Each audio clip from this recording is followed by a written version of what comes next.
Bienvenidos a Alexandria, donde la historia, la mitología y las culturas cobran vida a través de audiolibros. Por favor, suscríbete, dale me gusta y comenta para apoyarnos. Nos adentramos en las estepas de Asia con Genghis Khan, explorando el amanecer de la civilización y las antiguas formas en que las personas aprovechaban la tierra para sobrevivir. Desde cazadores hasta nómadas, trazaremos las raíces que moldearon las sociedades y prepararon el escenario para el legendario ascenso de los mongoles. Sumérgete en esta historia de resistencia, estrategia y legado en nuestro primer capítulo. Quédate con nosotros para una saga épica y apoya a Alexandria mientras desentrañamos las mayores narrativas de la historia. Genghis Khan, capítulo 1. Las raíces de la civilización. El mundo de Genghis Khan. Existen 4 formas distintas en las que las diversas comunidades de la raza humana obtienen su alimento de la tierra. Cada forma conduce a un sistema único de organización social, con su gobierno, costumbres y modo de vida. Estos métodos son los siguientes. Primero, cazar animales salvajes en la naturaleza. Segundo, criar animales domésticos en pastos. Tercero, recolectar frutas y verduras que crecen de manera natural. Cuarto, cultivar frutas, granos y otras verduras en tierras cultivadas. Por los primeros 2 métodos, los humanos comen alimentos de origen animal. Por los 2 últimos métodos, los humanos comen alimentos vegetales. A medida que nos movemos hacia el norte, desde regiones templadas hacia los polos, los humanos dependen más de los alimentos animales. Esto parece ser el plan de la naturaleza. En las regiones árticas hay limitadas verduras adecuadas para el consumo humano. Sin embargo, hay una abundancia de animales cuya carne es nutritiva y adecuada para el consumo humano. A medida que nos desplazamos hacia el sur, desde climas moderados hacia el Ecuador, las personas tienden a depender cada vez más de los alimentos basados en plantas. Esto también parece ser el plan de la naturaleza. En las regiones tropicales hay pocas opciones de animales que sean adecuados para el consumo humano. Sin embargo, hay una abundancia de frutas, raíces y otros alimentos basados en plantas que son nutritivos y adecuados para el consumo humano. Según las variaciones en los productos de diferentes regiones del mundo, parece haber una variación en las características físicas de las razas humanas que los habitan. Las tribus que viven en Groenlandia y Kamchatka no pueden mantener su salud y fuerza habituales a menos que consuman alimentos de origen animal. Si se les da una dieta consistente solo en vegetales, rápidamente se vuelven débiles y enfermizos. Lo mismo no es cierto para las personas que comen vegetales en regiones tropicales. Permanecen saludables y fuertes comiendo arroz, pan de fruta o plátanos. Si se les diera carne de morsas, focas o osos polares, se enfermarían. En las regiones moderadas, hay una mezcla de ambos extremos mencionados anteriormente. Muchos animales que proporcionan alimentos para los humanos prosperan aquí, junto con una amplia gama de frutas, raíces y semillas nutritivas. Las características físicas de las diferentes razas de personas que viven en estas regiones están adaptadas en consecuencia. En climas moderados, las personas pueden sostenerse con una dieta de vegetales, carne o ambos. La constitución del cuerpo varía entre individuos y cambia a lo largo del año. Algunas personas necesitan más alimentos de origen animal, mientras que otras requieren más vegetales para mantener su bienestar físico y mental. Cada persona nota cambios en sí misma a medida que transicionan del invierno al verano. Durante el verano, hay un deseo por las frutas y verduras que parece seguir el movimiento del sol hacia el norte. Por el contrario, en invierno, el deseo por la carne se desplaza hacia el sur desde las regiones árticas junto con el clima frío. Cuando pensamos en cómo las diferentes regiones de la Tierra pueden producir diferentes cantidades de alimentos de origen animal y vegetal, podemos ver que es inteligente y útil que los humanos puedan adaptarse a diferentes climas y cambios estacionales. Si los humanos solo pudieran comer animales o plantas, muchas partes de la Tierra tendrían menos personas. La distribución de alimentos de origen animal y vegetal en diferentes partes del mundo determina la forma en que las personas obtienen sustento. En las regiones norteñas de nuestro hemisferio, donde las personas viven en un estado primitivo, la caza es necesaria para alimentarse. Por el contrario, aquellos que viven cerca del Ecuador dependen de frutas y raíces silvestres para sobrevivir. Cuando alguna tribu o raza de personas en estas áreas comienza a civilizarse, se involucran en diferentes actividades. En un caso, comienzan a domesticar y cuidar animales. En el otro caso, comienzan a guardar semillas de plantas que producen alimentos y las cultivan en campos cerrados y privados. Las tribus en las regiones tropicales del mundo, que están parcialmente civilizadas, tienden a hacer lo segundo. Por otro lado, las tribus en las regiones templadas y árticas del norte tienden a hacer lo primero, siempre y cuando los animales que cuidan puedan sobrevivir en esas áreas. A lo largo de la historia, el interior del continente asiático ha sido hogar de diversas tribus y naciones. Estos grupos han avanzado hacia la civilización, aunque no han progresado más allá de un cierto punto. No viven de cazar animales salvajes como los nativos americanos en América del Norte, sino de criar y pastorear animales domesticados. Estos animales comen hierba y plantas. Dado que la hierba y las plantas solo crecen en áreas abiertas, los bosques han desaparecido lentamente. Durante siglos, el país ha estado compuesto de grandes llanuras herbosas o laderas verdes. A través de estas tierras planas o junto a los valles fluviales, deambulan las diversas tribus que componen estas naciones pastoriles. La gente vive en tiendas de campaña o cabañas simples que son fácilmente movibles. También mueven sus rebaños y manadas a diferentes áreas de pastoreo, dependiendo de la condición de la hierba y la disponibilidad de agua de manantiales y arroyos. Podemos aprender mucho sobre la vida pastoral, las costumbres y la estructura familiar de las historias del Antiguo Testamento sobre Abraham y Lot. Estas historias describen sus viajes con sus animales en el área entre el río Éufrates y el mar Mediterráneo. Vivían en tiendas de campaña para poder mover fácilmente sus hogares de un lugar a otro mientras cuidaban de sus animales. Su riqueza provenía principalmente de estos animales, ya que la tierra era comúnmente compartida. A veces, cuando dos grupos que viajaban juntos llegaban a un área fértil y bien regada, sus pastores y seguidores querían discutir sobre quién podía alimentar a sus animales allí. Esta discusión a menudo conducía a una pelea a menos que los líderes llegaran a un acuerdo amistoso. El jefe de una familia estaba a cargo de hacer y hacer cumplir las leyes dentro de la familia. Sus hijos, junto con sus esposas y sus nietos, permanecían con él durante períodos prolongados, a veces muchos años. Compartían sus recursos, obedecían su autoridad y viajaban con él de un lugar a otro, junto con todo su ganado. También tenían muchos pastores, sirvientes y seguidores, que a veces formaban una gran comunidad. En ciertas situaciones, si había conflictos con otros grupos nómadas, un único líder familiar podía reunir una fuerza de varios cientos de hombres armados de su familia. Una compañía así, al viajar de un área de pastoreo a otra, parecía una gran caravana. Cuando se establecían en un campamento, las tiendas formaban un pequeño pueblo. Cuando el líder de una de estas familias fallecía, en lugar de disolverse, la comunidad permanecía unida y permitía que el hijo mayor se convirtiera en el nuevo líder. Esto era importante para la defensa, porque estas comunidades siempre estaban en riesgo de enfrentarse con otras comunidades que vagaban por las mismas áreas. También significaba que un grupo fuerte y bien dirigido, con un líder capaz, atraería a grupos más débiles para unirse o iría a la guerra, y los conquistaría si había una razón para luchar.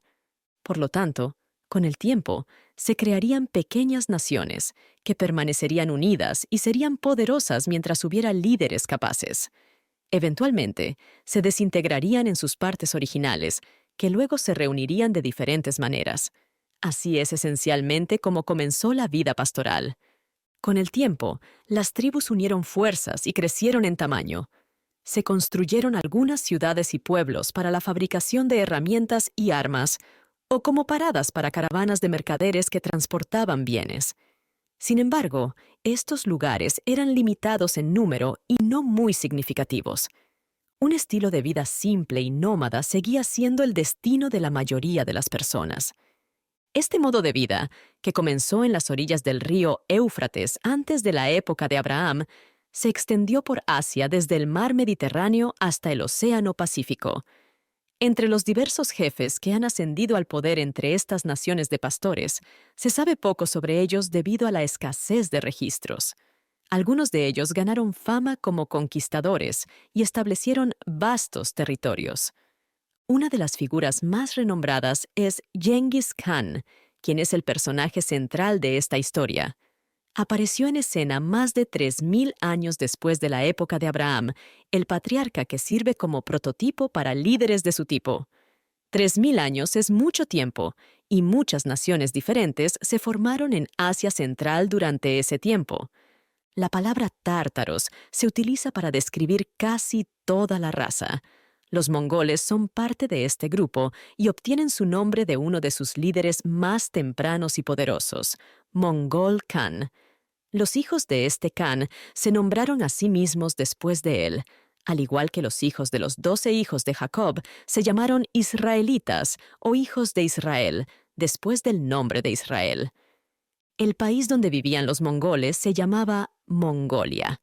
Para entender a una familia mongol típica, imagina a un hombre pequeño, corto y fornido con cabello negro largo, cara plana y tez oliva oscura. Su esposa, aunque su cara no es tan plana y su nariz no es tan ancha, es bastante hermosa, con sus ojos negros y brillantes. Los niños parecen jóvenes indios mientras corren y gritan entre el ganado en las laderas. También juegan medio desnudos alrededor de la cabaña, con su largo cabello negro ondeando al viento. Al igual que todos los demás en Asia Central, estas personas dependen principalmente de sus rebaños y manadas para su alimentación y recursos. Por supuesto, sus tareas principales involucraban vigilar a sus animales durante el día y asegurar su seguridad por la noche. También cuidaban a los niños y hacían mantequilla y queso de la leche, y ropa de las pieles. Movían el ganado en busca de nuevos pastos, asegurándose de que sus animales tuvieran suficiente comida. También hacían la guerra contra otras tribus, con el objetivo de resolver desacuerdos sobre la tierra o de aumentar su manada capturando los animales de sus vecinos. Los mongoles valoraban mucho ciertos animales, como camellos, bueyes, vacas, ovejas, cabras y caballos. Se enorgullecían mucho de sus caballos y los montaban sin temor. Siempre que iban a la guerra, lo hacían a caballo. Usaban armas como arcos y flechas, picas o lanzas, y un tipo de espada que se fabricaba en algunos pueblos del oeste y se les comerciaba a través de grandes caravanas. Aunque la mayoría de las personas vivían en áreas rurales con su ganado, todavía había muchos pueblos y aldeas. Sin embargo, estos centros urbanos no eran tan numerosos ni significativos como en los países donde la gente depende de la agricultura. Algunos de estos pueblos eran donde vivían los Khanes y líderes tribales. Otros eran sitios de fabricación o centros comerciales, y muchos de ellos tenían terraplenes protectores o muros de piedra. Las casas de la gente común, incluso las de los pueblos, eran cabañas simples diseñadas para ser fácilmente desmontadas y trasladadas. Las tiendas se construían colocando postes en una disposición circular en el suelo y uniéndolos en la parte superior, creando una estructura similar a un wigwam indio. Un aro se colocaba en la parte superior de los postes para permitir que el humo escapara. El armazón estaba cubierto con hojas de fieltro gris grueso, dejando la apertura dentro del aro descubierta. El fieltro se colocaba debajo de tal manera que se pudiera levantar y bajar una esquina de las hojas como una puerta. Los bordes de las hojas estaban firmemente asegurados, especialmente durante el invierno, para evitar la entrada de aire frío. Dentro de la tienda, en el centro del suelo, la familia encendía su fuego usando palos, hojas, hierba y excrementos de animales secos que recogían de los alrededores. Esto ocurría porque no había suficiente madera en la zona. Cuando un país es pastado por manadas de animales, generalmente carece de árboles, ya que los animales impiden que crezcan. Como resultado, las tiendas de los mongoles eran lugares muy incómodos para vivir. Las tiendas no podían mantenerse calientes porque el aire frío seguía entrando por las grietas, a pesar de los esfuerzos por sellarlas. Parte del humo también permanecía dentro de la tienda, mezclándose con el aire. Este problema se agravaba por el tipo de combustible que utilizaban, que solo producía un fuego ahumado en lugar de una llama brillante y clara como la buena madera seca. Las incomodidades de estas cabañas y tiendas se agravaban por la costumbre de permitir que los animales, especialmente los jóvenes y débiles, entraran y vivieran con la familia.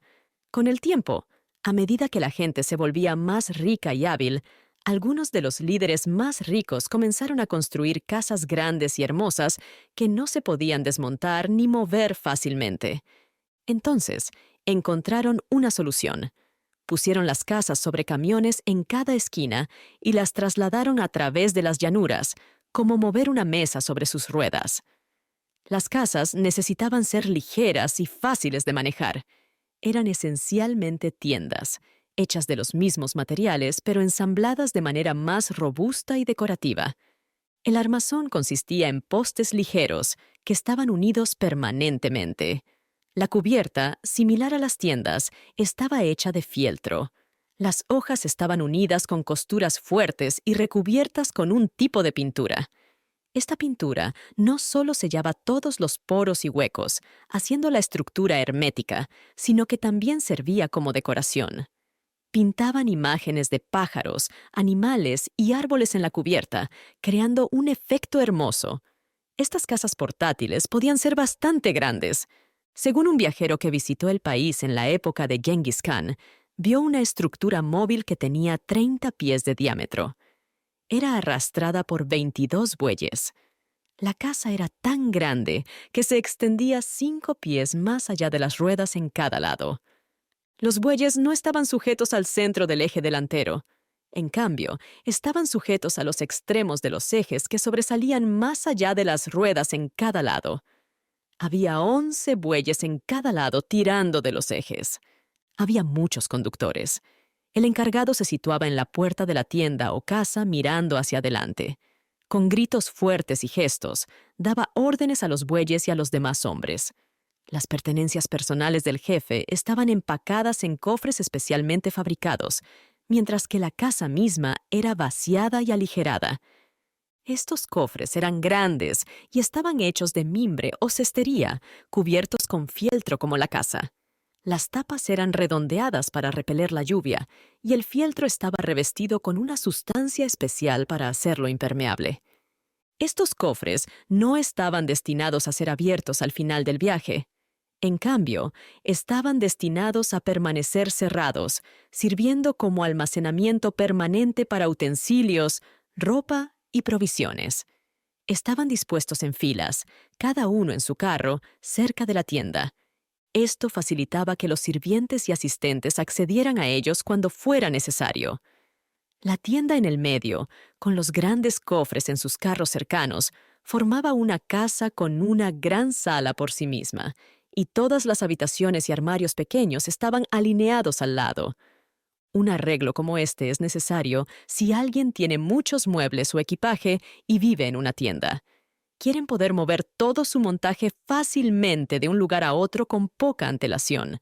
Una tienda, debido a cómo está construida, no puede dividirse en habitaciones ni contener muchos muebles o bienes. Por supuesto, se necesita un arreglo especial para acomodar este tipo de propiedad. Esto era particularmente cierto para los mongoles, que tenían muchos individuos ricos e influyentes que acumularon una gran cantidad de propiedad móvil. Había un mongol adinerado que, según se informa, tenía 200 carros de cofres dispuestos en 2 filas alrededor y detrás de su tienda, haciendo que su campamento se asemejara a un pequeño pueblo.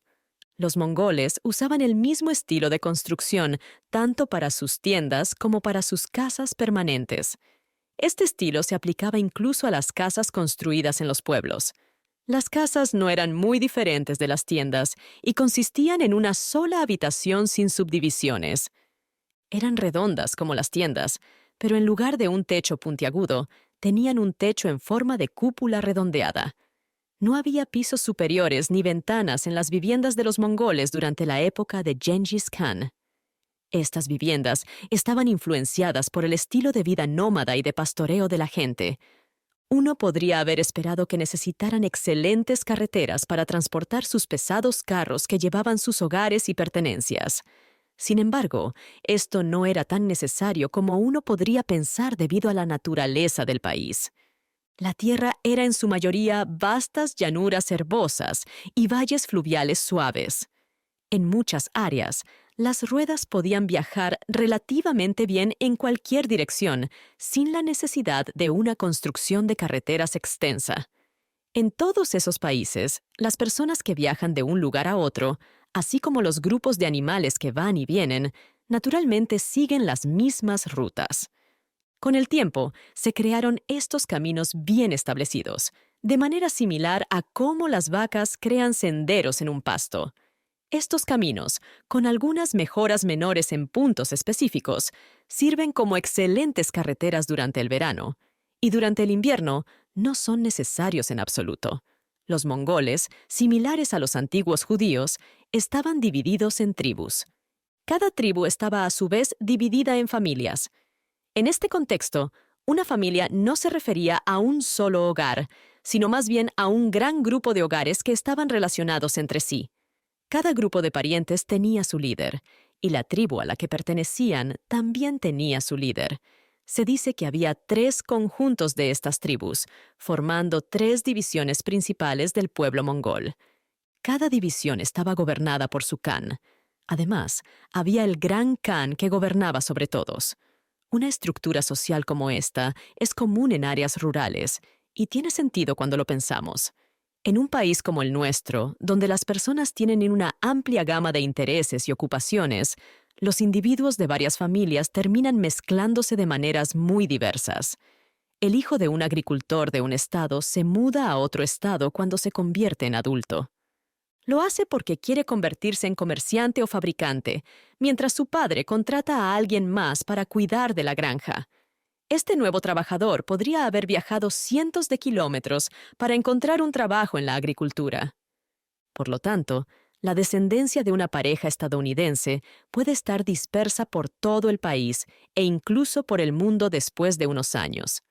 Esta dispersión es resultado de las diversas ocupaciones e intereses de los individuos en nuestro diverso país. Sin embargo, en una sociedad enfocada únicamente en la agricultura, esta situación sería diferente. Los jóvenes, a medida que crecen, generalmente no tienen razón para abandonar sus hogares. Se quedan con sus padres y parientes, compartiendo la responsabilidad de cuidar a los animales y trabajando juntos en asuntos que afectan a todos. Así es como se forman los grandes grupos familiares, conocidos como tribus o clanes, en áreas pastorales. Estos grupos son los pilares de la estructura social y política de la comunidad. En caso de guerra, cada tribu de los mongoles proporcionaba un número específico de soldados basado en su población y poder. Estos soldados siempre luchaban a caballo, como se mencionó antes, y la vista de estas tropas galopando en grupos por las llanuras solía ser impresionante. El impacto de su ataque cuando cargaban contra el enemigo de esta manera era significativo. Estaban armados con arcos y flechas, y también con espadas. A medida que se acercaban al enemigo, disparaban muchas flechas mientras cabalgaban rápidamente. Luego, guardaban sus arcos y desenvainaban sus espadas. Estaban preparados para atacar a cualquiera que se opusiera a ellos con golpes potentes y mortales en cuanto alcanzaban al enemigo. Si se veían obligados a retroceder debido a un enemigo más fuerte, cabalgarían rápidamente a través de las llanuras. Al mismo tiempo, girarían en sus sillas de montar y dispararían flechas a sus perseguidores con gran precisión, como si estuvieran quietos. Mientras se retiraban, el soldado controlaba su caballo usando su voz y la presión de sus talones, de modo que pudiera luchar contra sus perseguidores con ambos brazos libres. Según la leyenda, estas flechas eran armas muy poderosas. Un viajero de esa época afirma que se podían disparar con suficiente fuerza para penetrar completamente el cuerpo de una persona. Es importante señalar que, en cuanto a la efectividad del arco y la flecha, el poder de la flecha lanzada depende de la fuerza de la persona que usa el arco, en lugar de cualquier acción separada del propio arco. Cuando el arco se endereza para disparar la flecha, solo utiliza la fuerza que le da la persona que lo dobla. Así que el verdadero poder que impulsa la flecha es la fuerza de los músculos del arquero. De hecho, las cualidades del arco y la habilidad de la persona que lo usa son importantes para hacer efectiva la fuerza muscular. Si el arco es de mala calidad o la persona carece de habilidad, se desperdiciaría mucha fuerza. Sin embargo, incluso con el mejor arco y el arquero más habilidoso, es finalmente la fuerza del brazo del arquero la que lanza la flecha. Esto es muy diferente de una bala impulsada por la pólvora de un cañón de arma. La fuerza en este caso es la fuerza explosiva de la pólvora, y la bala es lanzada a la misma distancia, ya sea una persona débil o una fuerte la que apriete el gatillo. Pero para volver a los mongoles. Toda la información sobre la condición de la gente antes de Gengis Khan proviene de informes de viajeros. Estos viajeros eran comerciantes o embajadores de califas o reyes. Realizaron largos viajes a regiones distantes y escribieron sobre sus aventuras y lo que vieron. Estos escritos fueron preservados por hombres eruditos en el este. Es incierto cuánto podemos confiar en estos relatos. Uno de los viajeros, un hombre conocedor llamado Salam, fue enviado en un viaje al interior de Asia por orden del califa Mohammed Amin Billah, antes de la época de Gengis Khan. Salam menciona que su misión incluía investigar y explorar las dos naciones bien conocidas, Gog y Magog, o como él las llama, Yagog y Magog. La historia contada por los escritores árabes de estas dos naciones, que era ampliamente creída, decía que la gente de Yagog era de tamaño normal, mientras que los de Magog medían solo alrededor de 2 pies de altura. Estas personas libraron guerras contra naciones vecinas y destruyeron muchas ciudades y pueblos, pero finalmente fueron derrotadas y encarceladas. Salam, el viajero, fue enviado por el califa para confirmar la verdad de los relatos que había escuchado. Lideró una caravana de 50 hombres y camellos cargados con suministros para un año. Salam estuvo fuera durante mucho tiempo. Cuando regresó, compartió sus experiencias de viaje. Confirmó que los relatos sobre Gog y Magog eran ciertamente verdaderos.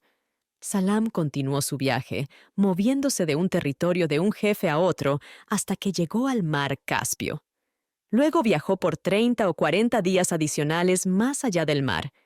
En una zona, la comitiva encontró un tramo de tierra oscura y maloliente que emitía un olor muy desagradable. Tuvieron que usar perfumes a lo largo del viaje para enmascarar los malos olores. Les tomó 10 días cruzar esta región pestilente. Después, viajaron otro mes a través de una tierra árida. Finalmente, llegaron a una tierra fértil que estaba llena de los restos de ciudades que habían sido destruidas por la gente de Gog y Magog. Después de 6 días más, alcanzaron la tierra de la nación que había conquistado y encarcelado a la gente de Gog y Magog. Allí, descubrieron muchos castillos robustos. También había una gran ciudad con templos, academias y la residencia del rey. Los viajeros se quedaron en esta ciudad por un tiempo y realizaron un viaje de 2 días al campo para ver el lugar donde estaban encarceladas las personas de Gog y Magog. Cuando llegaron al lugar, encontraron una montaña alta. Había una gran apertura en la cara de esta montaña, de aproximadamente 200 o 300 pies de ancho. La apertura estaba protegida a cada lado por enormes contrafuertes. Entre los contrafuertes había una puerta doble muy grande, toda hecha de hierro. Los contrafuertes tenían un baluarte de hierro en la parte superior, junto con torres de hierro altas que llegaban hasta la cima de la montaña. Las puertas eran tan anchas como la apertura en la montaña y tenían 75 pies de altura. Las válvulas, dinteles, umbral, pernos, cerradura y llave estaban todos proporcionados al tamaño. Cuando Salam llegó al lugar, vio estas increíbles estructuras de primera mano. La gente allí le dijo que era costumbre del gobernador montar a caballo todos los viernes con 10 otros. Venían a la puerta y golpeaban el gran cerrojo 3 veces con un martillo pesado que pesaba 5 libras. Esto resultaba en un ruido murmurante desde el interior, que eran los gemidos de la gente de Yagog y Magog atrapados en la montaña. De hecho, a Salam le informaron que los pobres cautivos aparecían frecuentemente en las almenas arriba. Según su opinión, la existencia real de estas personas estaba plenamente probada. Además, se verificó la cuenta sobre el pequeño tamaño de los Magogs. A Salam le dijeron que durante un viento fuerte, 3 de ellos fueron arrancados de las almenas al suelo. Cuando se midieron, se encontró que solo tenían 3 palmos de altura. Este es un ejemplo de las historias traídas de tierras lejanas por los viajeros más conocedores y hábiles de esa era. Genghis Khan, capítulo 2. El nacimiento y las batallas de un guerrero. El camino de Temujin a conquistador. El nombre del padre de Genghis Khan es una palabra que no puede pronunciarse exactamente en inglés. Sonaba algo así como Yesonkay Behadr. El nombre, tal como lo pronunciaban los mongoles, no puede escribirse con letras inglesas ni pronunciarse con sonidos ingleses. De hecho, en lenguas tan diferentes entre sí como lo era el mongol de la nuestra, los sonidos y las letras utilizadas para representar esos sonidos también son diferentes.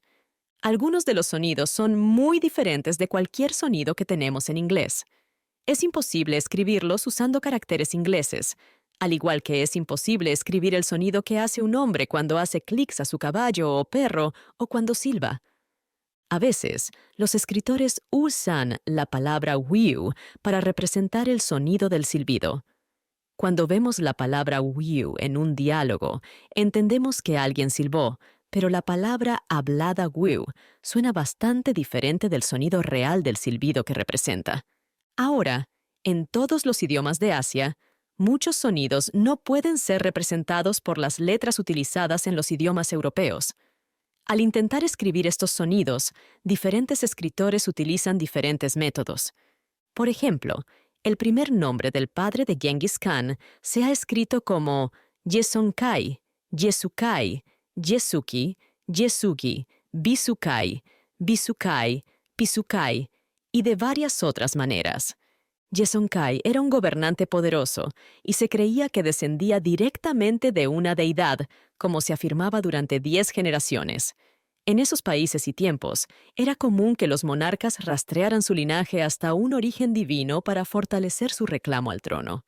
Yesonkay vivía en un gran palacio en el campo, conocido como Diloneldak. Desde su capital, lideraba hordas mongolas en expediciones bélicas a países vecinos, luchando por diversos conflictos. Como comandante hábil con influencia significativa, convencía a otros Khanes para que aportaran tropas de sus tribus, resultando en muchas victorias. Esto le permitió expandir su imperio significativamente durante su vida, preparando el escenario para los futuros logros de su hijo. La parte norte de China estaba completamente separada de la parte sur y tenía su propio gobierno. Era un país completamente diferente llamado Catay. Este país estaba gobernado por un líder llamado el Khan de Catay. Este gobernante estaba extremadamente celoso de la creciente autoridad de Yesonkay y se oponía activamente a él en todos sus conflictos con las tribus vecinas. Proporcionaban apoyo a esas tribus en sus esfuerzos por resistir la influencia de Yesonkay. Sin embargo, no tuvo éxito. Yesonkay demostró ser demasiado poderoso para ellos y continuó expandiendo su dominio extensamente. Finalmente, fingiendo sentirse ofendido por ellos, Yesonkay atacó a una fuerte tribu de tártaros que vivía cerca. Lideró un gran grupo de soldados mongoles y comenzó a capturar y llevarse su ganado. El gobernante de esta tribu se llamaba Temujin. Temujin rápidamente reunió a sus tropas y confrontó a los invasores. tuvo lugar una gran batalla, y Yezoncai emergió como el ganador. Temujin fue derrotado y obligado a huir. Después de la batalla, Yezoncai estableció un campamento junto al río Amur, cerca de una montaña. Tenía a toda su familia con él, ya que era común que el líder no solo trajera a su hogar, sino también una cantidad significativa de pertenencias en estas expediciones. Yezoncai tenía muchas esposas. Justo después de la batalla, una de sus esposas, llamada Olan Aika, tuvo un niño. Yezoncai, aún emocionado por la batalla, decidió honrar su victoria nombrando a su hijo como el enemigo que había derrotado. Por lo tanto, lo nombró Temujin. Temujin nació alrededor del año 1163. Estas fueron las circunstancias del nacimiento de nuestro héroe. Fue nombrado Temujin y más tarde se conocido como Genghis Khan en Asia. En su vida temprana siempre fue llamado por el nombre que su padre le dio cuando nació en una tienda junto al río. Entre las otras personas importantes en el grupo de Yezoncai, había un viejo astrólogo llamado Sugujin. Era pariente de Yezoncai y servía como su principal ministro.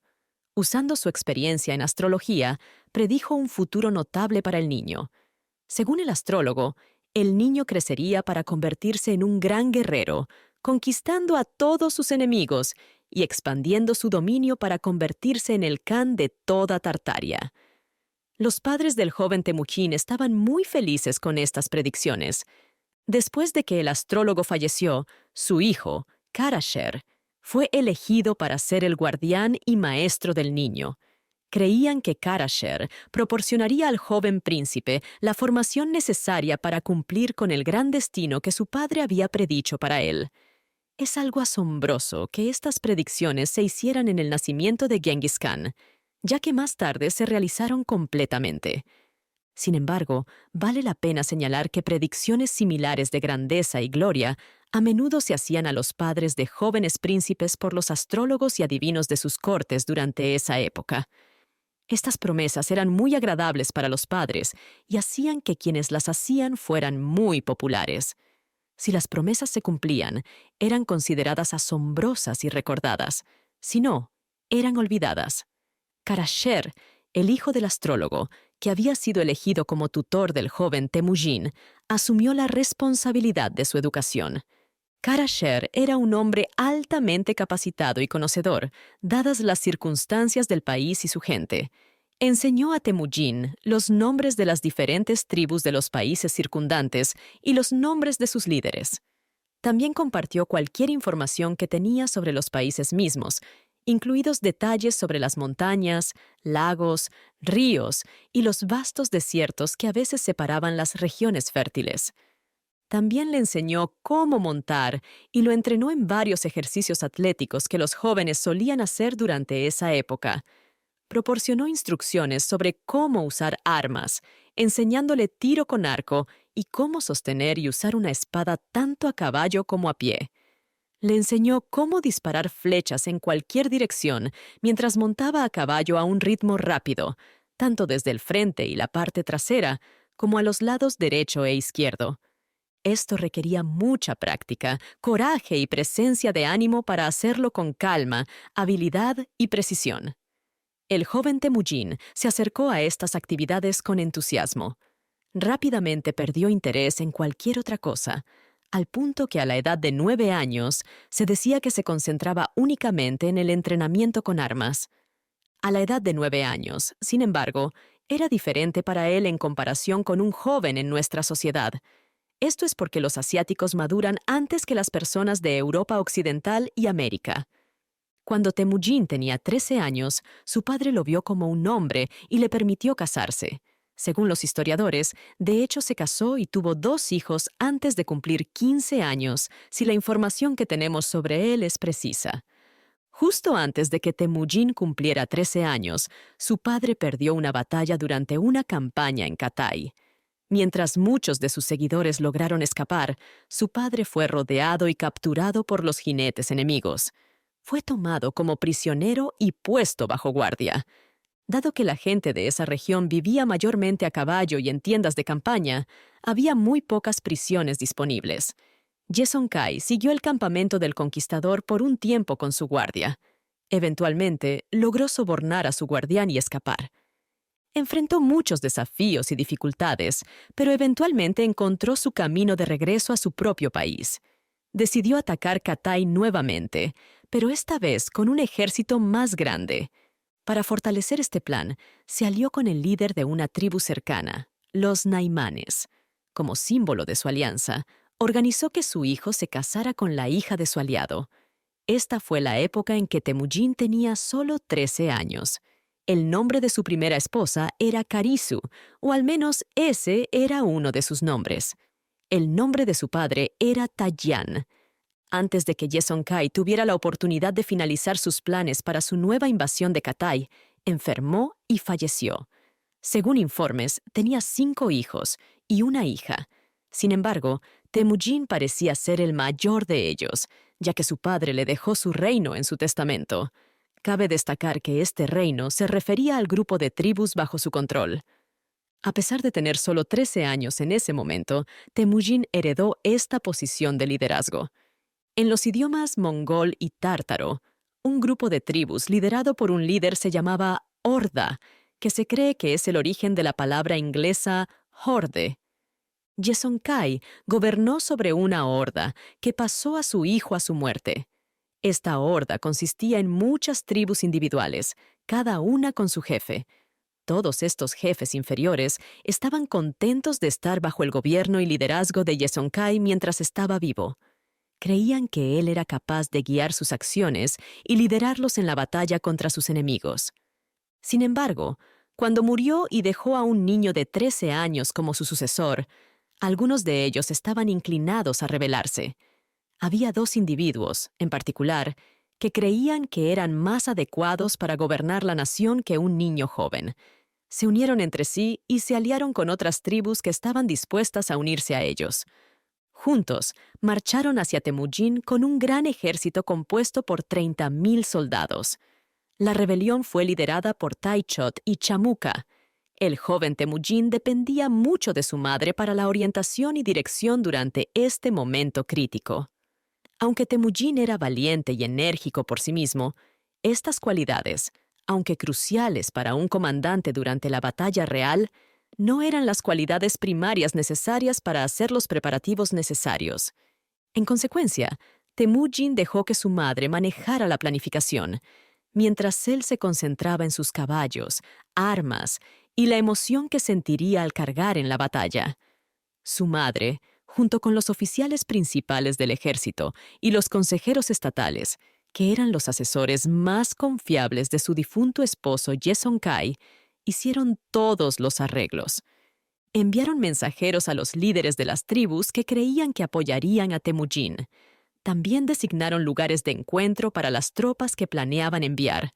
Organizaron los suministros de alimentos necesarios, determinaron el orden de importancia entre los diversos clanes, coordinaron el orden de marcha y se ocuparon de todos los demás asuntos esenciales. Mientras tanto, Temujin solo se concentraba en la batalla venidera.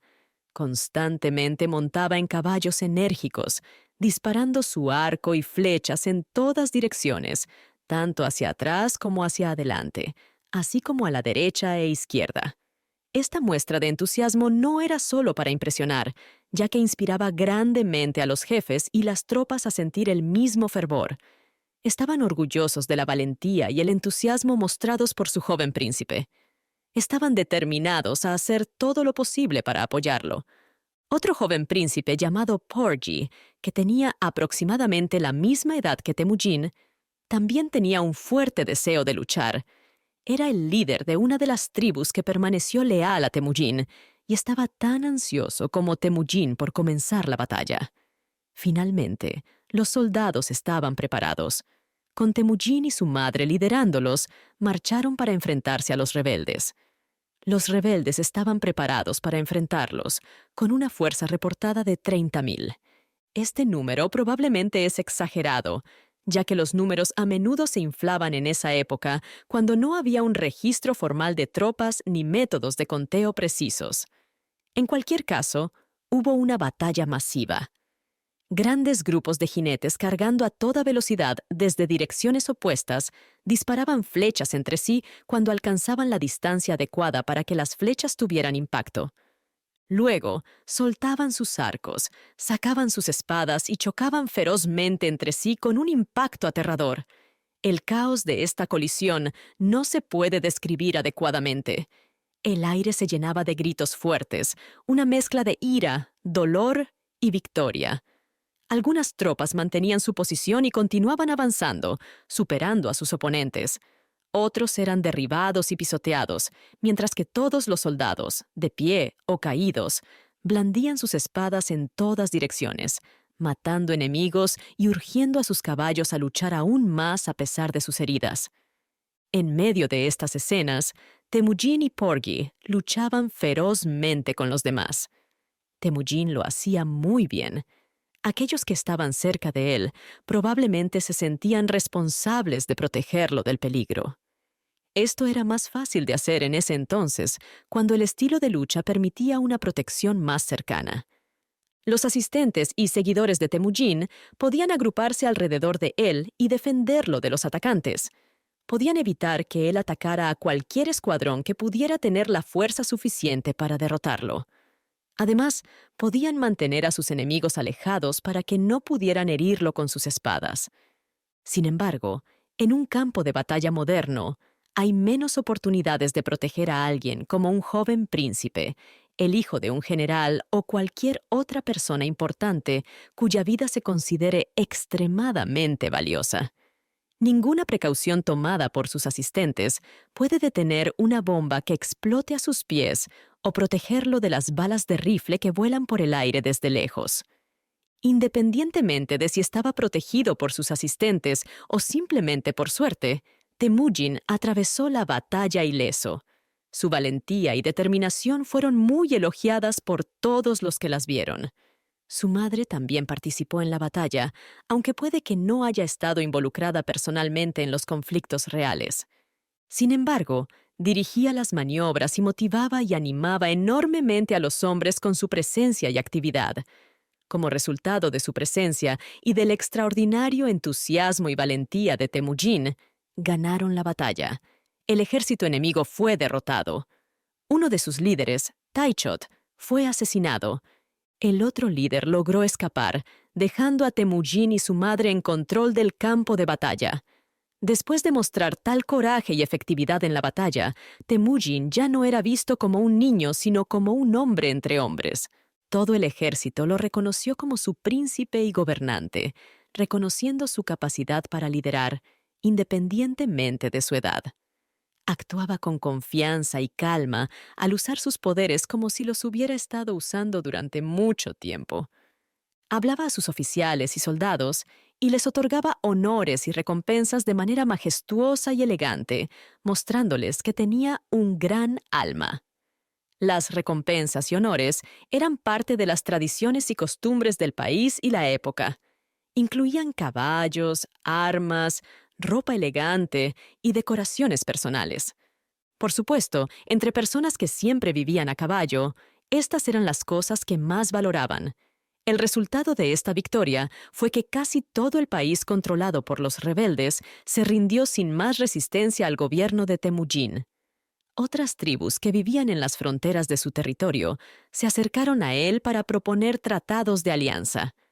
El líder de una de estas tribus pidió a Temujin que se casara con su hermana como una manera de solidificar la alianza. En resumen, las noticias de la fuerza de Temujin se difundieron rápidamente a los países vecinos después de la batalla. Como resultado, la gente comenzó a anticipar el éxito y la grandeza de su reinado. Durante el año siguiente, Temujin se casó con su segunda esposa cuando tenía solo 14 años. Su nombre era Purta Kugin. Tuvieron una hija juntos, que nació antes de que terminara el mismo año. Cuando viajaba por el país, Temujin ocasionalmente llevaba a sus esposas consigo, pero a veces las dejaba temporalmente en un lugar que consideraba seguro. Hacia el final del segundo año, Purta Kugin iba a tener otro bebé nuevamente. Temujin, que tenía que ir a una expedición militar, estaba preocupado de que la tensión física y la exposición fueran demasiado para ella, así que decidió dejarla en casa. Mientras él estaba ausente, un grupo de jinetes enemigos de otra tribu entró en la zona para robar y causar daños. Derrotaron a los soldados que Temujin había dejado para proteger el área y tomaron todo lo valioso que pudieron encontrar. También capturaron a Purta y la tomaron como prisionera. Compartieron los objetos robados entre ellos, pero decidieron enviar a Purta como un regalo a un gobernante cercano, esperando ganar su favor. El nombre del jefe era Vang Khan. Este Vang Khan jugó un papel significativo en la historia posterior de Temujin, y se proporcionará un relato detallado de él en el próximo capítulo. Por ahora, es importante señalar que Purta fue enviada a él como un regalo para convertirse en su esposa. Era común que estos Kanes tuvieran tantas esposas como fuera posible. Cuando capturaban prisioneros de alto rango en la guerra, enviaban mujeres jóvenes y bellas como regalos a príncipes o potentados cercanos para complacerlos. No importaba en estos casos si la persona que recibía el regalo era joven o vieja. A veces, cuanto más vieja era una persona, más valoraba tal presente. Vang Khan resultó ser viejo. Era lo suficientemente mayor como para ser el padre de Temujin. Solía referirse a Temujin como su hijo. Años antes, cuando Temujin era solo un niño, Vang Khan se alió con Yesonkay, el padre de Temujin. Fue durante este tiempo que Vang Khan comenzó a referirse a Temujin como su hijo. Así que, cuando Purta fue llevada ante él por los mensajeros que habían sido enviados a buscarla y presentada a él en su tienda, Vang Khan dijo: Es muy hermosa, pero no puedo tomarla por esposa, pues es la esposa de mi hijo. No puedo casarme con la esposa de mi hijo. Sin embargo, Vang Khan cuidó de Purta y le dio un lugar en su hogar. Cuando Temujin regresó a casa de su viaje y se enteró de lo que había sucedido mientras estaba ausente, se sintió muy triste por haber perdido a su esposa. Poco después, descubrió su ubicación y envió rápidamente una delegación a Vang Khan, solicitándole que la enviara de vuelta a casa. Vang Khan accedió de inmediato y Purta comenzó su viaje de regreso. Sin embargo, tuvieron que hacer una pausa en el camino debido al nacimiento de su hijo. Sin demora, decidieron reanudar el viaje, ya que había el riesgo de encontrar nuevos enemigos si se demoraban, lo que podría resultar en que Purta fuera capturada una vez más. Entonces, según la leyenda, Purta protegió las delicadas extremidades del bebé envolviéndolas en una pasta o masa para amortiguar los sacudones causados por el rudo carro en el que tenía que viajar. Mantuvo al bebé en su regazo durante todo el viaje y llegó de manera segura a la casa de su esposo. Temujin estaba emocionado de verla de nuevo y encantado de encontrar a su pequeño hijo ileso del viaje. Para celebrar su llegada segura después de un viaje extraño y peligroso, su padre lo nombró Seguro Llegado, que significa eso en su idioma. La palabra era Yugi. La carrera de Temujin comenzó bien y todo parecía prometedor. Era ambicioso y esperanzado, y comenzó a sentirse insatisfecho con el imperio que su padre le había dejado, y empezó a hacer planes para expandirlo. Tuvo un sueño en el que sus brazos se hacían muy largos y sostenía una espada en cada mano. Extendió los brazos para ver hasta dónde podían llegar, apuntando uno hacia el este y el otro hacia el oeste. Por la mañana, le contó a su madre sobre su sueño. Ella explicó que significaba que estaba destinado a convertirse en un gran conquistador y su reino se expandiría hacia el este y el oeste.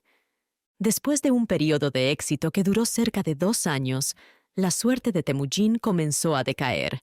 Algunas de las tribus bajo su mando se volvieron infelices, y los Khans subordinados comenzaron a conspirar contra él. Incluso su propia tribu se volvió contra él. Erupciones de rebeliones surgieron en diferentes partes de sus territorios, obligándolo a ir rápidamente en expediciones y luchar en muchas batallas intensas para suprimirlas. Eventualmente fue capturado durante uno de estos conflictos.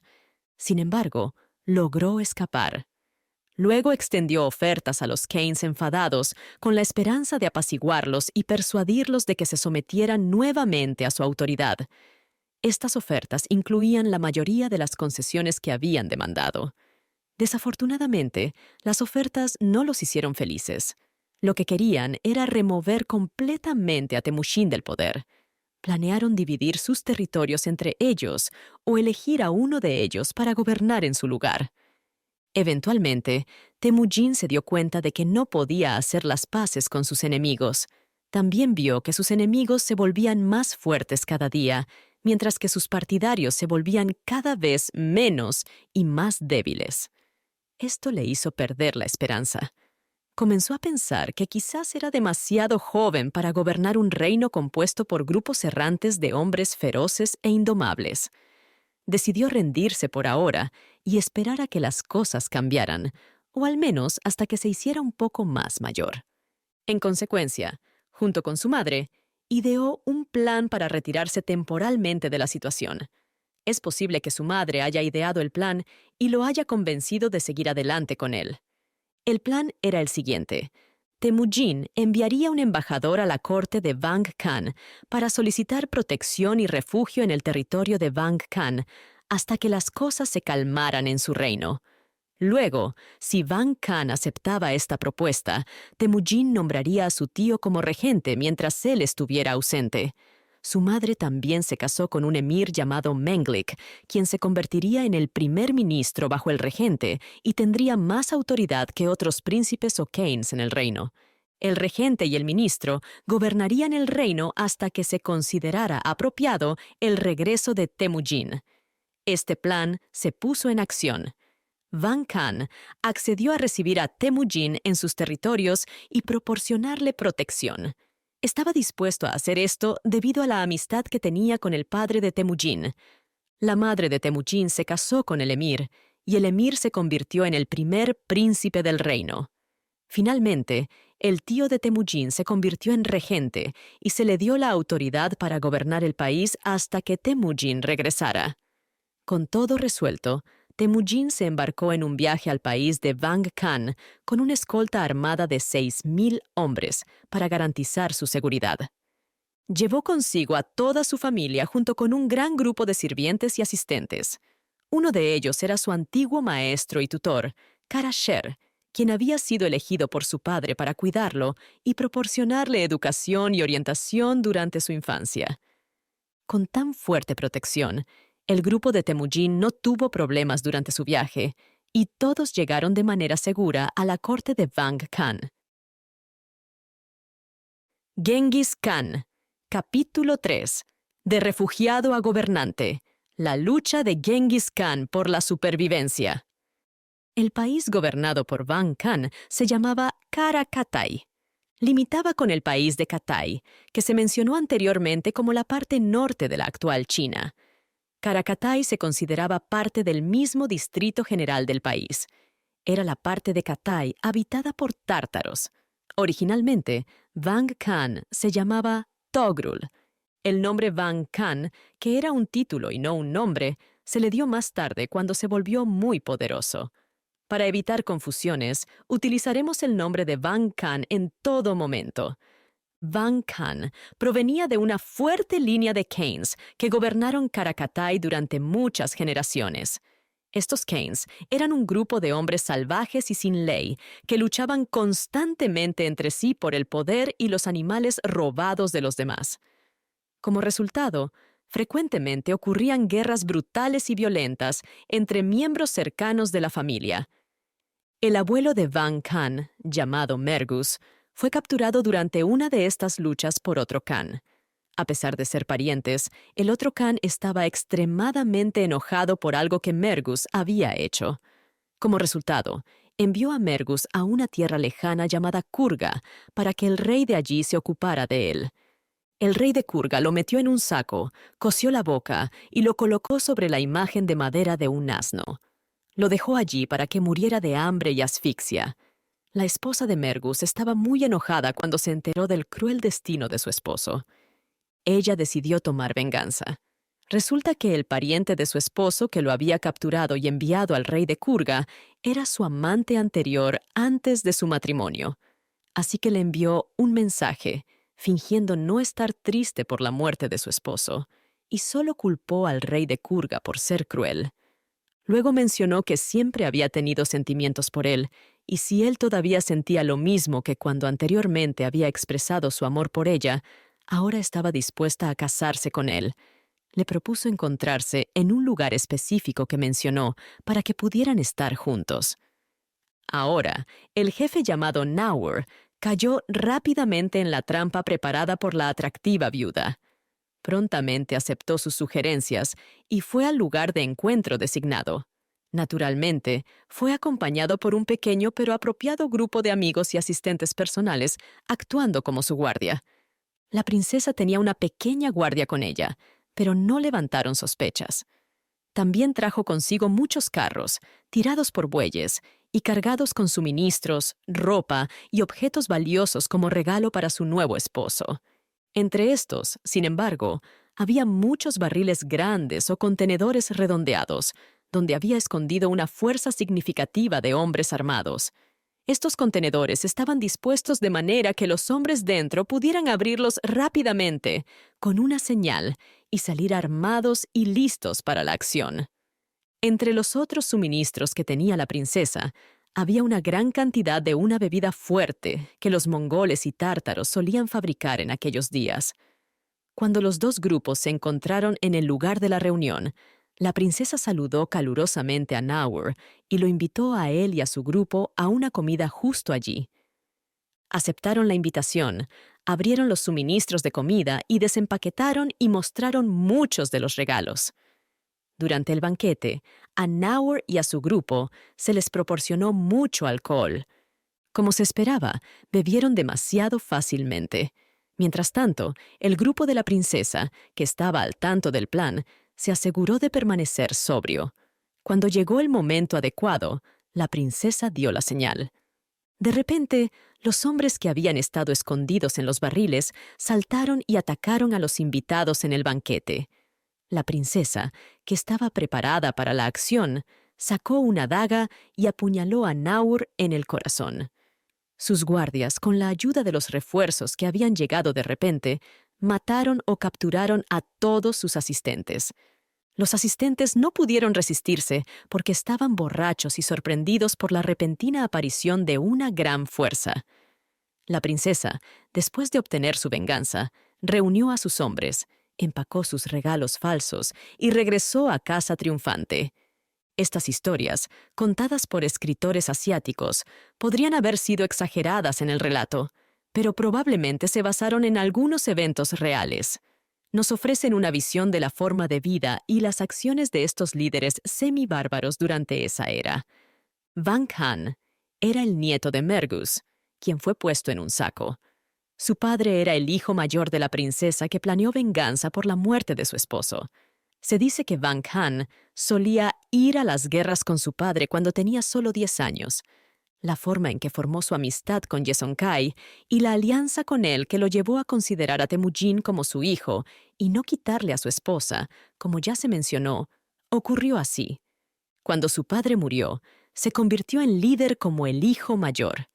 Sin embargo, sus hermanos albergaban celos hacia él. Después de numerosos argumentos y conflictos con ellos y otros parientes, particularmente su tío que parecía oponérsele, finalmente fue superado en astucia y se vio obligado a huir. Buscó refugio en el país de Yesonkay durante su angustia. Yesonkay lo acogió calurosamente y le proporcionó protección efectiva. Eventualmente, Yesonkay le proveyó de soldados para ayudarlo a recuperar su reino y derrocar a su tío, quien luego fue desterrado. Durante su estancia en el territorio de Yesonkay, conoció a Temujin, quien aún era muy joven. Fue en ese momento cuando comenzó a referirse a Temujin como su hijo. Temujin se encontró en una situación similar a la que Vang Khan había experimentado anteriormente, teniendo que abandonar su patria y renunciar a sus tierras ancestrales. Agradecido por la ayuda que había recibido, estaba ansioso por devolver la amabilidad. Así, Vang Khan recibió a Temujin con gran calidez, deseoso de devolver el favor al hijo del hombre que lo había ayudado. Hay otro dato interesante sobre Vang Khan. A menudo se cree que fue el príncipe que fue famoso durante esa época en Europa, conocido como Prester John, debido a los misioneros cristianos en Asia. Estos misioneros enviaron informes exagerados de su éxito en la conversión de persas, turcos y tártaros al Papa y a los reyes cristianos de Europa. Eventualmente, afirmaron que el gran Khan de los tártaros se había convertido y ahora predicaba el Evangelio bajo el nombre de Prester John. Se creía que el término Prester era una versión distorsionada de presbítero. En consecuencia, se escribió y habló mucho en la cristiandad sobre el notable tártaro convertido, Prester John. Los misioneros enviaron varias cartas que afirmaban ser de Prester John, dirigidas al Papa y varios reyes europeos. Se dice que algunas de estas cartas aún existen hoy, incluida una que fue enviada al rey de Francia. En esta carta, el escritor informa al rey de Francia sobre su inmensa riqueza y el tamaño de sus territorios. Menciona tener 70 reyes a su servicio. El escritor invita al rey de Francia a visitarlo, prometiéndole darle un reino significativo y hacerlo su heredero, heredando todos sus territorios a su muerte. La carta contiene más detalles de naturaleza similar. Las otras cartas reflejaban este sentimiento, despertando una curiosidad natural entre los lectores. Este interés se intensificó aún más por las vívidas descripciones de los misioneros sobre la estatura del influyente converso, quien era más estimado que la realeza. También detallaron los avances del cristianismo en sus territorios, atribuyendo este éxito a sus esfuerzos continuos. Se cree en la actualidad que estas historias fueron en su mayoría inventadas por los misioneros, o al menos, que los informes que enviaron fueron muy exagerados y embellecidos. No hay duda de que jugaron un papel significativo en la redacción de las cartas, más que cualquier Khan. Sin embargo, se cree que había un príncipe que apoyaba a los misioneros y les permitía predicar el cristianismo en sus tierras. Si esto es cierto, es probable que Van Khan fuera el hombre. En cualquier caso, fue un gobernante muy importante y fuerte, y gobernó sobre una gran área de tierra. El nombre de su ciudad principal era Karakorum. La distancia que Temujin tuvo que recorrer para llegar a esta ciudad fue de aproximadamente 10 días. Fue recibido por Van Khan con gran amabilidad y respeto. Van Khan prometió protegerlo y ayudarlo a recuperar su reino.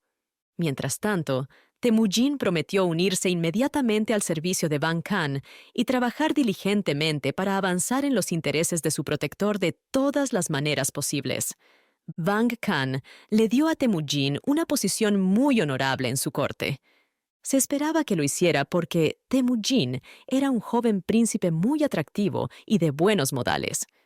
Aunque estaba lejos de su país natal, no se encontraba en una situación desesperada o sin esperanza. Su familia y amigos aún mantenían el poder en casa, y cuando llegó al reino de Van Khan, trajo consigo un número significativo de tropas.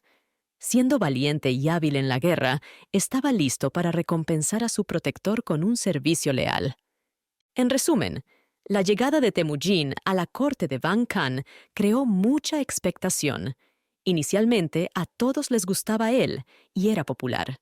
Sin embargo, no pasó mucho tiempo antes de que los otros jóvenes príncipes y líderes tribales cercanos comenzaran a envidiarlo.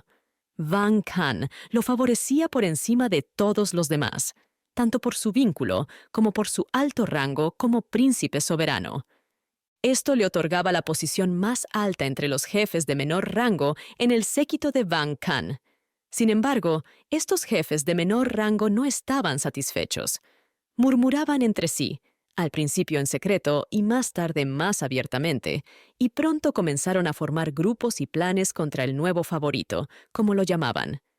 Entonces, algo sucedió que hizo que esta hostilidad se intensificara aún más y dio a los enemigos de Temujin un líder muy fuerte de una sola vez.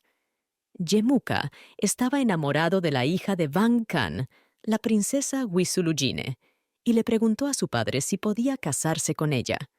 No está claro hasta dónde habían llegado las conversaciones sobre su matrimonio, pero cuando Temujin apareció, Wisulujine rápidamente comenzó a mostrar interés en él en su lugar. Era más joven, más atractivo y más exitoso que su amante anterior. Ella dejó claro a su padre que lo prefería a él como esposo en lugar de a Yemuka. Es cierto que Temujin ya tenía una o dos esposas, pero esto era común para los príncipes y jefes asiáticos que podían permitirse mantener a varias esposas. Como resultado, Yemuka fue rechazado y Wisulujine se casó con Temujin. Yemuka estaba muy enojado. Prometió vengarse. Comenzó a conspirar con todas las personas descontentas del reino. No solo habló con aquellos que estaban celosos de Temujin, sino también con cualquiera que quisiera oponerse al gobierno de Bang Khan por cualquier motivo. Así, un grupo de personas se reunió para conspirar contra Temujin y destruirlo. Primero, intentaron hablar con Bang Khan en privado y dijeron todo tipo de cosas malas sobre Temujin, pero no funcionó. Temujin reunió a muchos viejos amigos e hizo muchos nuevos amigos gracias a su valentía y energía. Su partido en la corte se volvió más fuerte que sus enemigos, y por un tiempo parecía que podrían fracasar en sus planes. Eventualmente, los conspiradores contactaron a los enemigos extranjeros de Bang Khan y se aliaron con ellos para librar una guerra y eliminar tanto a Bang Khan como a Temujin. Los registros del progreso de esta liga y las diversas naciones y tribus involucradas son incompletos y poco claros. Inicialmente, hubo algunas escaramuzas menores y movimientos tácticos. Eventualmente, se decidió reunir una fuerza sustancial destinada a invadir los territorios de Bang Khan para resolver el conflicto mediante la guerra. Numerosos jefes y Khanes se unieron, fusionando sus fuerzas en un ejército formidable. De acuerdo con las tradiciones de su época, hicieron una promesa seria de seguir luchando hasta que hubieran derrotado tanto a Bang Khan como a Temujin. La forma en que tomaron el juramento fue así. Sacaron un caballo, un buey salvaje y un perro a un área abierta en la llanura donde se habían reunido para tomar el juramento. Luego, al recibir una señal, atacaron a estos animales con sus espadas y los cortaron en pedazos muy agresivamente. Después de terminar, se pararon juntos y gritaron las siguientes palabras. ¡Escucha! ¡Oh Dios! ¡Oh cielo! ¡Oh tierra! Juramos un juramento contra Bang Khan y Temujin. Si alguno de nosotros los perdona cuando los tengamos en nuestro poder, o si fallamos en cumplir la promesa que hemos hecho de destruirlos, que nos encuentre el mismo destino que ha caído sobre estas criaturas que ahora hemos cortado en pedazos. Dijeron esta maldición seriamente, parados entre los cuerpos desgarrados y sangrientos de los animales esparcidos en el suelo. Estos planes se habían mantenido en secreto hasta ahora, pero noticias de lo que estaba sucediendo llegaron a Karakorom, la capital de Bang Khan, antes de mucho tiempo. Temujin estaba muy emocionado cuando escuchó las noticias. Rápidamente sugirió que tomaría sus soldados y los combinaría con tantos soldados de Bang Khan como fuera posible. Saldrían entonces a enfrentarse al enemigo. Bang Khan estuvo de acuerdo con este plan. Temujin dividió las tropas de Bang Khan en dos, tomando una mitad para unirse a sus tropas. La otra mitad se quedó atrás para defender la capital. Luego comenzaron su viaje. Se dirigió hacia la frontera donde sabía que se estaban reuniendo la mayoría de las fuerzas enemigas. Después de una larga marcha, posiblemente de varios días, llegó allí antes de que el enemigo estuviera completamente preparado. Luego, hubo muchos movimientos y contramovimientos, donde Temujin intentaba hacer luchar a los rebeldes, pero ellos hacían todo lo posible por evitarlo. Estaban retrasando, esperando a que más tropas se unieran a ellos. Estas tropas eran soldados de ciertos miembros de la Liga que aún no habían llegado. Después de toda su planificación, justo cuando la batalla estaba a punto de comenzar, Temujin y su ejército se sorprendieron al ver a Bang Khan, su suegro, llegar a su campamento. Estaba liderando un pequeño grupo de aspecto cansado que parecía haber escapado recién de una batalla. Estaban agotados y sus caballos estaban exhaustos. Temujin se enteró de que cuando se conoció su partida de la capital con una gran parte del ejército, una de las tribus enemigas de Bang Khan aprovechó esta oportunidad para atacar. Invadieron rápidamente el territorio de Bang Khan con una gran fuerza. Vang Khan había hecho todo lo posible por proteger la ciudad, pero estaba en desventaja numérica. La mayoría de sus soldados fueron asesinados o heridos. La ciudad fue capturada y saqueada. Su hijo, junto con las tropas sobrevivientes, logró escapar a las montañas. Respecto a Vang Khan, decidió ir al campamento de Temujin tan rápido como pudo, a pesar de enfrentar muchas dificultades y adversidades en el viaje. Cuando Temujin escuchó esto, inicialmente se sorprendió. Sin embargo, tranquilizó a su suegro para que no perdiera la esperanza. Le prometió que buscarían venganza y lograrían una victoria decisiva en la próxima batalla contra sus enemigos. Así que rápidamente hizo sus planes para el próximo combate. Le dio el control de la mayor parte del ejército a Vang Khan, mientras él lideraba una parte del ejército y entregaba la otra parte al segundo al mando. Con este arreglo, entró en la batalla. La batalla fue feroz y sangrienta, pero al final, el bando de Temujin emergió como el ganador. Las tropas opuestas fueron derrotadas y obligadas a retirarse. Temujin mismo jugó un papel clave en asegurar la victoria. Después de una larga y dudosa lucha, las tropas bajo el mando de Temujin lanzaron un ataque decidido que abrumó a las fuerzas enemigas. Esto impulsó y energizó a los otros soldados hasta tal punto que pronto el enemigo fue completamente derrotado y obligado a retirarse del campo de batalla. El resultado de este triunfo fue mejorar la reputación de Temujin como líder militar más que nunca y fortalecer significativamente la confianza que Vang Khan estaba inclinado a depositar en él. La victoria también pareció haber destruido casi por completo al partido rebelde. Sin embargo, Vang Khan no pudo regresar inmediatamente y reclamar su trono y capital. Descubrió que uno de sus hermanos había tomado el control del gobierno y estaba gobernando en Karakorum durante su ausencia. Parece que este hermano, llamado Erkekara, había sido uno de los líderes del partido que estaba en contra de Temujin. Se esperaba que él se sintiera así. Como hermano del rey, naturalmente tenía un papel muy importante en la corte y estaría entre los primeros en verse afectados negativamente por la llegada de un nuevo favorito. También había participado en las conspiraciones contra Temujin y Vang Khan. Incluso fue visto como el líder de su grupo.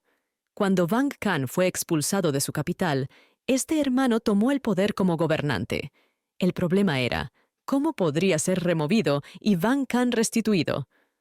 Temujin comenzó inmediatamente a hacer planes para lograr su objetivo. Después de la batalla, reunió a sus fuerzas y comenzó a negociar con otras tribus.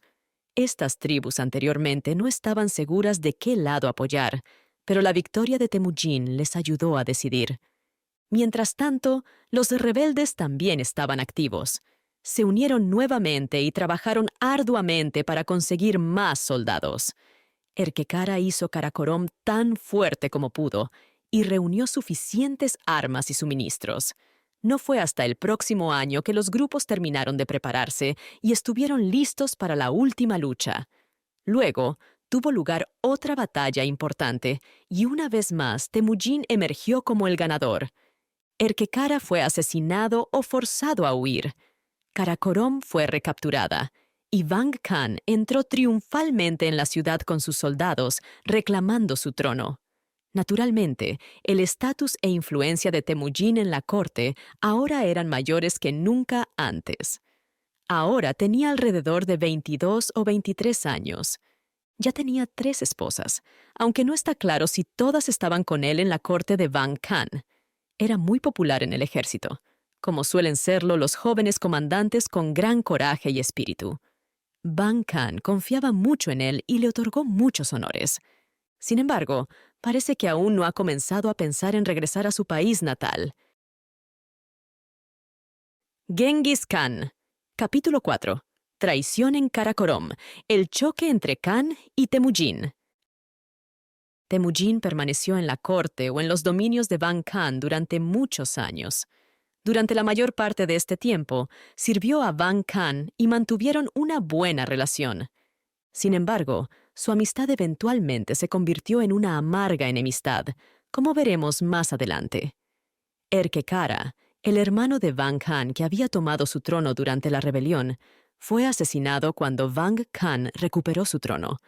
Varios otros líderes rebeldes también fueron asesinados, pero algunos lograron salvarse de la destrucción y gradualmente recuperar el control sobre los grupos que comandaban. Es importante señalar que durante este tiempo, el país no estaba dividido en estados o reinos organizados, sino más bien una vasta región indivisa ocupada por grandes grupos. Mientras que cada grupo tenía su distrito o área donde eran mayormente estacionarios, no tenían asentamientos permanentes. Los diferentes clanes se movían lentamente en diferentes direcciones a través de las llanuras y montañas. Estaban influenciados por factores como la disponibilidad de pastos, el resultado de las guerras o la presencia de tribus vecinas. A veces, varias tribus eran lideradas por un solo jefe, como Vang Khan, pero su unidad era débil. Era difícil distinguir entre ser sumiso y ser rebelde, excepto durante los tiempos de guerra real. Yemuka, el líder que estaba enojado con Temujin por haberse casado con la princesa que él deseaba, encontró la oportunidad de huir. Escapó cuando Vang Khan derrotó a sus enemigos y recuperó su poder.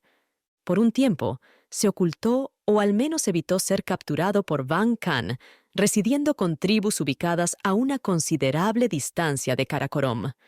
Sin embargo, rápidamente logró iniciar conversaciones secretas con uno de los hijos de Vang Khan, cuyo nombre sonaba como Sankum. Algunos escritores, al intentar escribir su nombre con nuestras letras, lo deletrearon Sunghim. Yemuka convenció al joven Sankum de unirse a él en el argumento. Esto era de esperarse, ya que Sankum, siendo hijo de Vang Khan, estaba algo marginado en la corte de su padre debido a la creciente influencia de Temujin. Yemuka dijo en las representaciones secretas que hizo a Sankum: Y además, este recién llegado no solo está interponiéndose en tu influencia y consideración adecuadas ahora, sino que su intención es eventualmente rodearte y reemplazarte por completo. Está haciendo planes para convertirse en el sucesor de tu padre y así privarte de tu legítima herencia. Sankum escuchaba con entusiasmo estas sugerencias. Finalmente, Sankum y Yemuka acordaron que Sankum usaría su influencia con su padre para obtener permiso para que Yemuka regresara a la corte. Yemuka sería recibido nuevamente en el servicio de su padre, fingiendo haberse arrepentido de su rebelión y estar dispuesto a volver a su lealtad. Sankum hizo lo acordado, y después de un tiempo, Vang Khan accedió a permitir el regreso de Yemuka. Así, se hizo una especie de paz, pero no era una paz real. Yemuka todavía sentía celos de Temujin y ahora también quería venganza. Sin embargo, las cosas parecían tranquilas por un tiempo, al menos sin peleas abiertas en la corte. Durante este tiempo, Vang Khan, como otros gobernantes, a menudo luchaba en guerras con grupos cercanos. En estas guerras dependía mucho de Temujin. Temujin comandaba un gran grupo de tropas, incluyendo su guardia, las tropas de su país, y otras bandas de hombres bajo el mando de Vang Khan o aquellos que se unieron a él voluntariamente. Tenía 4 generales subordinados o Kanes, conocidos como sus 4 más valientes, asistiéndolo en el liderazgo de este grupo. Todos eran comandantes valientes y hábiles. Temujin, el líder de este grupo, exploraba regularmente el país, buscando enemigos de Vang Khan o embarcándose en largas expediciones a través de vastas llanuras y montañas. Ejecutaba los planes militares de Vang Khan, que incluían invadir y saquear, así como buscar venganza y represalias. Temujin era muy apreciado por los soldados que servían bajo su mando. A los soldados siempre les agrada un líder valiente, intrépido y enérgico, que tiene la inteligencia para idear grandes planes y la determinación para llevarlos a cabo efectivamente. No les importa cuán arriesgadas sean las situaciones a las que él los pueda llevar. Aquellos que mueren mientras realizan las tareas que él asume no pueden quejarse, y aquellos que sobreviven están aún más felices, porque han superado peligros tan serios y han ganado una gran cantidad de gloria. Temujin, aunque muy estimado por sus soldados, era extremadamente cruel con sus enemigos cuando se enojaba, como muchos guerreros de su tiempo. La leyenda cuenta que después de una batalla, donde logró una resonante victoria contra una enorme horda de rebeldes y enemigos, capturando un gran número de prisioneros, ordenó encender fuegos. Luego, hizo colocar 70 grandes ollas de agua hirviendo sobre los fuegos. Hizo arrojar a los líderes principales del ejército derrotado, causándoles la muerte escaldados. Inmediatamente marchó hacia el territorio enemigo, tomando a todas las mujeres y niños y enviándolos a ser vendidos como esclavos. También se apoderó del ganado y otros bienes que encontró, tomándolos como botín. No había nada particularmente notable en sus acciones de reclamar la propiedad del enemigo como propia y vender a los cautivos desafortunados como esclavos. Tal era la costumbre de aquellos tiempos. Sin embargo, el acto de hervir vivos a sus prisioneros indica una crueldad distinta y horripilante en su carácter. No obstante, existe la posibilidad de que la historia no sea cierta. Podría haber sido fabricada por Yemuka y Sankum, o por algunos de sus otros enemigos. Yemuka, Sankum y otros intentaron debilitar la influencia de Temujin con Van Khan, pero no pudieron tener éxito. Los éxitos militares de Temujin le permitieron mantener su fuerza a pesar de sus intentos de socavarlo. Van Khan tenía sentimientos encontrados acerca de Temujin. Estaba complacido y orgulloso de él, pero también lo temía. Van Khan no quería depender de un líder subordinado, pero no podía prescindir de él. Un rey nunca quiere que ninguno de sus súbditos se vuelva demasiado notorio o demasiado poderoso. A Van Khan le habría encantado reducir el poder e influencia que Temujin había ganado, que parecía estar creciendo cada día. Sin embargo, no encontraba una manera pacífica de hacerlo. Temujin dirigía sus tropas, generalmente lejos de Karakorom, donde vivía Van Khan, y gozaba de mucha libertad. Temujin reclutaba a sus soldados para mantener un ejército fuerte. Además, si había escasez de los suministros habituales, siempre era fácil encontrar comida para él.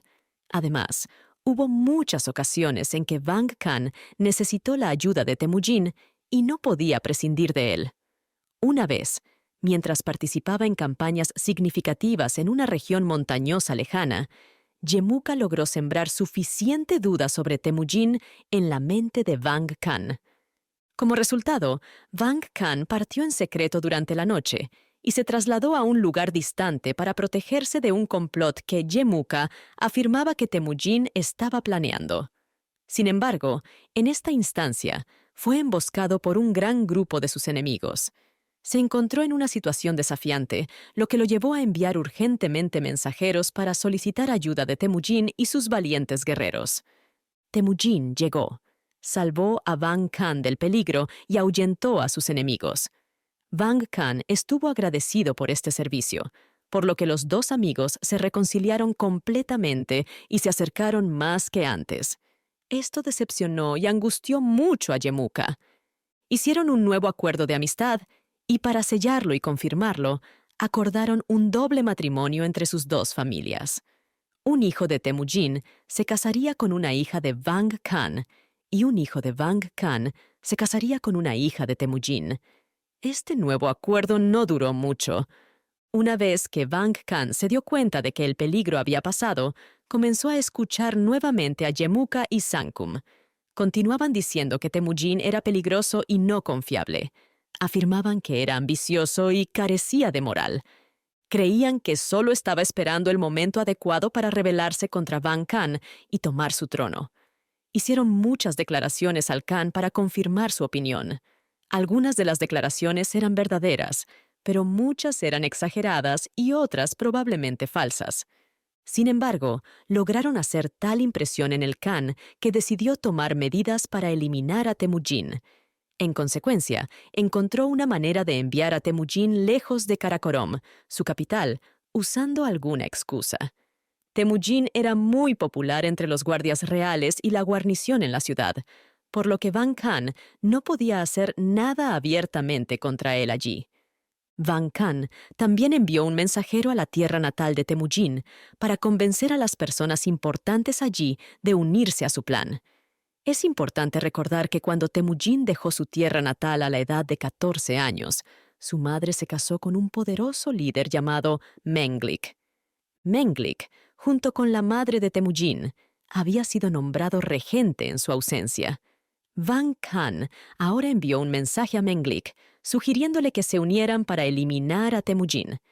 Van Khan dijo en el mensaje que envió a Menglik: No te interesa apoyarlo. De hecho, te casaste con su madre, pero él no significa nada para ti. Y si él es eliminado, serás reconocido como el gran Khan de los mongoles de forma independiente, en lugar de ser subordinado a él y correr el riesgo de que él regrese para reemplazarte en cualquier momento. Van Khan quería que Menglik le ayudara a matar a Temujin. Si Menglik no ayudaba, Van Khan esperaba convencerlo al menos de que estuviera de acuerdo con el plan, para que Menglik no estuviera enojado con él más tarde. Sin embargo, Menglik reaccionó de manera diferente a la propuesta de Van Khan de lo esperado. En lugar de decir algo, Menglik decidió informar a Temujin sobre el peligro en que se encontraba. Rápidamente partió hacia el campamento de Temujin para informarle sobre los planes de Van Khan. Mientras tanto, Van Khan organizó que Temujin se encontrara con él en una ubicación específica para finalizar el matrimonio entre sus hijos, como se había acordado previamente.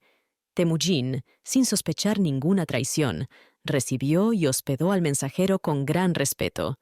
Aceptó venir. Después de prepararse, se embarcó en el viaje junto con el mensajero y un gran grupo de sus acompañantes, dirigiéndose hacia la ubicación designada. En su viaje, Temujin se encontró con Menglik, quien había llegado para informarle sobre el peligro inminente. Al recibir esta información de su padrastro, Temujin encontró una razón para retrasar su viaje. Envió una respuesta cortés a Van Khan a través del embajador e instruyó a este último para que procediera, mientras que Temujin mismo regresó a su campamento. Este campamento estaba ubicado lejos de Karakorom. Van Khan, como se mencionó antes, había enviado a Temujin lejos de la capital porque era un favorito y temía que pudiera haber una revuelta si intentaba algo contra él allí. Sin embargo, Temujin tenía un campamento fuerte. Sus tropas habituales estaban allí, junto con los 4 valientes comandantes liderando las 4 divisiones principales. Su antiguo maestro y guardián, Karasher, también estaba con él. Karasher, al parecer, había estado con Temujin hasta ahora, acompañándolo en todas sus expediciones como su asesor y amigo. Cuando Van Khan se enteró, a través del regreso de su mensajero, de que Temujin se negó a venir al punto de encuentro que había establecido, rápidamente asumió que Temujin sospechaba de una traición. Como resultado, determinó de inmediato que necesitaba lanzar un fuerte ataque sin perder tiempo. De lo contrario, Temujin se volvería cada vez más cauteloso. Parece que no estaba equivocado al pensar que Temujin era bien querido en Karakorom. Esto se confirmó cuando 2 de sus sirvientes lo oyeron discutiendo su plan secreto con una de sus esposas y se lo revelaron a Temujin. Van Khan planeó ir secretamente al campamento de Temujin con una fuerza armada más grande y atacarlo a él y a toda su tropa de repente e inesperadamente por la noche. Creía que de esta manera podría derrotar fácilmente a todo el campamento, ya sea matando a Temujin y a sus generales o capturándolos. Los 2 hombres que revelaron este plan eran esclavos. Eran responsables de cuidar los caballos de alguien asociado con el hogar de Van Khan y realizar otras tareas. Sus nombres eran Badu y Kishlik. Un día, mientras llevaban leche a la casa o tienda de Van Khan, accidentalmente escucharon una conversación entre Van Khan y su esposa. De esta conversación se enteraron de los detalles del plan para destruir a Temujin. Escucharon que la expedición estaba programada para partir a la mañana siguiente. No es sorprendente que escucharan esta conversación. Las tiendas y casas de estas naciones asiáticas estaban construidas con materiales débiles y delgados. Las particiones, hechas de materiales como lona y fieltro, no eran efectivas para bloquear el sonido. Los 2 esclavos decidieron ir inmediatamente al campamento de Temujin e informarle del peligro. Silenciosamente abandonaron sus cuarteles por la noche y viajaron toda la noche. Por la mañana, llegaron al campamento y compartieron con Temujin lo que habían descubierto. Temujin se sorprendió, pero ya estaba algo preparado para esta noticia. Su padrastro ya le había contado sobre los engañosos planes de Van Khan unos días antes. Rápidamente llamó a Karasher y algunos otros amigos para discutir qué hacer. Decidieron engañar a Van Khan usando un plan astuto. Según la información de los esclavos, Van Khan iba a atacarlos esa noche. Las preparaciones para recibirlo tenían que hacerse de inmediato. El plan era que Temujin y sus tropas abandonaran el campamento y se escondieran cerca. Dejarían a algunos hombres atrás que encenderían las luces y mantendrían los fuegos encendidos por la noche. Harían parecer que todas las tropas todavía estaban allí. El plan era que Van Khan atacara como estaba planeado originalmente, y mientras sus fuerzas estuvieran confundidas, Temujin los emboscaría. Temujin esperaba derrotarlos y hacerlos huir, aunque sabía que la fuerza de Van Khan probablemente sería mayor que la suya. El plan de Temujin funcionó muy bien. Una vez que tomó la decisión, inmediatamente comenzó a ponerla en práctica. Hizo que sacaran todos los objetos valiosos de su tienda y los movieran a un lugar seguro. También envió a las mujeres y niños al mismo lugar. Luego, organizó a todos sus hombres, excepto a una pequeña guardia que dejó atrás hasta la tarde, y los llevó al lugar de emboscada que había elegido. El lugar estaba a unas 2 leguas de su campamento. Temujin se escondió aquí en un valle estrecho entre las montañas, no muy lejos del camino por donde Van Khan tendría que pasar. El valle era estrecho y tenía rocas empinadas a ambos lados para protección. También había un bosque en la entrada que ocultaba a quienes estaban dentro. También había un arroyo cerca de la entrada, por lo que al entrar o salir, era necesario cruzar el arroyo. Temujin llegó al lugar y llevó a todas sus tropas al valle, escondiéndose allí. Mientras tanto, la guardia que se quedó atrás en el campamento recibió instrucciones de encender las fogatas e iluminar las tiendas por la noche, como solían hacer. Esto se hacía para crear la ilusión de que el ejército todavía estaba presente cuando se observaba desde la distancia. Se suponía que debían esperar y observar los fuegos y las luces hasta que vieran indicios de que el enemigo se acercaba para atacar el campamento. Luego debían retirarse silenciosamente al otro lado y escapar. Estas preparaciones y el movimiento de las tropas de Temujin al lugar de la emboscada ocuparon casi todo el día.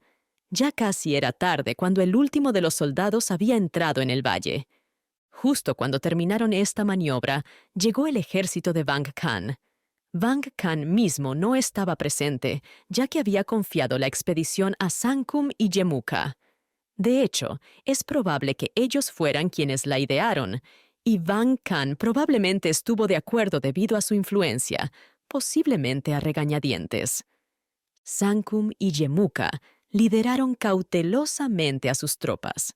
Cuando vieron el campamento iluminado por luces y fogatas, creyeron que todo estaba en orden. Pensaron que su antiguo enemigo y competidor finalmente estaba a su alcance. Acercaron a los hombres al campamento sin ser vistos. Luego, tensaron sus arcos, prepararon sus flechas y atacaron ferozmente.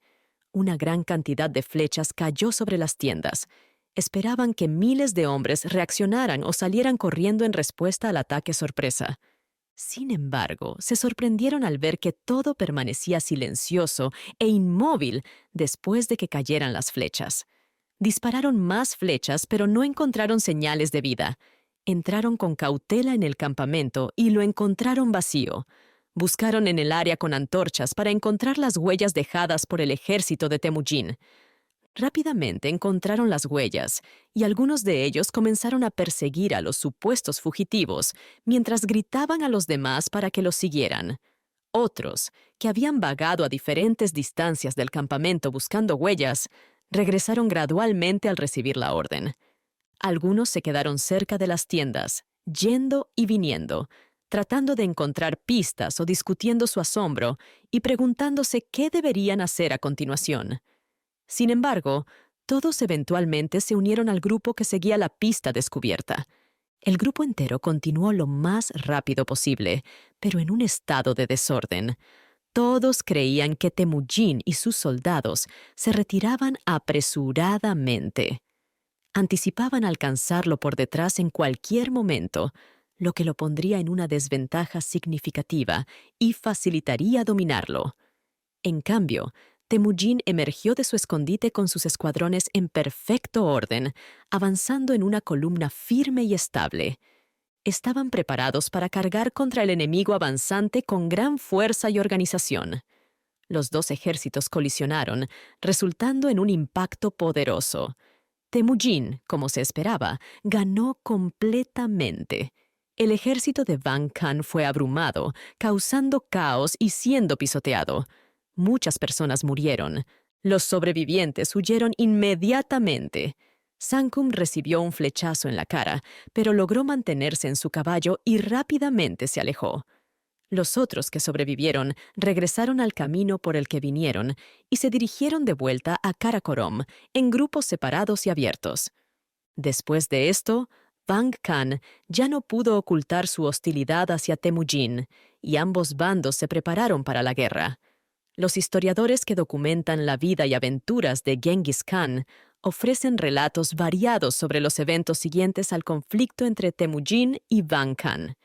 Estas cuentas difieren ligeramente en detalles y perspectivas. Después de la batalla, ambas partes comenzaron a hablar con las tribus cercanas que pensaban que podrían apoyarlos. Intentaron conseguir que tantas personas como fuera posible se unieran a su lado. Temujin obtuvo la ayuda de muchos príncipes tártaros que gobernaban hordas en esa área o en las montañas circundantes. Algunos de estos jefes eran sus parientes. Otros se convencieron de unirse a él porque creían que él sería finalmente más fuerte que Van Khan. Estos jefes no eran solo guerreros, sino también políticos, y querían asegurarse de terminar en el lado ganador después del concurso. Había un Khan llamado Turkili que estaba relacionado con Temujin y lideraba una poderosa tribu. Cuando Temujin llegó a las fronteras del territorio de Turkili, no estaba seguro de cómo se sentía Turkili respecto a él. Por lo tanto, Temujin envió un embajador con antelación para informar a Turkili de su llegada y averiguar si su amistad seguía intacta. Turkili pudo haber estado inseguro de qué lado elegir, pero el hecho de que Temujin y toda su tropa estuvieran presentes en su frontera parece haberlo convencido. Por lo tanto, envió una respuesta positiva e inmediatamente apoyó la causa de Temujin. Muchos otros líderes se unieron a Temujin de manera similar, lo que aumentó el tamaño de sus fuerzas. Durante su viaje por el país, llegó a un lugar con un arroyo de agua salada o amarga que era imbebible. Temujin estableció el campamento junto a este arroyo y llevó a cabo una gran ceremonia, donde él y sus aliados formaron solemnemente una fuerte alianza. Durante la ceremonia, se sacrificó un caballo junto al arroyo. Temujin también bebió algo de agua del arroyo y hizo un solemne juramento, invocando al cielo como testigo. Prometió compartir siempre tanto lo bueno como lo malo con sus oficiales y soldados, y se maldijo a sí mismo si alguna vez rompía su juramento. Todos sus aliados y oficiales hicieron lo mismo. Esta ceremonia fue bien recordada en el ejército. Aquellos que habían estado presentes y habían participado en ella atesoraban el recuerdo con orgullo y placer. Incluso mucho tiempo después, cuando Temujin se había vuelto poderoso y exitoso, sus generales consideraban su presencia en este acuerdo solemne inicial como una marca de honor. Creían que ellos y sus descendientes se distinguirían para siempre de aquellos que se unieron a la causa del conquistador en un momento posterior. Para entonces, Temujin comenzó a sentirse bastante fuerte. Avanzó con su ejército hasta llegar a las fronteras de un lago, que no estaba muy lejos de los dominios de Van Khan. Allí acampó. Antes de proceder más, decidió evaluar el impacto de una carta de protesta y queja en la mente de Van Khan. Así, Temujin le escribió esencialmente lo siguiente. Hace mucho tiempo, cuando mi padre estaba vivo, fuiste expulsado del poder por tus enemigos. Mi padre te ayudó, derrotó a tus enemigos y te devolvió al poder. Más tarde, después de que llegué a tu tierra, tu hermano conspiró contra ti con los Markats y los Neymans. Yo los derroté y te asistí en recuperar tu control. Cuando estabas en grandes problemas, compartí mis animales y todo lo que poseía contigo. Una vez, cuando estabas en una situación muy peligrosa y difícil, me pediste que enviara a mi valiente equipo para rescatarte. Cumplí tu solicitud y ellos te salvaron exitosamente de una amenaza muy seria. Te ayudaron a derrotar a tus enemigos y recuperar una gran cantidad de objetos valiosos. En muchos otros casos, cuando los Kaines se han unido contra ti, te he proporcionado la asistencia más efectiva para derrotarlos. ¿Cómo es posible que, después de haberte proporcionado tantos beneficios durante tanto tiempo, estés planeando traicionarme y destruirme de una manera tan deshonrosa? Parece que esta carta afectó a Van Khan. Sin embargo, estaba bajo la influencia de Sankum y Yemuka, por lo que no podía tomar decisiones por sí mismo. Envió la carta a Sankum para pedirle orientación sobre cómo responder. Pero Sankum, que solía sentir celos de Temujin, ahora estaba aún más enojado debido a la lesión que había sufrido. Estaba decidido a vengarse y se negó a considerar cualquier tipo de compromiso. Mientras tanto, los líderes de las tribus tártaras y mongolas que vivían cerca de los territorios de Vang Khan se enteraron del conflicto entre Vang Khan y Temujin. Estaban intrigados por la próxima lucha de poder entre estos dos gobernantes. Temujin participó activamente en la negociación con ellos e intentó persuadirlos para que lo apoyaran. Era un hombre joven y prometedor, mientras que Vang Khan estaba envejeciendo y mayormente influenciado por Sankum y Yemuka. Temujin, también conocido como Genghis Khan, estaba ganando popularidad como comandante mientras la reputación de Vang Khan estaba en declive. Muchos de los Kaines estaban inclinados a apoyar a Temujin. A otros los hizo unirse a él por la fuerza, y a otros los convenció prometiéndoles liberarlos de las demandas y la tiranía de Vang Khan. Se declaró a sí mismo como un mensajero enviado del cielo para lograr su liberación. Estas tribus asiáticas siempre estaban dispuestas a creer en mensajeros celestiales que conquistarían en su beneficio. Entre otras naciones que se unieron a Temujin en este momento, estaban las personas de su propio país de Mongolistán propio. Fue cálidamente recibido por su padrastro, que estaba a cargo allí, y por todos sus antiguos súbditos, y todos prometieron apoyarlo en la guerra venidera. Después de un tiempo, a medida que Temujin ganaba más seguidores y se fortalecía mediante estas y acciones similares, envió otro mensajero a Vang Khan, proponiendo un compromiso. Vang Khan reunió a un grupo para discutir la propuesta, pero Sankum y Yemuka seguían negándose a hacer cualquier acuerdo.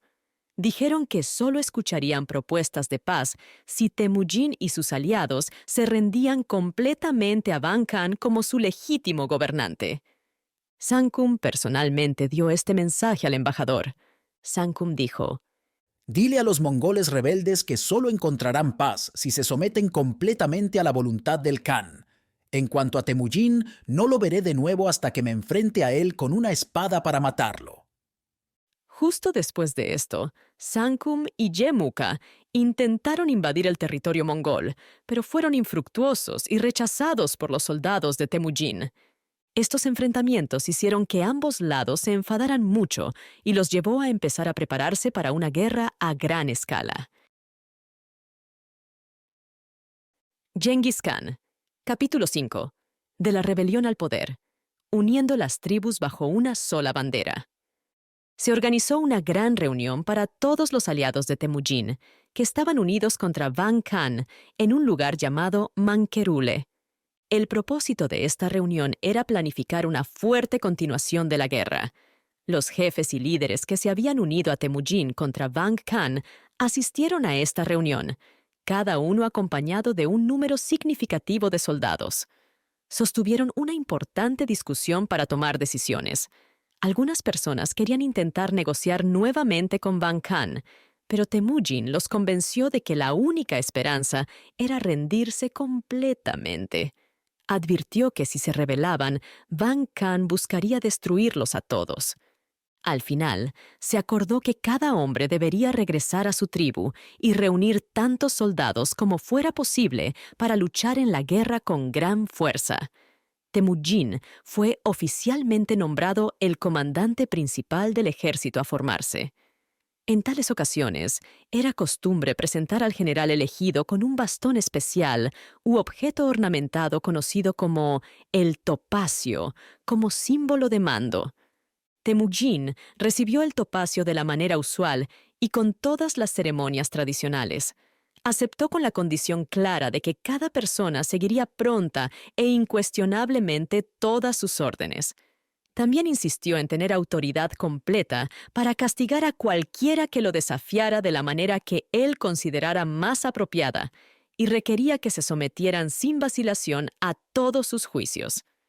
Todos aceptaron solemnemente estas condiciones. Como el nuevo líder, Temujin recompensó a aquellos que dejaron el servicio de Van Khan para unirse a él. También reconoció y recompensó a los 2 esclavos que lo habían advertido sobre el plan de Sankum y Yemuka de emboscarlo en su campamento. Liberó a los esclavos y aseguró que serían cuidados por el resto de sus vidas. También los incluyó en el grupo de exentos. Los exentos eran un grupo especial de personas a quienes se les concedieron ciertos derechos y privilegios como recompensa por su gran servicio público. Estaban exentos de pagar impuestos. Cuando se tomaba el botín del enemigo, recibían su parte completa sin deducciones, mientras que todos los demás tenían que dar una parte de sus acciones al Khan. Los exentos también disfrutaban de varios otros privilegios. Tenían el derecho de ver al Khan cuando quisieran, sin esperar permiso como los demás. También tenían el privilegio especial de recibir 9 indultos por cualquier delito que cometieran. Esto significaba que solo enfrentarían castigo si cometían 10 faltas o delitos. Estos privilegios se transmitían a sus descendientes durante 7 generaciones. Temujin colmó a los esclavos de recompensas como muestra de su profundo agradecimiento por su papel en salvarlo a él y a su ejército. Temujin otorgó a los esclavos una generosa recompensa, verdaderamente agradecido por su ayuda en salvar posiblemente a su ejército y a él mismo. También quería dejar claro a sus seguidores que siempre recompensa a aquellos que brindan ayuda significativa. Temujin se encontraba ahora al frente de un gran grupo de hombres. Su prioridad era crear un sistema de disciplina para que pudieran luchar de manera organizada y ordenada. Dividió su ejército en 3 grupos. El grupo central estaba compuesto por sus guardias y estaba bajo su mando. Las alas estaban formadas por los grupos de sus aliados y amigos. Su estrategia para entrar en batalla era avanzar las 2 alas mientras mantenía el centro en reserva. El centro entonces cargaría con fuerza imparable en el momento oportuno para maximizar el impacto. Cuando todo estuvo listo, Temujin inició a su ejército y comenzó a moverse hacia el país de Vang Khan. Los escuadrones que formaban su enorme horda eran tantos que llenaban la llanura entera. Mientras tanto, Vang Khan había estado activo. Actuando en su nombre, Sankum y Yemuka habían reunido un gran ejército y habían comenzado a marchar desde Karakorum para enfrentar a su enemigo. Sin embargo, sus fuerzas, aunque mayores, no estaban tan bien organizadas ni disciplinadas como las de Temujin.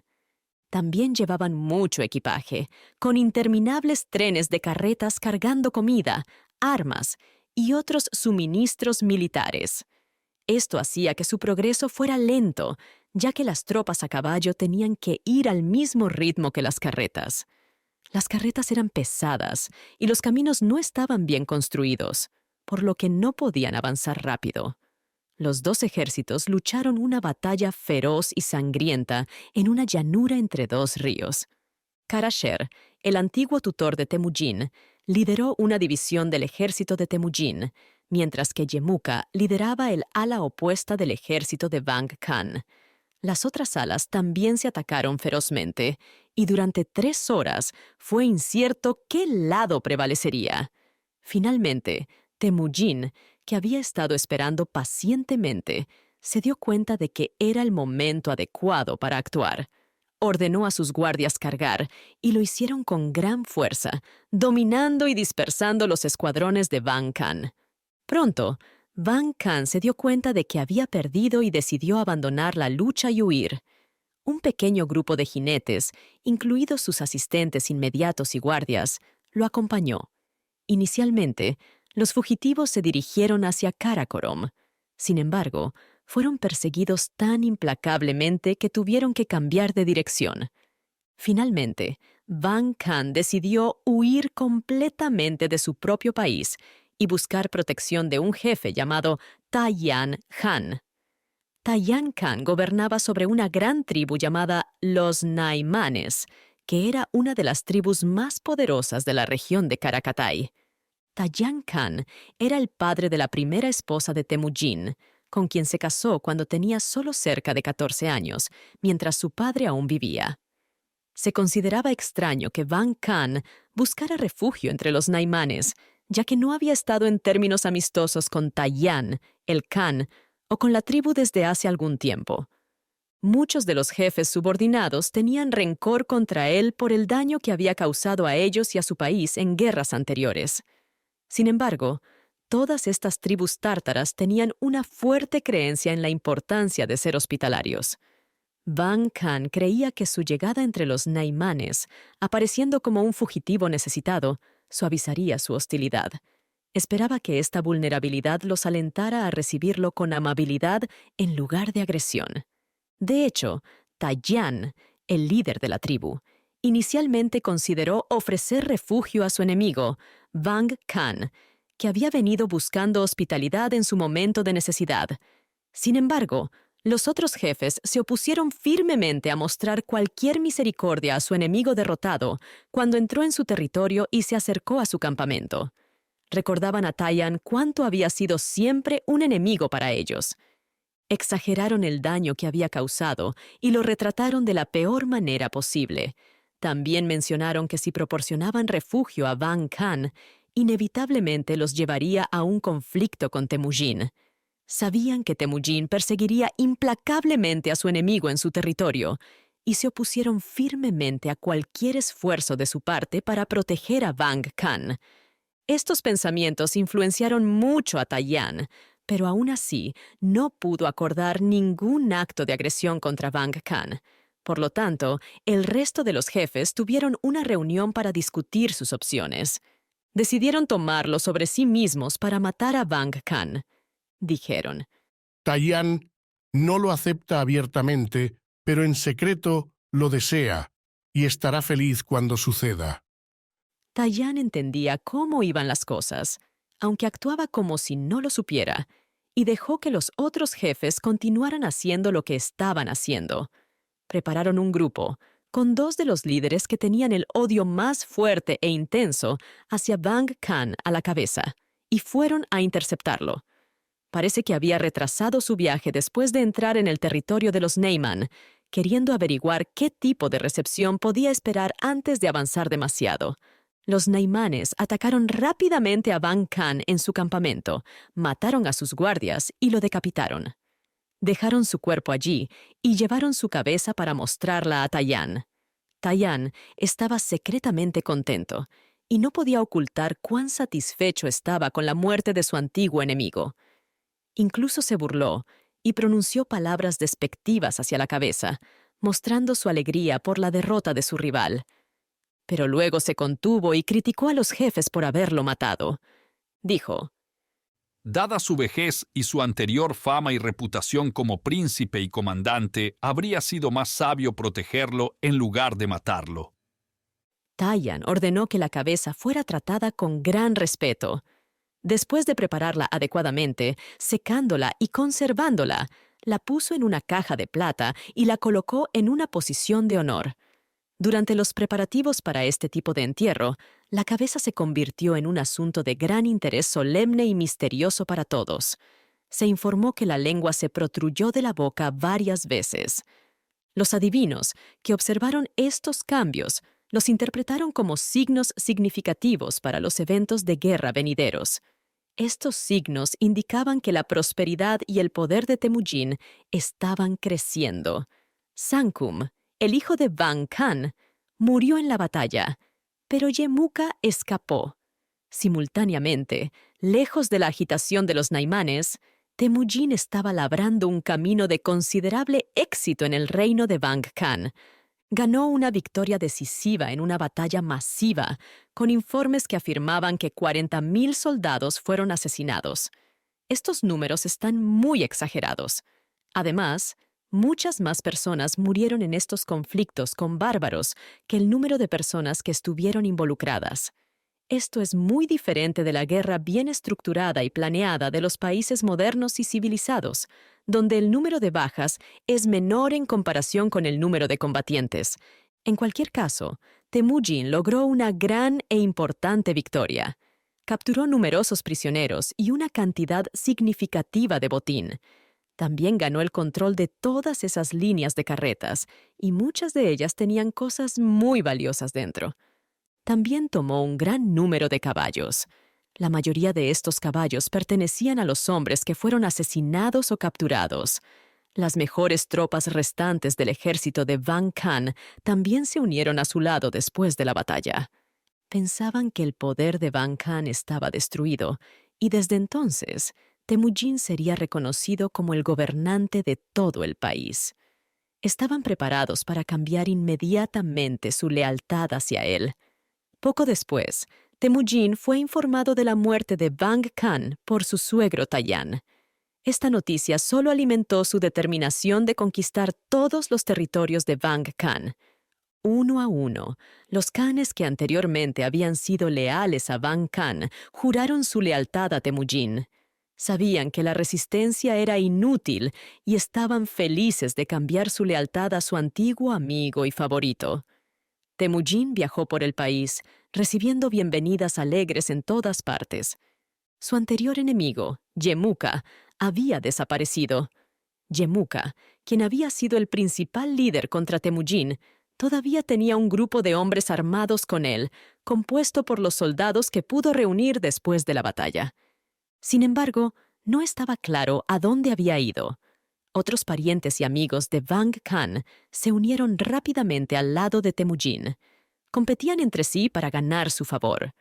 Un hermano de Vang Khan, que era un líder fuerte e importante, vino a ofrecer su ayuda y, como gesto de buena voluntad, presentó a su hija como esposa para Temujin.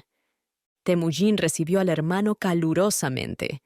Aceptó el regalo de su hija, pero dado que ya tenía muchas esposas y uno de sus principales oficiales parecía interesado en ella, amablemente le dio la joven dama a él. Naturalmente, la joven no pudo expresar su opinión sobre el asunto. Tenía que estar de acuerdo obedientemente con cualquier decisión que su padre y los otros Khanes tomaran sobre lo que le sucedería. El nombre del príncipe era Hakembu. Vino al campamento de Temujin con preocupaciones. Temía que, debido a que era el hermano de Vang Khan, Temujin pudiera guardarle rencor y rechazar su rendición y regalos. Pero cuando vio lo cálidamente que fue recibido, se sintió mucho mejor y le pidió a Temujin que le diera un papel en el ejército. Temujin accedió a hacerlo con gusto, especialmente porque fue el hermano de Vang Khan quien lo solicitó. Le dijo a Hakembu: Ciertamente, te estoy agradecido por tu hermano. Él me proporcionó ayuda y protección cuando lo necesité y me acogió cuando era un fugitivo y un exiliado. Me mostró muchas bondades durante ese tiempo. Siempre recordaré y estaré agradecido por la ayuda que me dio. Aunque más tarde se convirtió en mi enemigo, no guardo rencores contra él ni contra su hijo Sankum. Creo que Yemuka, quien siempre ha estado en contra de mí, lo influenció con información falsa. No siento enojo hacia Vang Khan por ir en contra de mí, así que todavía tengo respeto por él. Me alegra poder ahora mostrar mi agradecimiento a su hermano, a través de ti, por la ayuda que recibí de Vang Khan. Así que Temujin le dio a Hakembu un puesto importante en su ejército y lo trató con gran respeto. Dada su constante muestra de generosidad, no es sorprendente que ganara una influencia significativa sobre sus seguidores. Esta influencia contribuyó en gran medida a sus logros y fama posteriores. Mientras tanto, mientras Sankum fue asesinado, Yemuka logró escapar. Después de encontrarse con varias aventuras, finalmente llegó a la tierra de Tayan. Llevó consigo a los soldados restantes del ejército de Vang Khan, que habían logrado sobrevivir y no ser capturados, junto con muchos oficiales. Yemuka hizo todo lo posible por arreglar a los soldados heridos, reuniendo los restos dispersos y reorganizando los grupos dañados. Ellos, junto con algunos de los enfermos y heridos que todavía podían montar, llegaron a los territorios de Tayán. Era un general hábil y fue bien recibido en la corte de Tayán.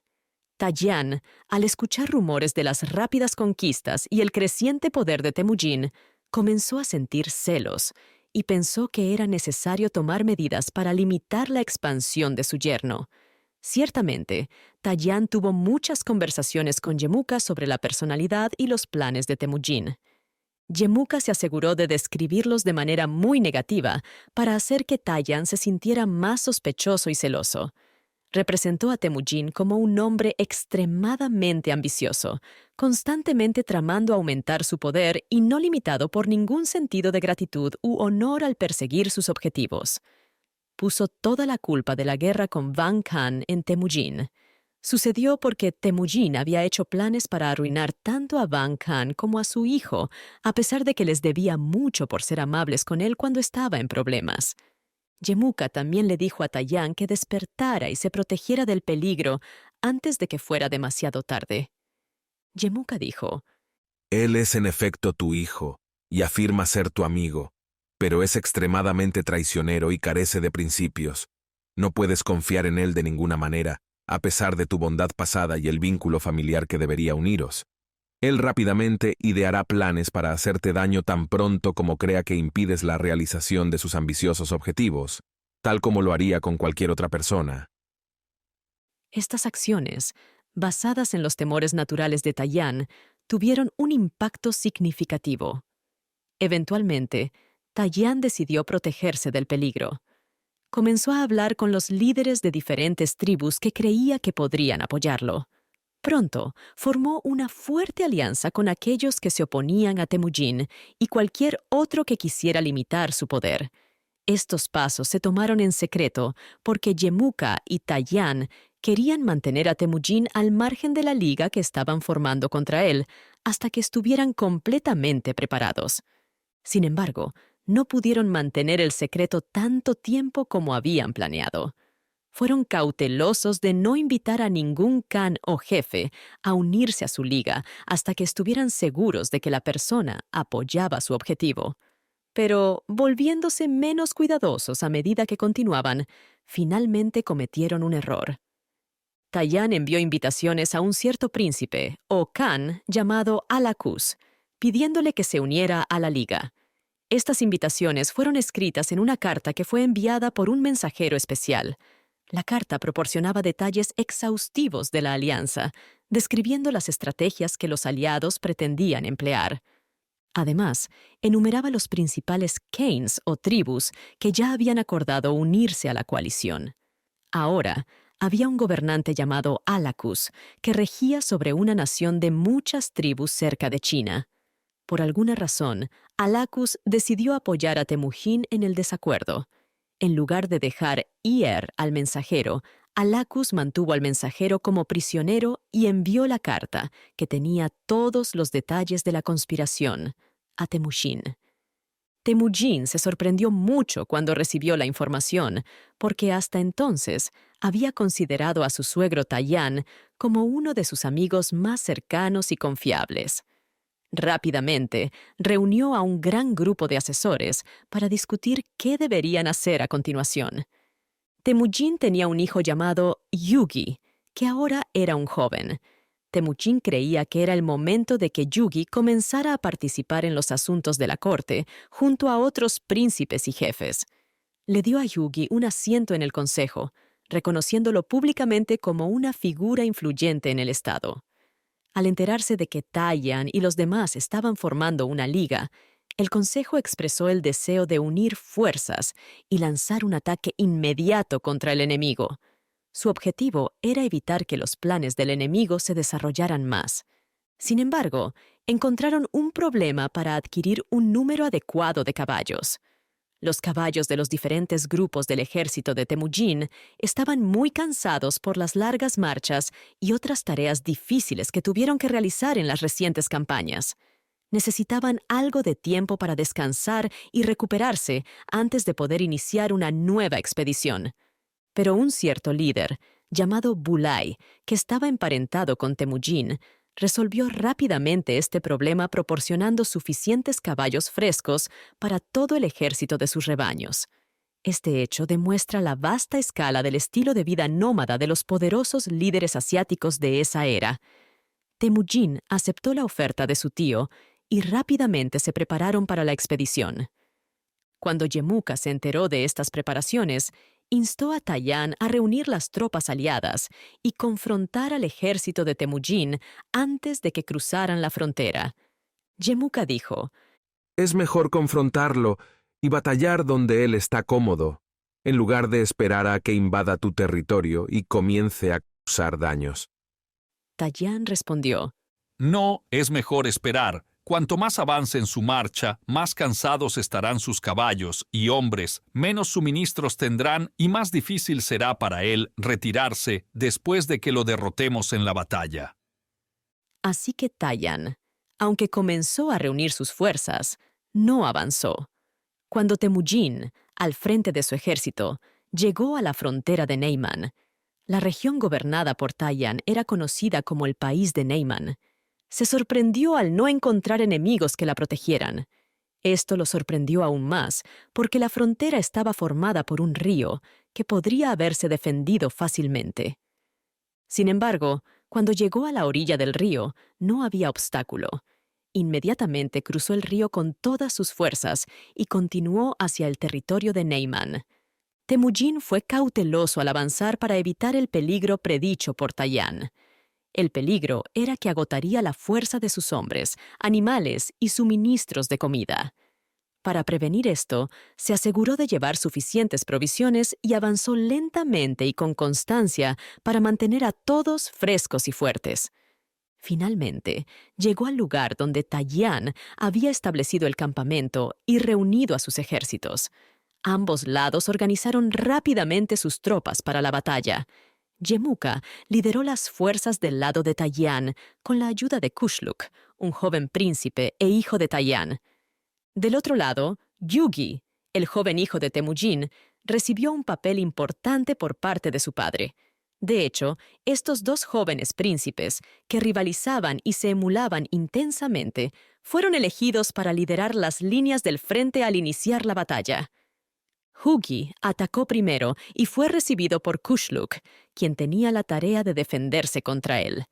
Ambos príncipes lucharon valientemente durante toda la batalla y ganaron mucha fama. La batalla comenzó por la mañana y duró todo el día. Al final, Temujin ganó completamente. Taiyán resultó gravemente herido por la mañana y fue rápidamente retirado del campo de batalla. Se hizo todo lo posible por salvar su vida, pero falleció poco después. Su hijo, el príncipe Kushluk, luchó valientemente todo el día. Pero al caer la noche y al darse cuenta de la derrota, escapó con tantas tropas como pudo reunir en el caos. Liderando este grupo, se apresuró al territorio de uno de sus tíos, el hermano de su padre. Buscó refugio allí temporalmente, planeando decidir sus próximos pasos más tarde. En cuanto a Yemuka, después de luchar ferozmente todo el día, finalmente fue rodeado y capturado hacia la noche. Temujin ordenó de inmediato su ejecución después de la batalla. No veía a Yemuka como un oponente honorable, sino como un rebelde y traidor, y por lo tanto creía que no merecía ninguna misericordia. Genghis Khan, capítulo 6. La coronación de Genghis Khan, la fundación de un imperio. Había una extensa área de tierra, cubriendo una parte significativa del interior de Asia. Era controlada por Temujin, quien tenía bajo su mando a muchos grupos ricos y poderosos. Decidió unir y fortalecer su control, estableciendo un gobierno imperial centralizado sobre todo el territorio. Aún quedaban algunas batallas por luchar para derrotar a algunos líderes restantes que resistían, y algunas ciudades necesitaban ser capturadas. Sin embargo, estas victorias se lograron rápidamente. Poco después de la gran batalla con Taiyán, Temujin se convirtió en el gobernante indiscutible de lo que para él era casi todo el mundo conocido. Toda oposición a su gobierno había desaparecido, y ahora sus prioridades eran mejorar la organización de su ejército, establecer leyes, elegir una ciudad capital e implementar un sistema de gobierno civil capaz de manejar los asuntos internos de un vasto imperio. Temujin decidió hacer de Karakorum su capital. Luego fue a la ciudad con sus tropas y entró de manera grandiosa. Estableció una corte magnífica en esa ubicación. Durante el invierno, mientras se concentraba en organizar y fortalecer su imperio, recibió un flujo continuo de embajadores de varias naciones y tribus de Asia Central. Venían a felicitarlo por sus victorias y ofrecer su lealtad o alianza en nombre de los khanos que representaban. Estos embajadores llegaron con jinetes bien vestidos y completamente armados. Las escenas alegres y magníficas presenciadas en Karakorum durante el invierno fueron más impresionantes que cualquier cosa vista allí antes. Mientras el pueblo se sumergía en los desfiles, Temujin reflexionaba sobre el tipo de gobierno que debería establecer para su imperio y las leyes que gobernarían a sus súbditos. Comprendía la importancia de diseñar un sistema de gobernanza robusto que asegurara la estabilidad y el orden dentro de su vasto dominio. Discutió esto en privado con algunos de sus asesores y tuvo un sistema de gobierno y un conjunto de leyes redactadas por secretarios. Los planes para estas leyes propuestas se discutieron en el Consejo. Una vez que estuvieron bien preparados, Temujin envió un mensaje a todos los gobernantes y líderes importantes de sus tierras. Les pidió que se reunieran en un día específico para escuchar sus ideas. Temujin tenía como objetivo establecer una forma de gobierno donde el Gran Khan sería seleccionado a través de un proceso de votación por todos los otros khanos. Esta selección tendría lugar durante una reunión general cada vez que se debía nombrar a un nuevo Khan. Se decretó que cualquier persona que se declarara como el Gran Khan o intentara tomar la autoridad suprema sin ser debidamente elegido por los otros khanos, enfrentaría la pena de muerte. El país se dividió en provincias, cada una con un gobernante subordinado llamado Khan. Estos gobernantes eran responsables ante el Gran Khan. Si el Gran Khan los convocaba, tenían que ir a la capital de inmediato. Allí, debían explicar cómo gobernaban su provincia y responder a cualquier acusación contra ellos. Si se les encontraba culpables de desobediencia grave o mala gestión, serían ejecutados. Temujin transformó y reestructuró el ejército, utilizando los mismos principios o similares. Los soldados se dividían en grupos de aproximadamente 100 individuos. Cada 10 de estos grupos se organizaban en una unidad más grande llamada regimiento, que típicamente consistía en alrededor de 1000 soldados. Los regimientos se agrupaban para formar cuerpos más grandes de aproximadamente 10.000 soldados cada uno. Se escogían oficiales para liderar las tropas y se les proporcionaban armas y municiones que se almacenaban en almacenes. Los oficiales eran responsables de distribuir los suministros a los soldados cuando los necesitaban.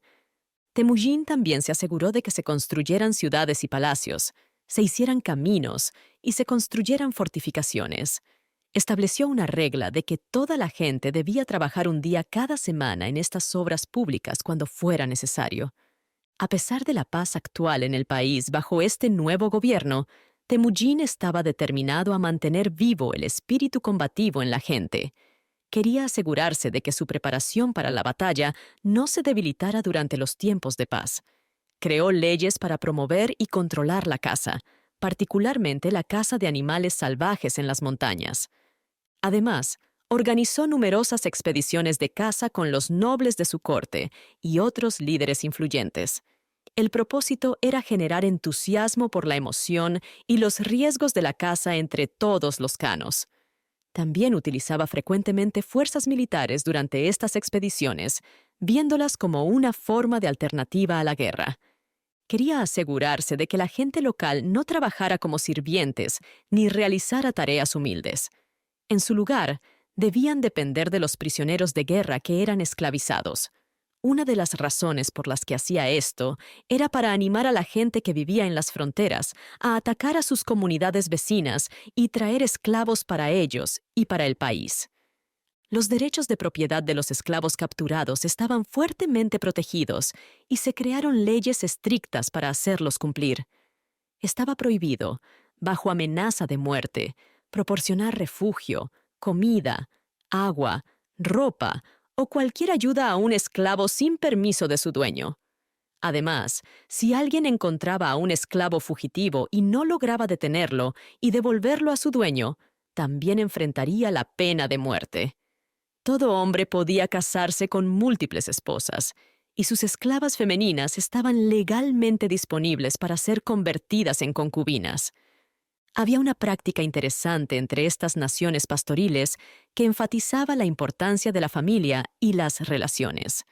Dos familias podían fusionar legalmente su conexión mediante la organización de un matrimonio ficticio entre niños fallecidos. Los contratos y ceremonias para tales matrimonios se llevaban a cabo como si los niños todavía estuvieran vivos. Posteriormente, las dos familias eran consideradas legalmente conectadas y tenían obligaciones mutuas como si estuvieran en un matrimonio real. Se dice que algunas naciones tártaras todavía practican esta tradición hoy en día. Se cree que tal ceremonia de boda, realizada por los padres de niños fallecidos, tiene un impacto en los individuos involucrados en el más allá. Por lo tanto, su unión, organizada y consagrada en la tierra, es validada y completada en el cielo. Además de estas leyes únicas y específicas, también había leyes contra el robo, el hurto, el asesinato, el adulterio y el falso testimonio. Las penas por estos crímenes solían ser severas. Robar ganado era castigado con la muerte. Para robos menores, el criminal sería golpeado con un palo, con el número de golpes dependiendo de la gravedad del delito. Sin embargo, si el criminal tenía suficiente dinero, podía evitar este castigo pagando 9 veces el valor del objeto robado. En términos de religión, la Constitución de Temujin establecía que solo hay un Dios, que creó el cielo y la tierra. Este Dios es reconocido como el supremo gobernante y administrador de toda la humanidad. Tiene el poder de controlar la vida y la muerte, la riqueza y la pobreza, y tiene autoridad absoluta sobre todo. Esta creencia fundamental era el único requisito. Temujin permitía que las diferentes naciones y tribus dentro de sus territorios practicaran sus modos preferidos de adoración y celebraran sus rituales religiosos. Prohibía estrictamente la perturbación o persecución de cualquier persona en base a su religión, independientemente de su forma. Había llegado el momento de que los khanos se reunieran para una gran asamblea. En lugar de celebrarlo en la capital, Karakorom, eligieron un lugar central llamado Dilon Ildak. Este lugar era más conveniente porque podía acomodar la gran cantidad de caballos y animales que los khanos siempre traían consigo. Era importante encontrar un lugar con mucho espacio abierto y pastos fértiles para el campamento. A medida que los diferentes líderes llegaban, cada uno con su grupo de seguidores, elegían sus lugares, montaban sus tiendas y dejaban que sus caballos, ovejas y bueyes pastaran en las llanuras. En pocos días, aldeas de tiendas llenaban todo el país. Se podía ver a los jinetes cabalgando por los alrededores, y pequeños grupos de ganado eran guiados por pastores y esclavos. El ganado masticaba lentamente la hierba mientras se desplazaba por las colinas y los valles. Finalmente, cuando todos se habían reunido, se eligió un lugar en el medio del campamento para las ceremonias. Se preparó un asiento especial para que Temujin diera su discurso a la asamblea. Los khanos y sus seguidores se reunieron alrededor de esta área, y Temujin les habló, explicando por qué se habían reunido y compartiendo sus planes para el futuro. Les dijo que gracias a las victorias que habían logrado, se había establecido un gran imperio. Ahora, los había reunido para organizar un gobierno para este dominio y elegir un gobernante. Les pidió que comenzaran eligiendo a este gobernante. Los khanos procedieron entonces a la elección. Esto era solo una formalidad, ya que se esperaba que Temujin fuera elegido. Se llevó a cabo la elección, y uno de los canos más antiguos y respetados fue encargado de anunciar el resultado. Con gran solemnidad, declaró frente a toda la asamblea que Temujin había sido elegido. Luego se dirigió directamente a Temujin, quien estaba sentado en una alfombra de fieltro negro para esta parte de la ceremonia. El Kano recordó a Temujin que su autoridad provenía de Dios y que era responsable ante Dios de usar su poder sabiamente. El Kano dijo que si Temujin gobernaba bien a sus súbditos, Dios haría que su reinado fuera exitoso. Sin embargo, si mal utilizaba su poder, tendría un final miserable. Después de que el discurso terminara, 7 de los Kanos, que fueron elegidos para esto, vinieron y llevaron a Temujin a un trono que estaba preparado para él en el medio de la reunión. Todos los Kanos y sus seguidores vinieron y le rindieron sus respetos. Entre otros, había un anciano profeta llamado Koksa, que era muy respetado por la gente porque creían que estaba inspirado y llevaba una vida estricta. Vestía ropa delgada y andaba descalzo todo el año, y se creía que su capacidad para soportar estas condiciones era milagrosa y divina. La gente le dio un nombre que significaba la imagen de Dios, y lo consideraba inspirado. También afirmaba que ocasionalmente un caballo blanco venía a él y lo llevaba al cielo. Allí, tendría conversaciones cara a cara con Dios y recibiría revelaciones para compartir con otros. Todo esto era firmemente creído por la gente. El hombre podría haber sido un fraude o podría haber estado mentalmente enfermo. En muchos casos como este, la supuesta inspiración que la persona cree estar experimentando proviene de cierta excitación espiritual. Esta excitación, aunque no incapacita completamente a los individuos de sus tareas y responsabilidades normales, se acerca a la locura y a menudo, finalmente resulta en completa locura. Este anciano profeta se acercó a Temujin mientras éste se encontraba sentado en su alfombra de fieltro y le dirigió un solemne discurso frente a todos los Kanos reunidos. Afirmó tener un mensaje del cielo respecto al reino y el gobierno de Temujin. Según el profeta, este reino fue establecido por la voluntad de Dios y continuaría existiendo mientras Temujin viviera, pasando a sus descendientes por generaciones venideras. Al escuchar este discurso, la gente inmediatamente adoptó el nombre que el profeta había otorgado a su nuevo líder y saludaron a Temujin con entusiasmo con él. Así, nuestro héroe fue nombrado Genghis Khan, un nombre que rápidamente ganó fama a través de Asia y desde entonces se ha hecho renombrado mundialmente. La significación de este título en el idioma de los mongoles era el Gran Khan de Khanes. Temujin, también conocido como Genghis Khan, fue proclamado por la gente con un nuevo título que le dio el anciano profeta. Se sentó en su trono mientras sus súbditos venían a rendirle respeto. Primero, los propios Khanes se acercaron y se arrodillaron 9 veces como señal de su completa sumisión a su autoridad. Una vez que se retiraron, la gente misma vino y mostró su respeto de la misma manera. Al levantarse después de la reverencia final, gritaron «¡Viva el gran Genghis Khan!», repetida y entusiastamente. Después, el nuevo emperador dio un discurso a los Khanes y sus seguidores. Expresó su gratitud por el honor que le confirieron al nombrarlo líder supremo. También compartió los principios orientadores que darían forma a su gobierno.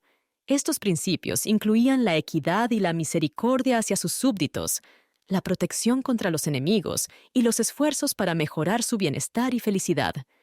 El emperador se comprometió a llevarlos al honor y la gloria, asegurando su reconocimiento en todo el mundo. Enfatizó el trato imparcial a todas las tribus y hordas, mostrando igual favor tanto a los mongoles como a los tártaros, los 2 grupos principales entre sus súbditos. Después del discurso, Genghis Khan dio regalos a todos los Khanes subordinados, tanto los importantes como los no tan importantes. También celebró grandes festejos que duraron varios días. Tras disfrutar de las festividades, los Khanes se despidieron del emperador uno por uno. Luego, el gran campamento se disolvió y las diferentes tribus regresaron a sus hogares. Después de que concluyeron las ceremonias de inauguración, Genghis Khan regresó a Karakorum con sus oficiales de corte y seguidores inmediatos.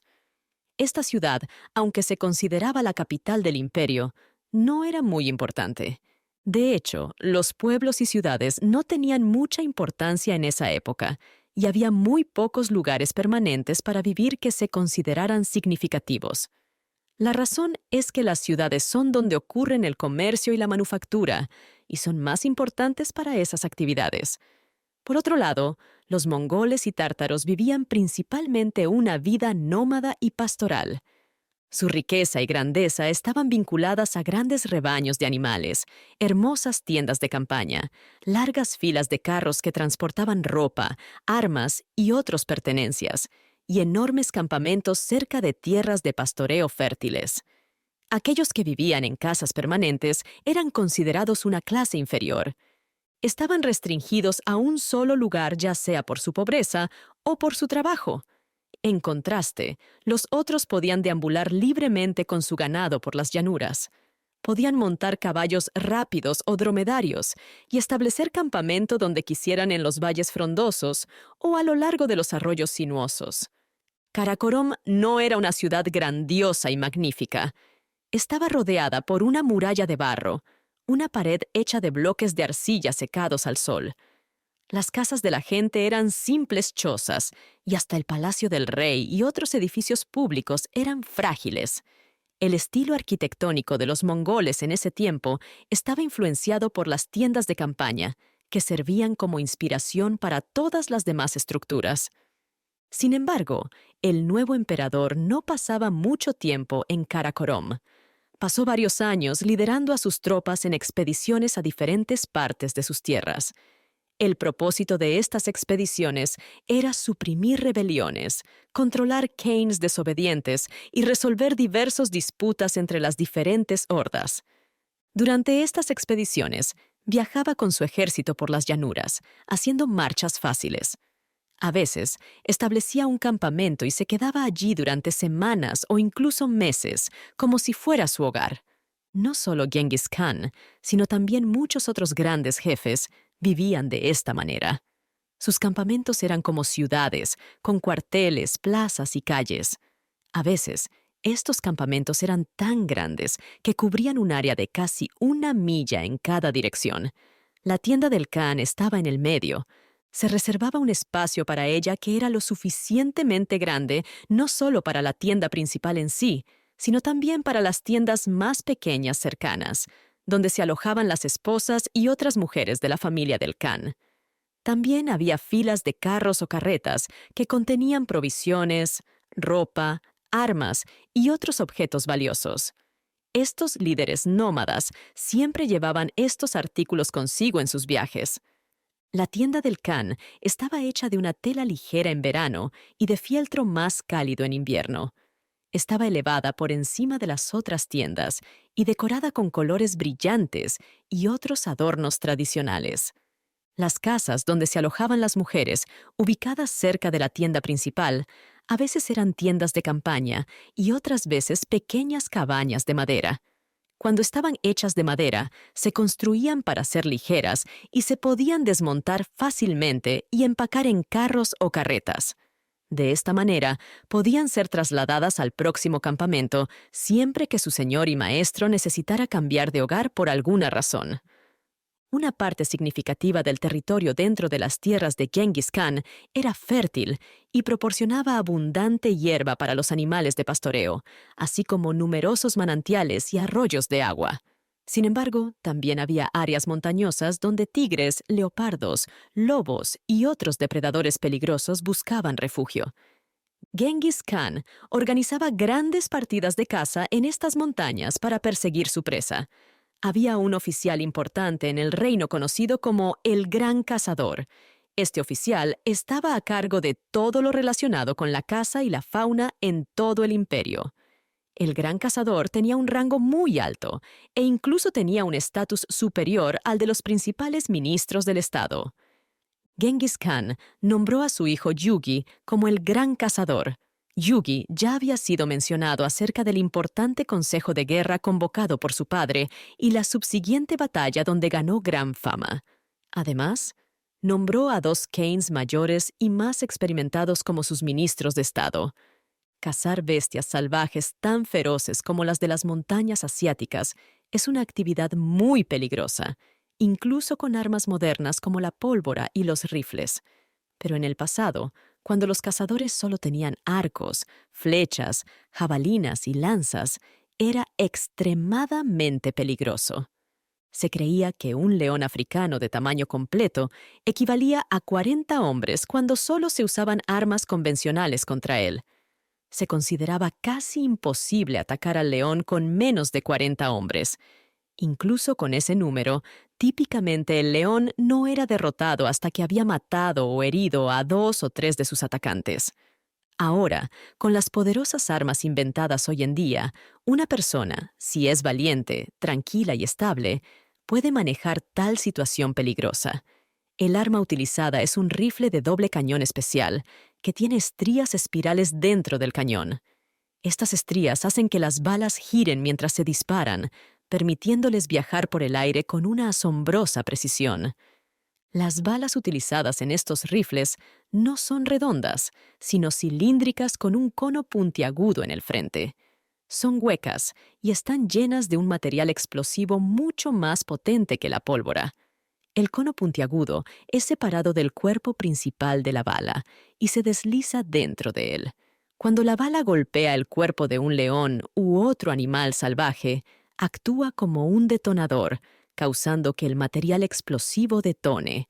Como resultado, la bala explota dentro del cuerpo del animal, causando un daño severo con fragmentos de hierro del cilindro. Como resultado, una bala regular podría quedarse atascada en su cuerpo o atravesarlo sin causar mucho daño, lo que lo haría aún más enfurecido y llevaría a un ataque más intenso contra su enemigo. Sin embargo, si una bala explosiva lo golpea en cualquier parte de su cuerpo, quedará inmediatamente incapacitado y experimentará un dolor intenso, lo que eventualmente llevará a su muerte en el suelo. Por lo tanto, cazar animales salvajes en las montañas era muy peligroso. Por eso, la posición de gran cazador era altamente respetada. Sin embargo, no toda la caza era tan peligrosa como se describe arriba. Algunos animales son naturalmente tímidos e inofensivos y tratan de salvarse huyendo. Animales como estos eran perseguidos y capturados usando caballos rápidos y perros, o superados mediante tácticas ingeniosas. En ciertas áreas de Mongolia, los cazadores usaban este método para capturar un tipo específico de ciervo. Los cazadores, cuando se acercaban al lugar donde un grupo de ciervos estaba comiendo, se dividían en 2 grupos. Un grupo tomaría las astas de los ciervos y las posicionaría de tal manera que pudieran sostenerlas sobre sus cabezas en los arbustos, haciendo que pareciera que había ciervos reales allí. El otro grupo, armado con arcos y flechas, jabalinas, lanzas y otras armas, se escondería cerca. El grupo con las astas emitiría entonces un sonido similar al que hace la cierva. Al oír el grito, los ciervos machos del grupo se acercarían rápidamente al área. Los hombres escondidos en los arbustos levantarían las astas y las moverían para engañar a los ciervos y provocar un sentido de competencia y enojo. Mientras tanto, los individuos asignados continuarían pretendiendo ser ciervas y emitirían el grito. Los ciervos comenzarían a raspar el suelo y a prepararse para la pelea. Cuando los ciervos estuvieran enfocados en las astas falsas en los arbustos, los cazadores se acercarían sigilosamente. Luego apuntarían cuidadosamente y dispararían directamente al corazón de los animales desprevenidos. Por supuesto, se requería mucha práctica y habilidad para realizar con éxito tales tareas. Muchos otros aspectos de la caza requerían entrenamiento específico. Una de las cosas más difíciles era entrenar a los caballos para que se acercaran a los tigres y otros animales salvajes sin miedo. Los caballos naturalmente tienen un fuerte temor a estos animales, y fue muy desafiante superar ese miedo. Los cazadores mongoles encontraron una manera de hacer que sus caballos fueran más valientes, dándoles el coraje para enfrentarse a enemigos fuertes. Este entrenamiento hacía que los caballos se entusiasmaran, como un caballo de guerra disciplinado cargando contra otros caballos y jinetes en batalla. Además de las montañas mencionadas anteriormente, también había desiertos en el país mongol. El desierto más grande se extiende a través del centro de Asia y es una de las áreas áridas más grandes del mundo. A diferencia de otros desiertos, esta tierra está muy elevada, lo que contribuye a su aridez. Una parte significativa de este desierto está compuesta por rocas y arenas estériles. En el tiempo que estamos discutiendo, eran completamente inhabitables. La alta elevación del terreno lo hacía extremadamente frío, haciendo casi imposible cruzarlo excepto durante la temporada más cálida del año. En algunas áreas más bajas de este distrito que no estaban tan elevadas y tenían mejor tierra, había hierba y plantas que los animales podían comer. Por lo tanto, durante ciertos tiempos del año, la gente iba allí para dejar pastar a sus animales. En todo el país no había grandes bosques. Solo había algunos matorrales enredados en las montañas donde los animales salvajes se ocultaban y hacían sus hogares. Una posible razón para la falta de bosques era la práctica de quemar las llanuras cada primavera, similar a lo que hacían los nativos americanos en las praderas americanas. En primavera, la hierba seca del año anterior cubría el suelo, dificultando el crecimiento de hierba fresca. Para solucionar este problema, la gente prendía fuego a la hierba seca en una mañana de primavera ventosa. El fuego quemaba rápidamente todo lo que estaba sobre el suelo, pero las raíces permanecían seguras bajo tierra. Poco después, la nueva hierba crecía muy bien. La gente creía que la nueva hierba lucía tan verde y crecía rápidamente porque la hierba muerta anterior había desaparecido. Pero ahora sabemos que quemar la hierba vieja deja ceniza en el suelo que ayuda a que la nueva hierba crezca mejor. Por lo tanto, la razón por la que la vegetación fresca parece tan rica es principalmente por esto. Este era el país donde vivían las tribus pastoriles errantes, que ahora estaban bajo el control de Genghis Khan. Su dominio no tenía fronteras fijas, ya que se extendía sobre tribus específicas en lugar de una región específica.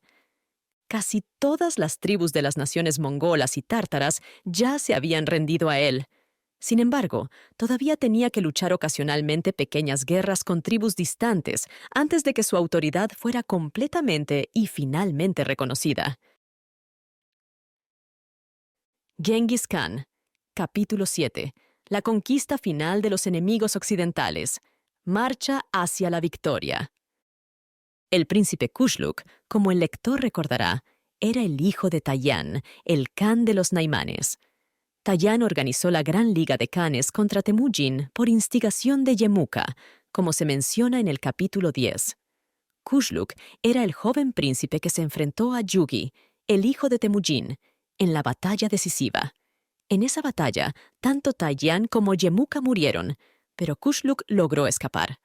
Fue acompañado en su huida por un líder llamado Tukta Bey. Tukta Bey era el jefe de una tribu fuerte. La ciudad que consideraba su capital era Kashin, ubicada en el suroeste, no muy lejos de las fronteras de China. Tukta Bey, junto con Kushluq, fue a Kashin y comenzó a prepararse para reunir un nuevo ejército para luchar contra Temujin.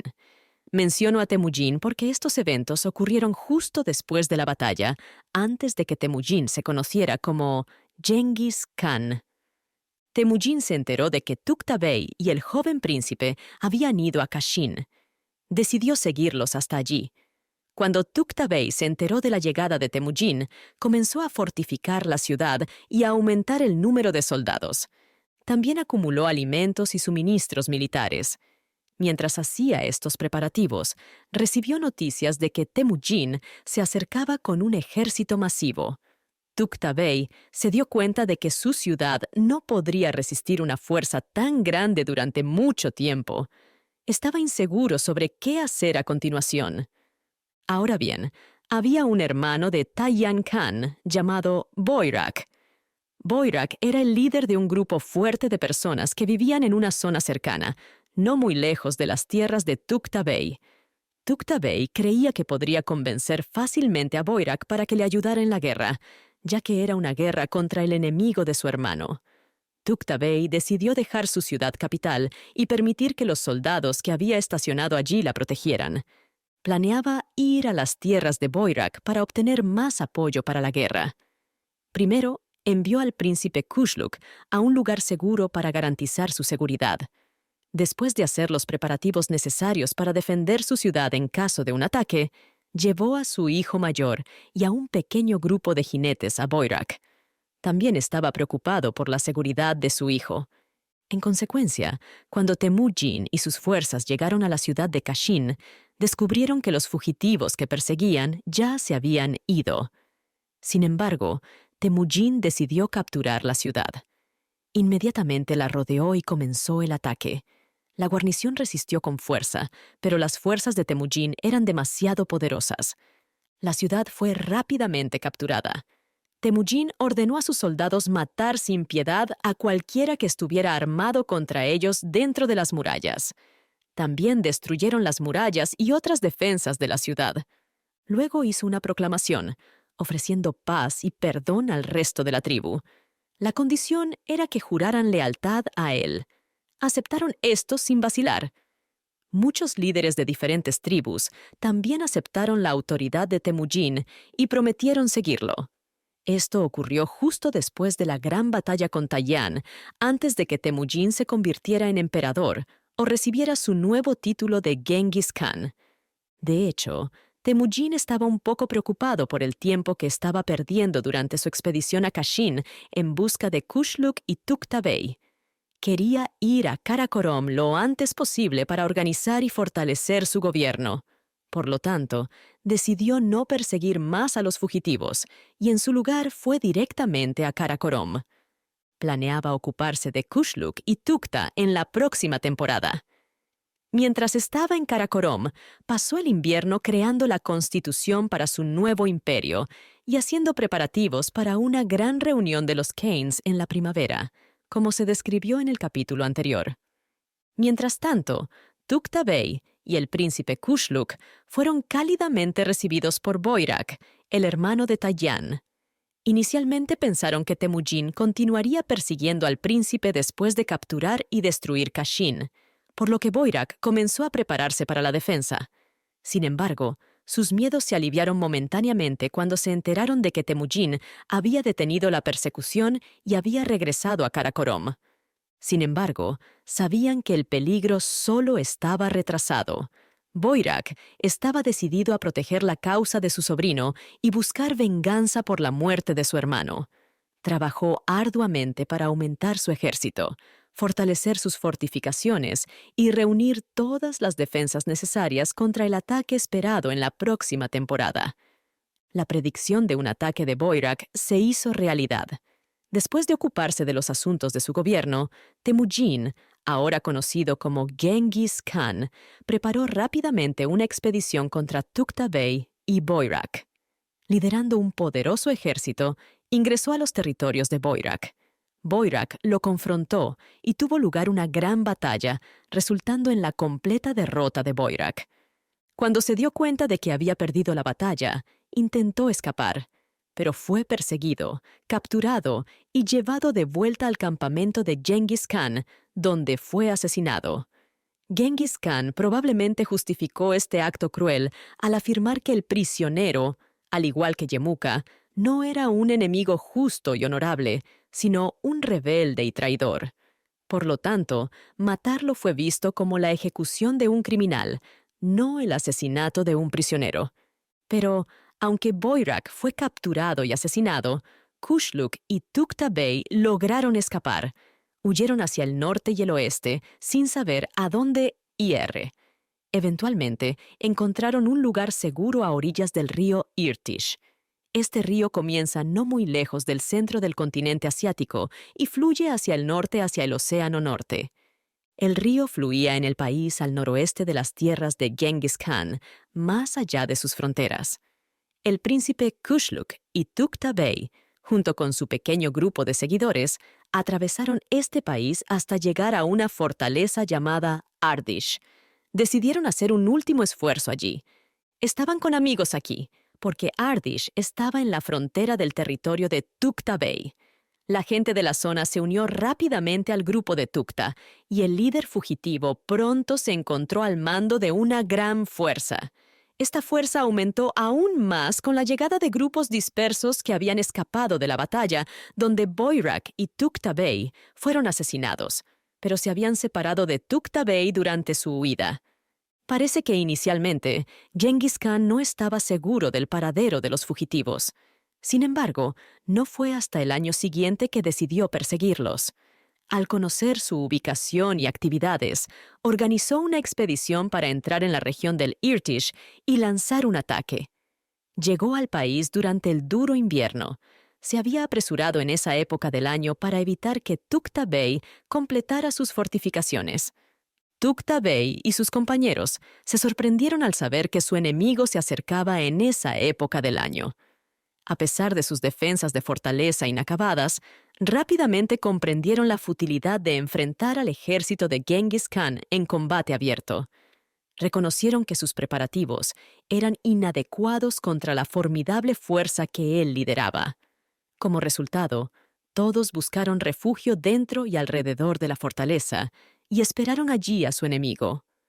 Los inviernos en esa área eran muy fríos, y el país por el que Genghis Khan tuvo que viajar estaba lleno de desafíos. Las ramas del río que tenía que cruzar estaban bloqueadas con hielo, y las carreteras eran casi imposibles de pasar en muchos lugares debido a la nieve. El emperador desconocía la ruta hacia la fortaleza donde Tukta Bey y sus seguidores se escondían. Hubiera sido casi imposible para él encontrarla sin la ayuda de ciertas tribus cuyos territorios atravesaba, ya que le proporcionaban guías. Estas tribus entendieron que resistirse a la poderosa fuerza de Genghis Khan sería inútil. En cambio, se sometieron inmediatamente a él y enviaron grupos de jinetes para guiarlo a lo largo del río. Bajo la conducción de estos guías, Genghis Khan continuó. A su debido tiempo llegó a la fortaleza de Ardish e inmediatamente obligó a Tukta Bey y sus aliados a entrar en combate. El ejército de Tukta fue rápidamente derrotado y obligado a retirarse. Tukta y muchos otros khanes y jefes que estaban con él fueron asesinados, pero el príncipe Kushluk tuvo la suerte de escapar. Escapó con un pequeño grupo de seguidores, todos montando caballos rápidos. Después de viajar y soportar muchas dificultades y sufrimientos, el infeliz fugitivo finalmente llegó a la tierra de un poderoso príncipe llamado Gurkhan. Gurkhan gobernaba un país llamado Turquestán, ubicado en Asia Occidental cerca del mar Caspio. Aquí es de donde vinieron originalmente los turcos, quienes más tarde se expandieron por Asia Occidental y Europa Oriental. Gurkhan recibió a Kushluk y su grupo de manera muy amistosa, y Genghis Khan no lo siguió. No está claro si creía que la distancia era demasiado grande, o si pensaba que el poder de Gurkhan era demasiado fuerte como para arriesgarse a entrar en su tierra sin más respaldo. En cualquier caso, Genghis Khan abandonó temporalmente la persecución, aseguró las recompensas de su victoria en Ardish y recibió la rendición de todas las tribus y khanes en esa área antes de regresar a casa. Se dice que durante este tiempo, uno de los khanes que se sometió a Genghis Khan le regaló un pájaro llamado shongar. Este era un costumbre común entre la gente de esa región. El shongar era un pájaro de presa grande y feroz, similar a los halcones que eran muy valorados por los príncipes y nobles europeos durante la Edad Media. Era común que un khan de rango inferior presentara uno de estos pájaros a un khan de rango superior en ocasiones importantes.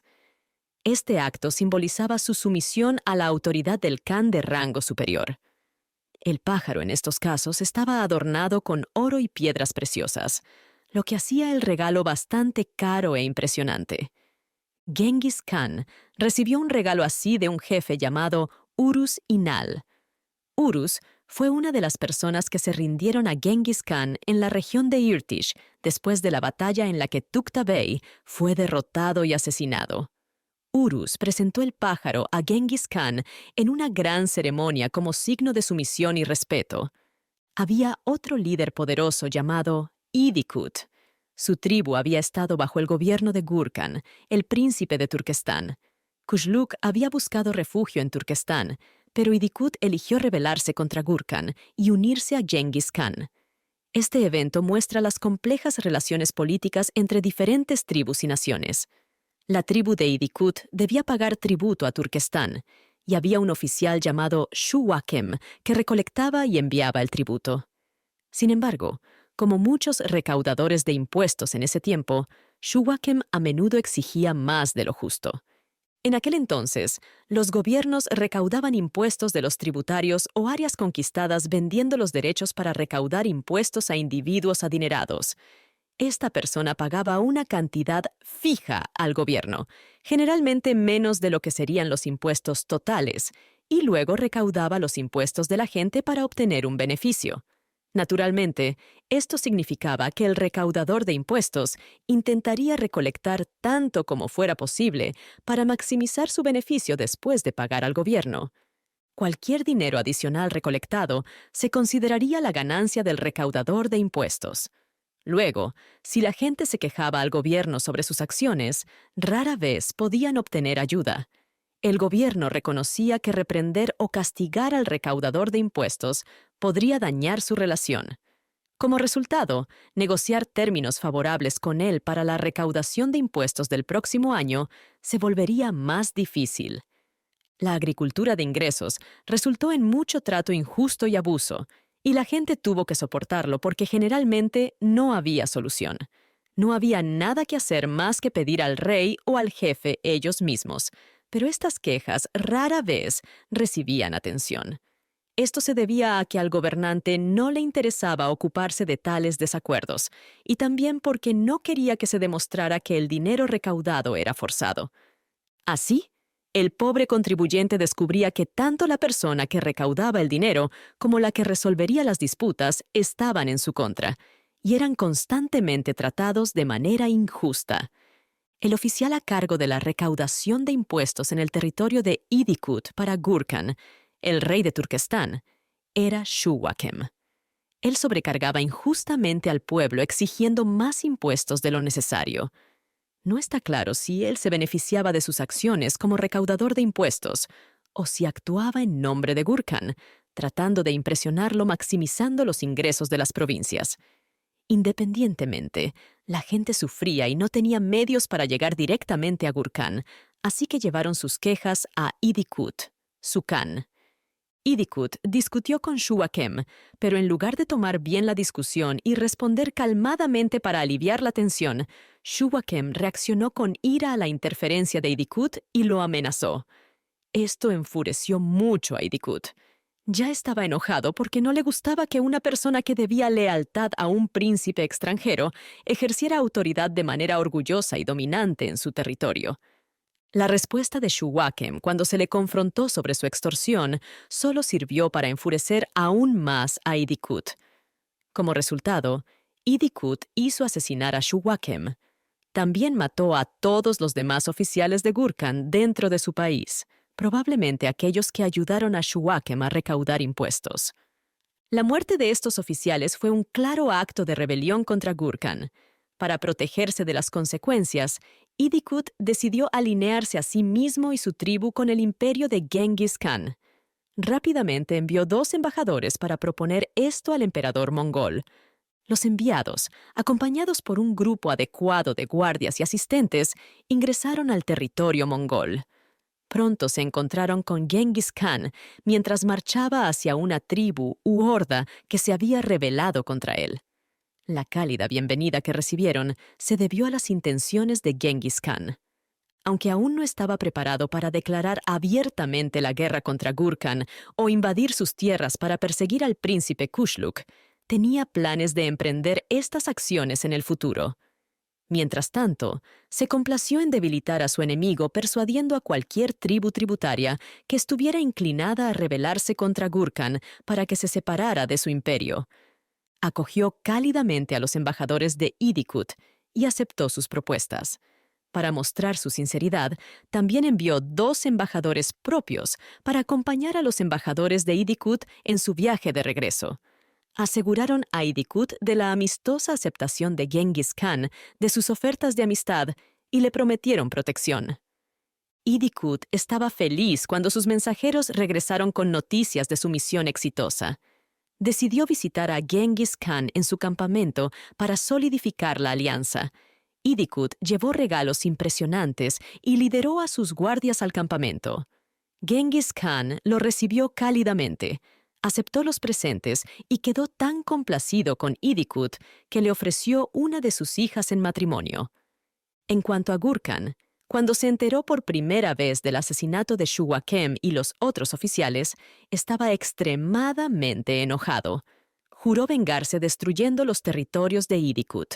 Sin embargo, al descubrir que Idikut había buscado la protección de Genghis Khan y había incluso casado con la hija del emperador, Gurkhan decidió posponer su venganza en favor de un enfoque más estratégico. No quería provocar la hostilidad de un gobernante tan poderoso. El príncipe Kushluq permaneció en Turquestán y los países circundantes durante muchos años. Se casó con la hija de Gurkhan, quien lo protegía. Debido a esta conexión y su alto rango en su propio país, así como su valentía personal y habilidades militares, rápidamente ganó mucha influencia entre los Khanes de Asia Occidental. Eventualmente, se rebeló contra Gurkhan, le declaró la guerra y le arrebató más de la mitad de sus tierras. Después de eso, levantó un gran ejército y se preparó para luchar contra Genghis Khan. Genghis Khan envió a uno de sus mejores generales, al mando de una fuerza pequeña pero altamente organizada y disciplinada, para confrontarlo. El nombre de este general era Jena. Kushluq, a pesar del peligro inminente, no tenía miedo. Su ejército era más grande que el de Jena, por lo que marchó valientemente hacia adelante para enfrentar a su enemigo. Sin embargo, fue derrotado en la batalla. Al darse cuenta de que la batalla estaba perdida, huyó con un pequeño grupo de jinetes que lograron escapar con él. Jena persiguió rápidamente al fugitivo con un pequeño grupo de caballos rápidos. El grupo con Kushluq, cansado de la batalla y asustado por la huida, no pudo mantenerse unido. Fueron capturados y asesinados uno por uno hasta que solo quedaron 3. Estos 3 permanecieron con Kushluq hasta que el grupo de Jena perdió de vista a ellos. Finalmente, cuando Jena llegó a un lugar donde se cruzaban 2 caminos, preguntó a un agricultor si había visto pasar a algún jinete inusual. El agricultor dijo que 4 jinetes habían pasado no hace mucho y le indicó a Jena qué camino habían elegido. Jena y su grupo continuaron cabalgando en la dirección señalada por el campesino. Se adelantaron aún más rápido y rápidamente alcanzaron a los individuos asustados que intentaban escapar. Atacaron a Kushluq sin piedad y terminaron instantáneamente con su vida. Luego cortaron su cabeza y regresaron para llevarla a Genghis Khan.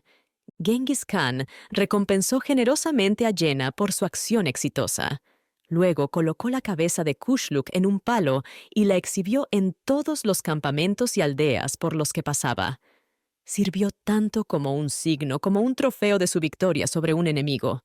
Además, actuó como una advertencia para otros sobre el peligro que enfrentarían si intentaban resistir su poder.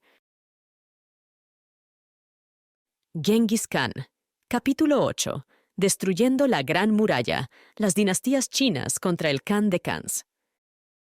Las cuentas que tenemos de los eventos y acciones durante el gobierno de Genghis Khan, después de haber obtenido el poder sobre las naciones mongolas y tártaras, son incompletas y de muchas maneras poco claras. Sin embargo, parece que en el año 1211, aproximadamente 5 años después de convertirse en el Gran Khan, inició una guerra con los chinos, que finalmente tuvo resultados significativos. El reino de China estaba ubicado al sur de los territorios mongoles. Estaba protegido por la conocida muralla china, que se extendía de este a oeste por muchas millas, abarcando colinas y valles, desde el gran desierto hasta el mar. La muralla tenía torres estratégicamente construidas a lo largo de toda su longitud, y pueblos fortificados estaban situados en ciertos intervalos. Estos pueblos albergaban fuertes guarniciones y reservas de tropas, listas para ser desplegadas donde fuera necesario a lo largo de la muralla. La muralla no era solo la frontera de China.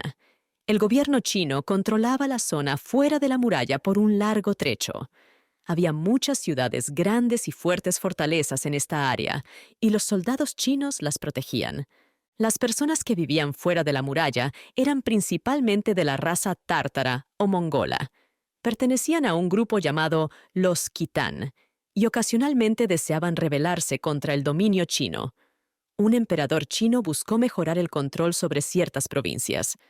Ordenó que todas las ciudades clave y fortalezas fuera de la muralla debían contener el doble de familias chinas que de Kitán. Esta política tenía como objetivo reforzar la influencia china y mantener el orden en estas áreas.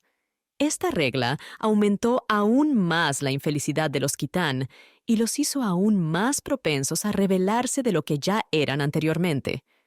Además de esto, había habido un problema creciente entre el gobierno chino y Genghis Khan durante algún tiempo. Parece que los mongoles habían estado pagando algún tipo de tributo al emperador de China durante mucho tiempo. Hace muchos años, cuando Genghis Khan, conocido como Temujin, vivía en Karakorum y servía a Vang Khan, el emperador envió a un príncipe real llamado Zhongzi para recolectar el tributo. Mientras Zhongzi estaba en territorio mongol, conoció a Temujin, pero no se llevaron bien en absoluto. El príncipe chino ofendió a Temujin, y a Temujin no le gustó.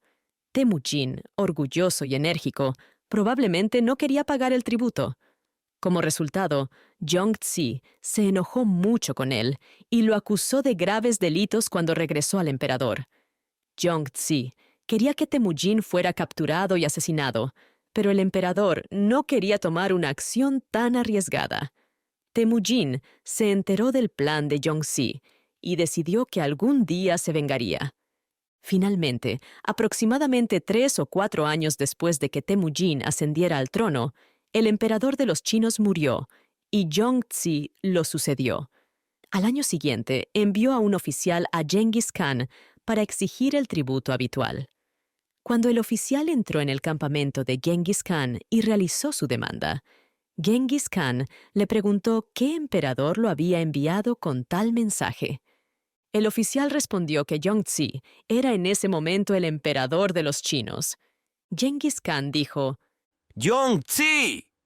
Los chinos tienen un proverbio que sugiere que creen que deberían tener un dios como emperador. Sin embargo, parece que les cuesta incluso seleccionar a un hombre respetable. Ve y dile a tu emperador que soy un rey y nunca lo aceptaré como mi jefe. Cuando el mensajero regresó con esta audaz respuesta, Zhongzi se enfureció mucho y comenzó a prepararse para la guerra. Genghis Khan también comenzó sus preparativos de inmediato. Envió mensajeros a los principales Khanes que controlaban las áreas fuera de la muralla, pidiéndoles que se unieran a él. Formó un gran ejército y puso a sus mejores generales a cargo de diferentes partes del mismo. Zhongzi también levantó un gran ejército. Los historiadores afirman que consistía en 300,000 soldados. Nombró a un general habilidoso llamado Hujaku para liderar este ejército e instruyó que avanzara hacia el norte. El objetivo era interceptar el ejército de Genghis Khan y proteger la muralla y sus fortalezas de sus ataques. En la campaña que siguió, Genghis Khan logró un gran éxito. Los mongoles capturaron numerosas ciudades y fortalezas más allá de la muralla. Cada victoria inclinaba aún más a las tribus y naciones que vivían en esas áreas a unirse a ellos. Muchos de estos grupos se rebelaron contra el dominio chino y se unieron a los mongoles. Entre ellos estaba un jefe altamente influyente que comandaba un ejército de 100,000 soldados. Para comprometerse formalmente con el pacto con Genghis Khan, subió una montaña con el enviado y otros testigos. Allí realizó la ceremonia habitual que involucraba sacrificar un caballo blanco y un buey negro. También rompió una flecha mientras tomaba un juramento de permanecer leal a Genghis Khan con la máxima seriedad. Para recompensar al príncipe por su apoyo, Genghis Khan lo nombró rey de esa región específica del país. Esto atrajo a muchos otros líderes a unirse a él, incluyendo a uno que controlaba una puerta y fortaleza en la Gran Muralla.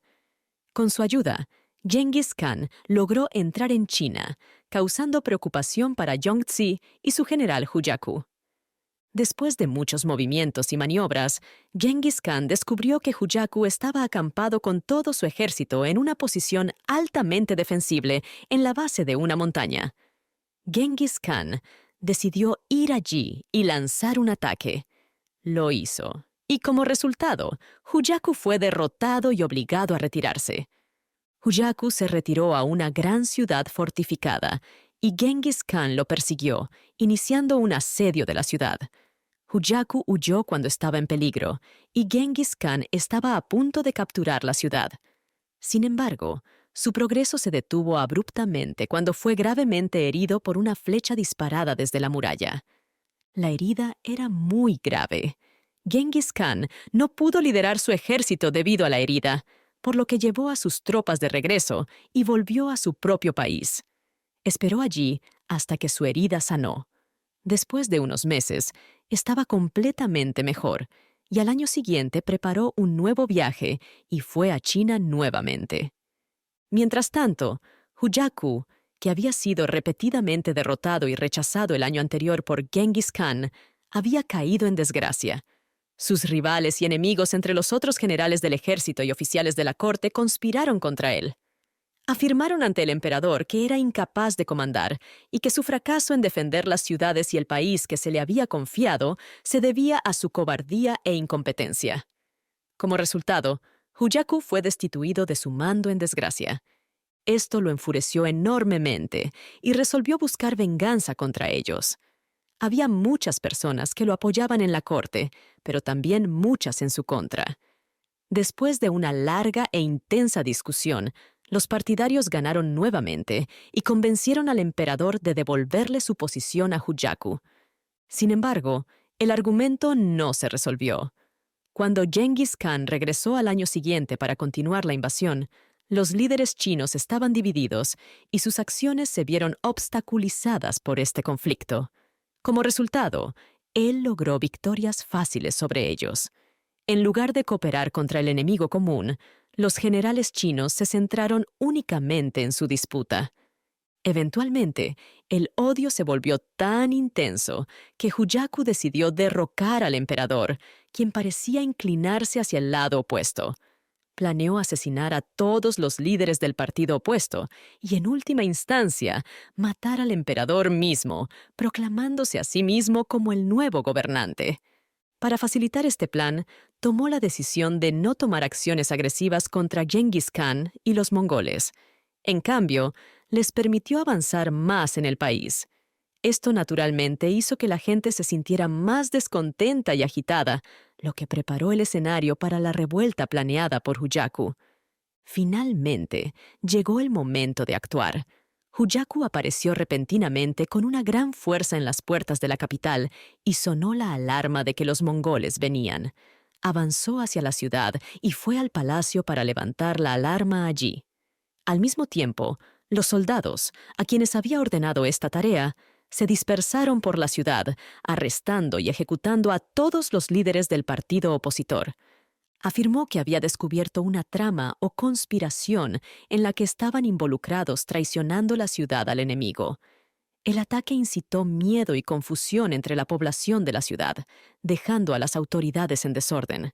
Además, los funcionarios no pudieron actuar debido a los rumores de que los mongoles llegarían pronto.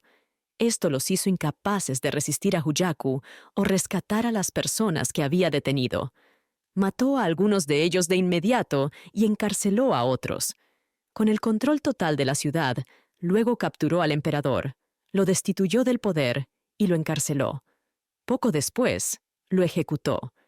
Este fue el fin de Yongzhi, pero Hujaku no logró su plan de convertirse en emperador. Se dio cuenta de que habría demasiada oposición, por lo que abandonó esa parte de su plan. En cambio, nombró a un príncipe de la familia real como el nuevo emperador y mantuvo su posición como comandante en jefe de las fuerzas. Creyendo que había erradicado la influencia de sus adversarios en la capital, llevó a sus tropas a enfrentarse a Genghis Khan. Un accidente le ocurrió en ese momento y se lesionó el pie, lo que lo dejó algo discapacitado. Sin embargo, continuó su viaje. Eventualmente, se encontró con los soldados líderes del ejército de Genghis Khan en una ubicación donde intentaban cruzar un río usando un puente. Hujaku decidió atacarlos de inmediato. Su pie estaba lesionado, por lo que no podía caminar ni montar a caballo. En cambio, se subió a un carro improvisado y fue llevado a la batalla. Los mongoles fueron derrotados y rechazados. Tal vez esto sucedió porque Genghis Khan no estaba allí para liderarlos. Estaba lejos en la retaguardia con el grupo principal del ejército. Hujaku quería continuar su victoria atacando la vanguardia mongola al día siguiente. Sin embargo, no pudo hacerlo él mismo porque su pie empeoró debido a la batalla y los movimientos bruscos. La inflamación ocurrió durante la noche y la herida se reabrió al día siguiente. Por lo tanto, tuvo que abandonar el plan de enfrentarse al enemigo por sí mismo y envió a uno de sus generales, Kanki, en su lugar. Kanki salió a combatir al enemigo, pero regresó sin éxito. Hujaku estaba muy enojado cuando escuchó el informe de Kanki. Quizás la herida en su pie lo hizo impaciente e irracional. De cualquier manera, Hujaku dijo que Kanki había fallado porque fue demasiado lento en perseguir al enemigo, lo que lo hacía un cobarde o un traidor. Según Hujaku, Kanki merecía ser ejecutado por ello. Hujaku informó inmediatamente el caso al emperador, pidiendo confirmación de la sentencia de muerte contra Kanki y permiso para llevarla a cabo. Pero el emperador, sabiendo que Kanki era un oficial valiente y leal, no consintió. Mientras tanto, antes de que el emperador respondiera, la ira de Hujaku había disminuido un poco. Así que, cuando recibió la respuesta, le dijo a Kanki que le daría otra oportunidad, después de todo. Hujaku dijo: Toma el mando de las tropas una vez más y enfrenta al enemigo. Si los derrotas, perdonaré tu transgresión inicial y perdonaré tu vida. Sin embargo, si eres derrotado de nuevo, serás condenado a muerte. Kanki lideró su destacamento para atacar a los mongoles nuevamente. Los mongoles estaban ubicados al norte, posicionados en o cerca de una llanura arenosa. Sin embargo, un fuerte viento del norte sopló arena y polvo en los ojos de los soldados de Kanki, dificultándoles ver. Los mongoles, por otro lado, no fueron afectados por el viento.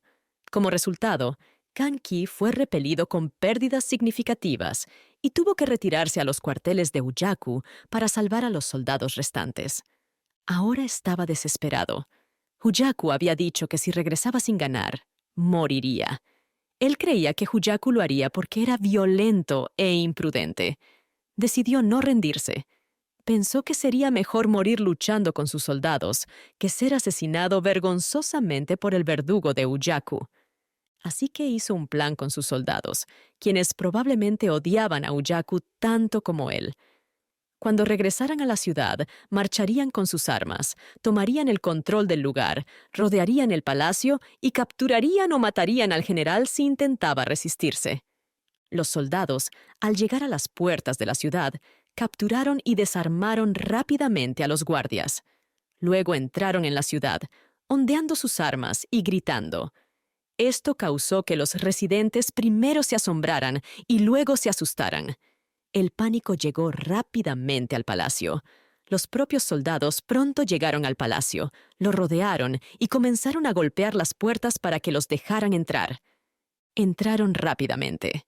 Hujaku, que estaba extremadamente asustado y en pánico, huyó del palacio e intentó escapar a través de los muros del jardín. Los soldados lo persiguieron. En su estado de excitación y angustia, saltó de un muro que era demasiado alto y, como resultado, se rompió la pierna. Estaba tendido en el suelo, retorciéndose de dolor, cuando los soldados lo alcanzaron. Llenos de ira y frenesí por la persecución, lo apuñalaron con sus lanzas, causando su muerte. Kanki tomó la cabeza de su antiguo enemigo y la llevó a la capital. Tenía la intención de ofrecerla al emperador y entregarse a los oficiales de justicia. Quería ser ejecutado por el crimen de liderar una revuelta militar y matar a su oficial superior. Según las leyes de la guerra, esto era un delito muy grave e imperdonable. Sin embargo, el emperador estaba genuinamente complacido de que el problemático y difícil antiguo general hubiera sido eliminado. Esto se debe a que individuos como Hujaku, que son deshonestos, ambiciosos e imprudentes, tienden a infundir miedo y disgusto en cualquiera que tenga que interactuar con ellos.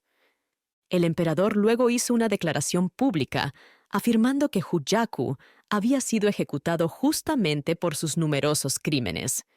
Inmediatamente, el emperador nombró a Kanki como el nuevo líder de las fuerzas. Después de la muerte de Hujaku, el emperador de China intentó proteger sus tierras de Genghis Khan con sus otros generales. La guerra continuó durante muchos años. Durante este tiempo, Genghis Khan tomó control de la parte norte de China y causó gran destrucción y sufrimiento. China era un país densamente poblado y rico. La gente, a diferencia de los mongoles y tártaros, vivía de la agricultura y era hábil en muchas artes de fabricación y mecánica. El país era muy fértil, con campos cultivados, jardines, huertos y arboledas de moreras esparcidos por todo el territorio. Aldeas prósperas y ciudades bulliciosas estaban dispersas por la tierra. La Gran Muralla había sido construida hace siglos para proteger este próspero centro de riqueza e industria. Los chinos eran conocidos por su estabilidad, industria y paz. Los territorios de Asia Central al norte habían sido durante mucho tiempo el hogar de grupos de merodeadores salvajes y sin escrúpulos, como aquellos unidos bajo la bandera de Genghis Khan. La muralla había sido protegida durante muchos siglos. Ningún líder había emergido con suficiente poder para unir a los diferentes grupos en una escala lo suficientemente grande como para romper tal barrera sólida. Sin embargo, con la llegada de Genghis Khan, la barrera finalmente se rompió y las hordas feroces y desordenadas inundaron el lugar como una ola poderosa e imparable. En el año 1214, después de la muerte de Hujaku, Genghis Khan reunió una fuerza masiva para invadir China. Dividió esta fuerza en 4 batallones separados, cada uno tomando una ruta diferente y causando destrucción en diferentes partes del país. Cada batallón era un ejército formidable por sí mismo, y la invasión simultánea de estos 4 ejércitos infundió miedo y pánico en todo el territorio. El emperador chino envió a sus mejores tropas para guardar los pasos de montaña, puentes y cruces de ríos en un intento de detener a las fuerzas invasoras. Sin embargo, sus esfuerzos fueron inútiles. Genghis Khan había preparado su ejército saqueando China el año anterior. También había hecho promesas tentadoras a sus soldados sobre las recompensas que recibirían en esta nueva campaña. Las tropas estaban llenas de emoción y ansias, y avanzaron con tal fuerza que superaron todos los obstáculos. El emperador de China quería defender su país, por lo que dijo a todos los hombres que podían luchar que fueran a la ciudad grande o fortaleza más cercana. Serían entrenados y recibirían armas para luchar. Como resultado, cuando los mongoles atravesaron el país, encontraron que solo había hombres viejos y débiles, mujeres y niños en los pequeños pueblos y aldeas. Muchas de estas personas, especialmente aquellas que parecían importantes, atractivas, y los niños mayores, fueron tomadas por la fuerza para convertirse en esclavos. Los invasores también tomaron todo el oro, plata, seda y otros objetos valiosos que encontraron y los compartieron como botín. Capturaron una enorme cantidad de ovejas y ganado como botín. Formaron grandes rebaños y manadas con estos animales y los llevaron de vuelta al territorio mongol. Los restantes fueron sacrificados para proporcionar alimento al ejército. Los invasores tenían la costumbre de saquear un pueblo y sus alrededores, tomando cualquier cosa que encontraran útil. Después, quemarían el pueblo y seguirían adelante, dejando solo un montón de ruinas humeantes. La población sobreviviente, perdonada por los invasores, quedaba abandonada para deambular por el área devastada en miseria y desesperación. Usaban a los prisioneros que tomaban de manera cobarde y terrible. Cuando llegaban a una ciudad fortificada con una guarnición o fuerzas armadas listas para contraatacar, sacaban a estos cautivos indefensos y los ponían al frente de la batalla. Esto hacía imposible para los defensores en las murallas disparar flechas a los atacantes sin arriesgarse a dañar a sus propias familias. Los oficiales ordenaban a los hombres disparar, pero cuando oían llorar a las mujeres y los niños, no podían llevarse a hacerlo. Se negaban a obedecer y, en el caos que seguía, los mongoles tomaban fácilmente el control del pueblo. Hay 2 grandes ríos en China que fluyen de oeste a este. Están separados por una distancia considerable y dividen el territorio en 3 partes casi iguales. El río más al norte se llama Hoang-ho.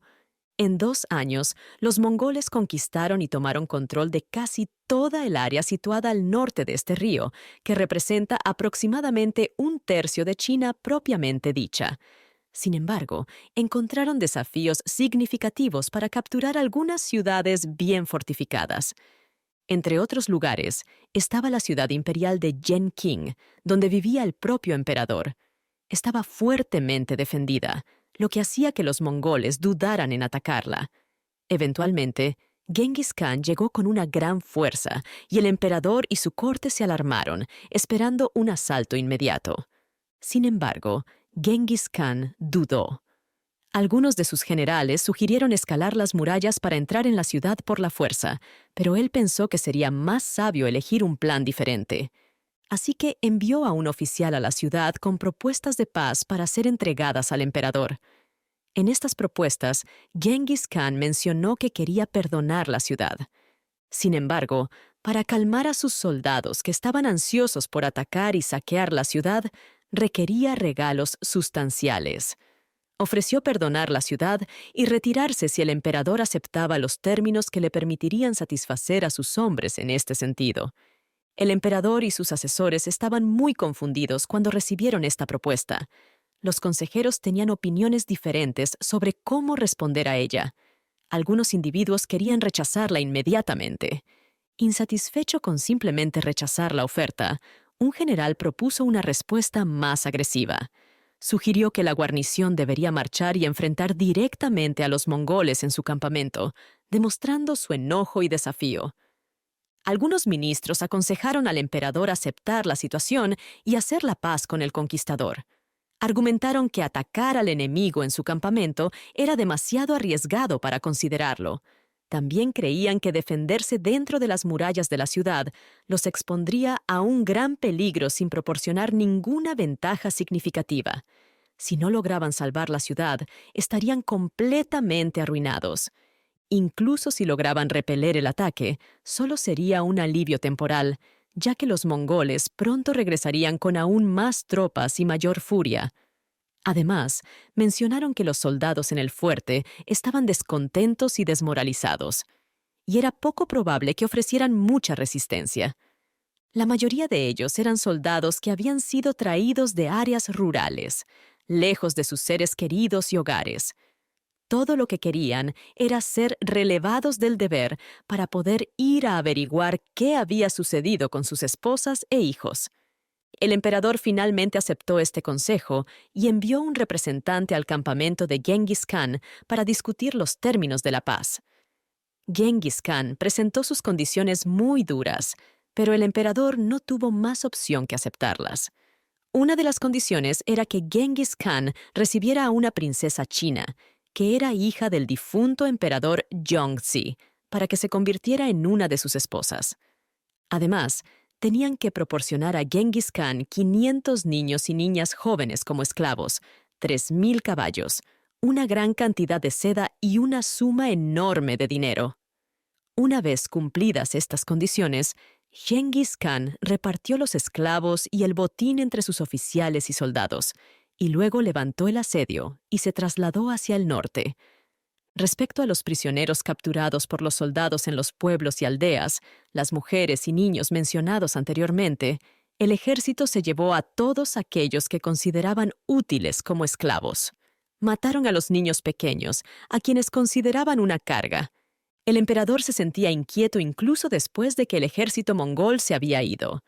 Le preocupaba que pudieran regresar, incluso si les pagaba. Por lo tanto, sugirió trasladar su corte a una gran ciudad en la provincia de Henan, al otro lado del río Huanghe. Sin embargo, algunos de sus asesores no estaban de acuerdo. Creían que si el emperador abandonaba las provincias del norte de esta manera, perdería esa parte de su imperio para siempre. Genghis Khan pronto tomaría completamente el control de toda el área. Sugerían que el mejor plan era quedarse y defender fuertemente la capital y el país. Para estar preparados para un posible regreso del enemigo, necesitaban reclutar nuevos soldados, reparar las fortificaciones, reforzar la guarnición y reponer sus reservas de alimentos y otros suministros militares. Esto les permitiría resistir al enemigo de manera vigorosa y efectiva. Pero el emperador se negó a convencerse. Explicó que la tesorería estaba vacía, las tropas estaban desmoralizadas, las ciudades cerca de la capital estaban arruinadas y todo el país había sido gravemente dañado por las invasiones mongoles. Como resultado, era imposible reclutar un número significativo de nuevos soldados. Por lo tanto, la única opción viable del gobierno era retirarse hacia el sur, cruzando el río. Sin embargo, mencionó que dejaría a su hijo atrás, junto con una guarnición bien equipada, para proteger la capital. Tomó a algunos miembros cercanos de su familia y algunos soldados con él, y comenzó su viaje.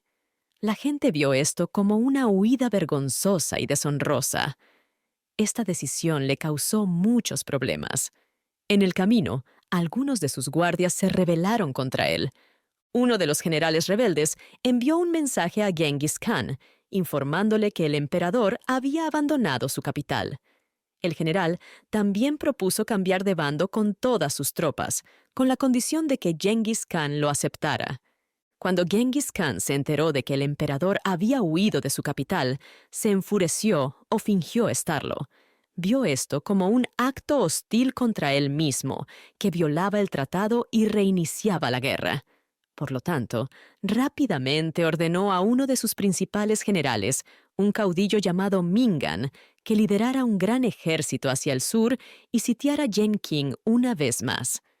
El viejo emperador, que ahora parecía haber perdido toda esperanza y valor, estaba muy preocupado por la seguridad de su hijo, el príncipe, a quien había dejado a cargo en Yenqing. Ordenó rápidamente a su hijo que abandonara la ciudad y se uniera a él. La partida del príncipe, siguiendo estas órdenes, naturalmente hizo que la ciudad se volviera aún más sombría e intensificó la insatisfacción generalizada causada por el comportamiento del emperador. El príncipe dejó a 2 generales a cargo de la guarnición cuando se fue. Sus nombres eran Wang Yen y Mon Yen. Tenían que defender la ciudad del ejército de los mongoles liderado por Mingan, que se acercaba rápidamente. Los generales estaban muy angustiados y confundidos por su difícil situación. No tenían suficientes recursos para la defensa y no sabían qué hacer. Uno de ellos, Wang Yen, sugirió que deberían acabar con sus vidas. Sin embargo, Mon Yen, que era el comandante en el que las tropas confiaban, se negó a hacerlo. Creía que suicidarse sería como abandonar sus responsabilidades, lo cual consideraba deshonroso. Creía que era su deber permanecer con sus tropas. Si no podían ser protegidos en su ubicación actual, intentaría llevarlos a un lugar más seguro mientras aún tuvieran la oportunidad. Así que, después de que su propuesta fuera rechazada, Wang Yen se fue enojado. Fue a su habitación y escribió un mensaje al emperador. En él, describía lo grave que era la situación y que era imposible salvar la ciudad. Concluyó diciendo que merecía morir por no haber cumplido con lo que el emperador le había encomendado. Selló y envió este mensaje. Luego, reunió a su personal doméstico y distribuyó calmadamente todos sus bienes personales entre ellos. Finalmente, se despidió de ellos y los dejó ir. Solo quedó con él un oficial. Delante de este oficial, escribió unas pocas palabras y luego lo despidió. Una vez que el oficial se fue, bebió una copa de veneno que ya había pedido que le prepararan. En solo unos minutos estaba muerto.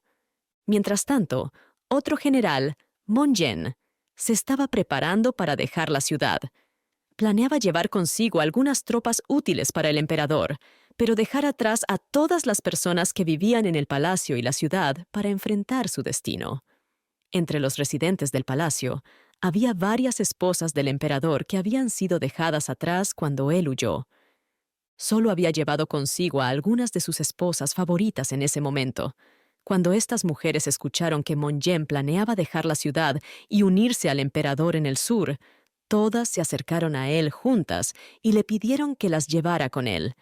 Para evitar sus peticiones, él aceptó hacerlo, pero explicó que necesitaba salir de la ciudad con los guardias para hacer preparativos. Les aseguró que volvería pronto. Satisfechas con esta promesa, regresaron al palacio para prepararse para el viaje. Mon-yen dejó la ciudad inmediatamente. Poco después de su partida, Mingan, el general mongol, llegó a las puertas. Con poca resistencia, entró en la ciudad, y el caos y el miedo se esparcieron por todo el lugar. Los soldados recorrieron la ciudad en busca de cosas para robar, y mataron a cualquiera que encontraron. Robaron cosas del palacio y luego le prendieron fuego. El palacio era muy grande y tenía muchos objetos de valor y ropa en su interior. Incluso después de tomar todos los tesoros que pudieron encontrar, el fuego siguió ardiendo en las ruinas durante un mes o más. Lo que les sucedió a las mujeres infelices que fueron engañadas por Mon-yen con respecto a sus esperanzas de escape no se menciona explícitamente. Probablemente murieron junto con los demás residentes de la ciudad durante la masacre generalizada. Durante tiempos de caos, los soldados que participan en el saqueo y pillaje de una ciudad pueden volverse frenéticos. Pueden disfrutar atacando indiscriminadamente a cualquiera en su camino con sus armas. Mon-yen se disculpó con el emperador por dejar atrás a las mujeres porque creía que era imposible salvarlas y escapar él mismo. Explicó que habría sido difícil moverse rápidamente con un grupo de mujeres.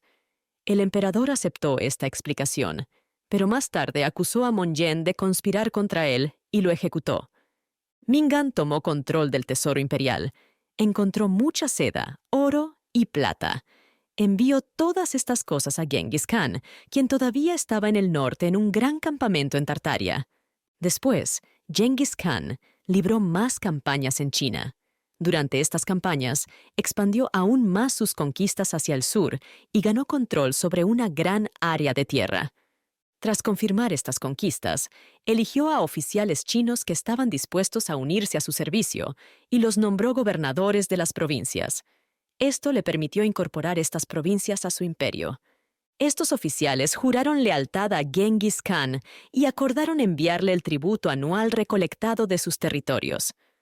Con este asunto resuelto, Genghis Khan luego dirigió su atención a las fronteras occidentales de su imperio. Estas fronteras abarcaban las tierras tártaras y mongoles, que estaban adyacentes a Turquestán y los territorios de los musulmanes. Genghis Khan. Capítulo 9. La búsqueda de retribución contra el sultán Mohammed. Genghis Khan expandió su imperio conquistando una parte de China. Este territorio se llamaba Katai. Con esta adición, junto con los vastos territorios que ya gobernaba, su imperio se volvió excepcionalmente grande. Controlaba un país que se extendía desde los mares de Japón y China, en el este hasta el mar Caspio en el oeste, cubriendo una distancia de casi 3.000 millas. Este control era directo o mediante tributo. Más allá de los límites occidentales estaban Turquestán y otros países gobernados por los musulmanes. Uno de los gobernantes musulmanes era el sultán Mohammed, un poderoso soberano que gobernaba una gran región cerca del mar Caspio. Su principal base de poder estaba en un país llamado Kharasm. También era conocido como Mohammed Kharasm. Podría haberse esperado que Genghis Khan, después de conquistar a todos sus rivales en Asia, atacara al sultán y expandiera sus territorios. Sin embargo, por alguna razón, decidió probar un enfoque diferente. Quizás estaba cansado de la guerra, o tal vez las tierras del sultán eran demasiado distantes o formidables para ser atacadas. En lugar de enviar un ejército, eligió enviar una embajada para proponer una alianza amistosa. La embajada fue enviada en 1217 y el principal embajador se llamaba Makinut. Makinut realizó su misión con un gran grupo de asistentes y guardias. El viaje duró varias semanas, pero finalmente llegó a las tierras del sultán. Poco después de llegar, se le permitió encontrarse con el sultán. Llevaba consigo a sus secretarios, y todos los altos oficiales de la corte del sultán estaban presentes. Entregó su mensaje a la audiencia. En su discurso, habló sobre las recientes victorias que su gobernante, Genghis Khan, había logrado. También mencionó cómo el imperio había crecido como resultado. Genghis Khan ahora controlaba todos los países de Asia Central, desde el extremo oriental del continente hasta las fronteras del territorio del sultán. Ya que ahora era vecino del sultán, quería establecer una alianza amistosa a través de un tratado que beneficiaría a ambas partes. Genghis Khan había enviado un embajador a la corte del sultán para proponer una alianza. El emperador quería que el sultán lo viera como a un padre y él vería al sultán como a un hijo. Bajo los conceptos tradicionales de gobernabilidad de esa época, la relación padre-hijo se extendía más allá del afecto.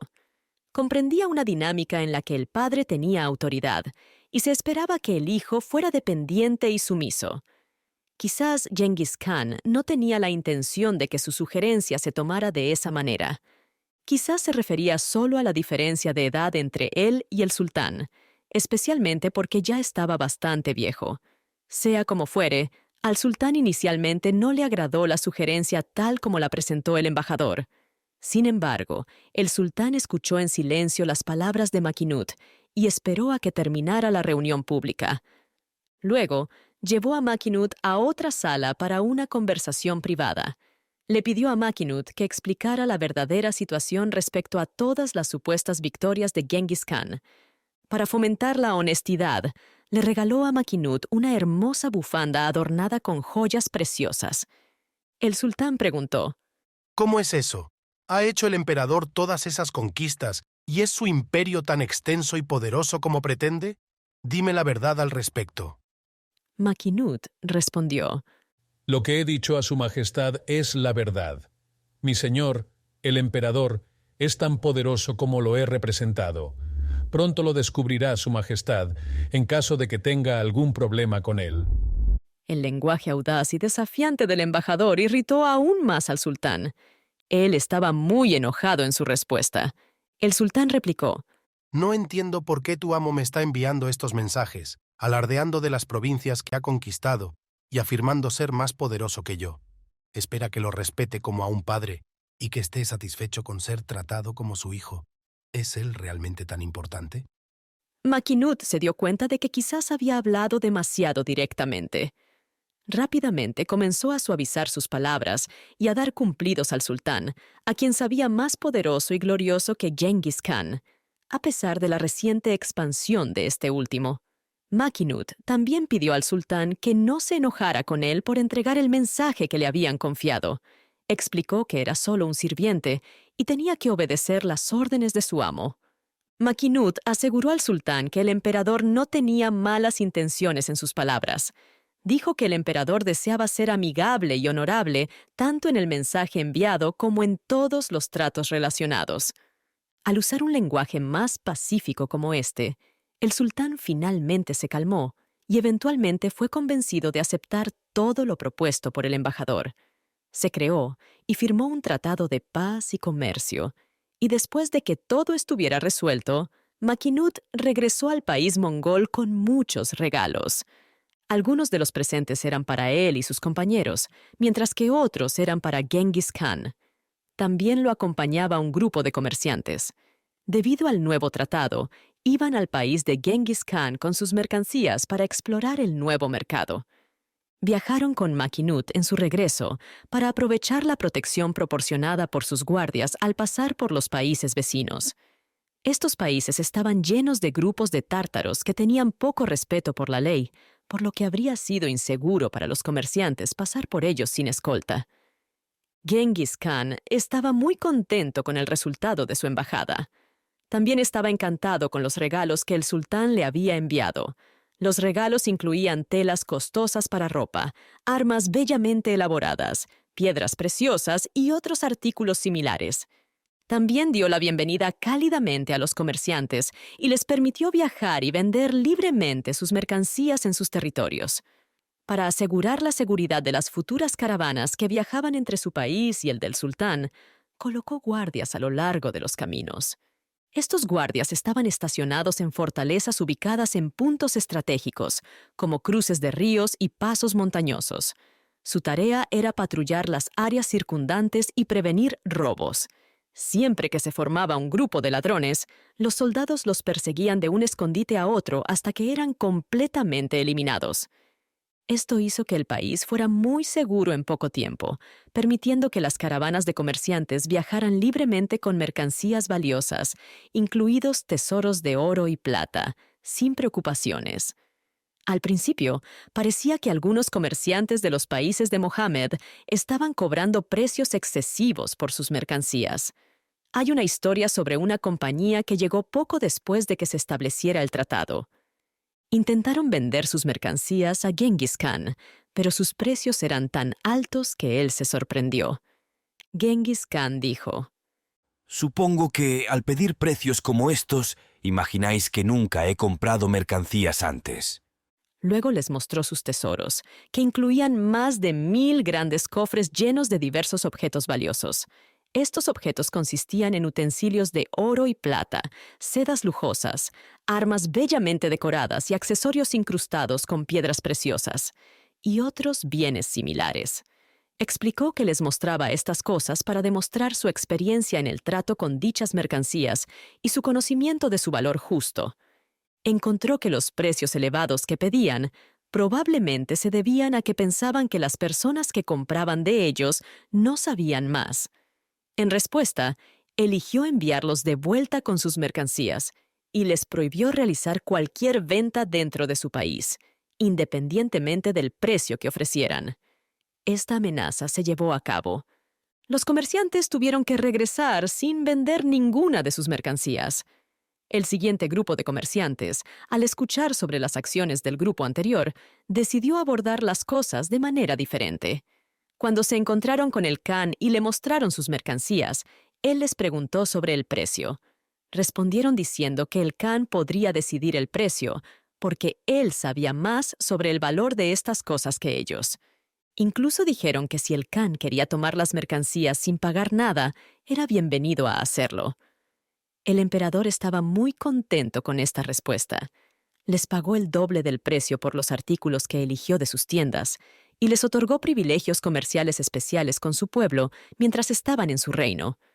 El comercio entre los dominios del sultán y los de Genghis Khan no estaba controlado únicamente por comerciantes del país del sultán. Tras la llegada de la caravana mencionada, Genghis Khan organizó un grupo de comerciantes de su propio país. Se suponía que viajarían al país del sultán y llevarían consigo mercancías de los mongoles que esperaban vender allí. Había 4 comerciantes principales, pero tenían muchos asistentes, sirvientes, conductores de camellos y otros con ellos, formando todo el grupo una gran caravana. Genghis Khan envió 3 embajadores con ellos. Los embajadores tenían una tarea clara: transmitir al sultán los continuos sentimientos amistosos de Genghis Khan hacia él. Además, debían expresar el deseo de Khan de impulsar y apoyar el comercio ya exitosamente iniciado entre sus 2 países. Los 3 embajadores que Genghis Khan eligió para esta tarea eran musulmanes. Los mongoles practicaban una religión distinta del Islam, pero Genghis Khan permitía todas las formas de culto en todo su imperio. También nombraba a los oficiales basándose en sus habilidades, sin considerar sus creencias religiosas. Sin embargo, al enviar este grupo de representantes al sultán, escogió específicamente a embajadores que eran musulmanes de su corte. Creía que esto complacería más al sultán, ya que el mensaje sería entregado por individuos que compartían las mismas creencias religiosas. Además, los 3 individuos que seleccionó eran de Turquestán y, por lo tanto, conocían tanto el idioma como el país. Genghis Khan concedió permiso para que varias personas acompañaran a la caravana. cada una de sus esposas, así como los nobles influyentes de su corte, tenía permiso para enviar un sirviente o mensajero junto con los comerciantes y embajadores. Su tarea era seleccionar y comprar artículos interesantes y valiosos de las ciudades musulmanas que la caravana visitaría. Los nobles y sus cónyuges estaban todos muy contentos de aprovechar esta oportunidad. Todas estas personas, los embajadores y su grupo, los comerciantes y su personal, y los mensajeros especiales enviados por los señores y damas de la corte, formaban un grupo muy grande.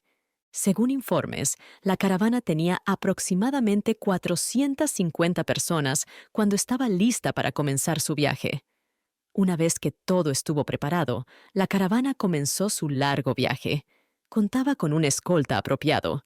Para asegurar la seguridad de la valiosa carga y las vidas, Genghis Khan envió órdenes a las estaciones militares a lo largo del camino. Se instruyó a los capitanes para que aumentaran la guardia en sus secciones de la carretera mientras pasaba la caravana. Al tomar estas y otras precauciones similares, la expedición completó el viaje y llegó de manera segura al país musulmán. Sin embargo, poco después de su llegada, encontraron muy serias desgracias, resultado de una serie de eventos que se habían estado desarrollando durante algún tiempo. Ahora retrocederé un poco para describir estos eventos. Parece que había un desacuerdo entre el sultán Mohammed y el califato de Bagdad, que era el líder del poder musulmán.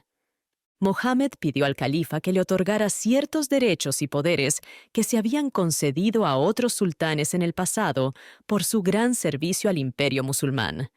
Dijo que había ganado estas recompensas por los servicios que había proporcionado. Afirmó haber derrotado a más de 100 príncipes y jefes, decapitándolos y añadiendo sus territorios a los suyos. Esto amplió y extendió enormemente el poder de los musulmanes. Mohammed pidió algo al califa a través de un embajador que envió a Bagdad.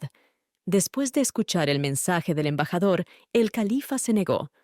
Él declaró que lo que Mohammed había hecho no era lo suficientemente significativo como para merecer los honores y privilegios que deseaba.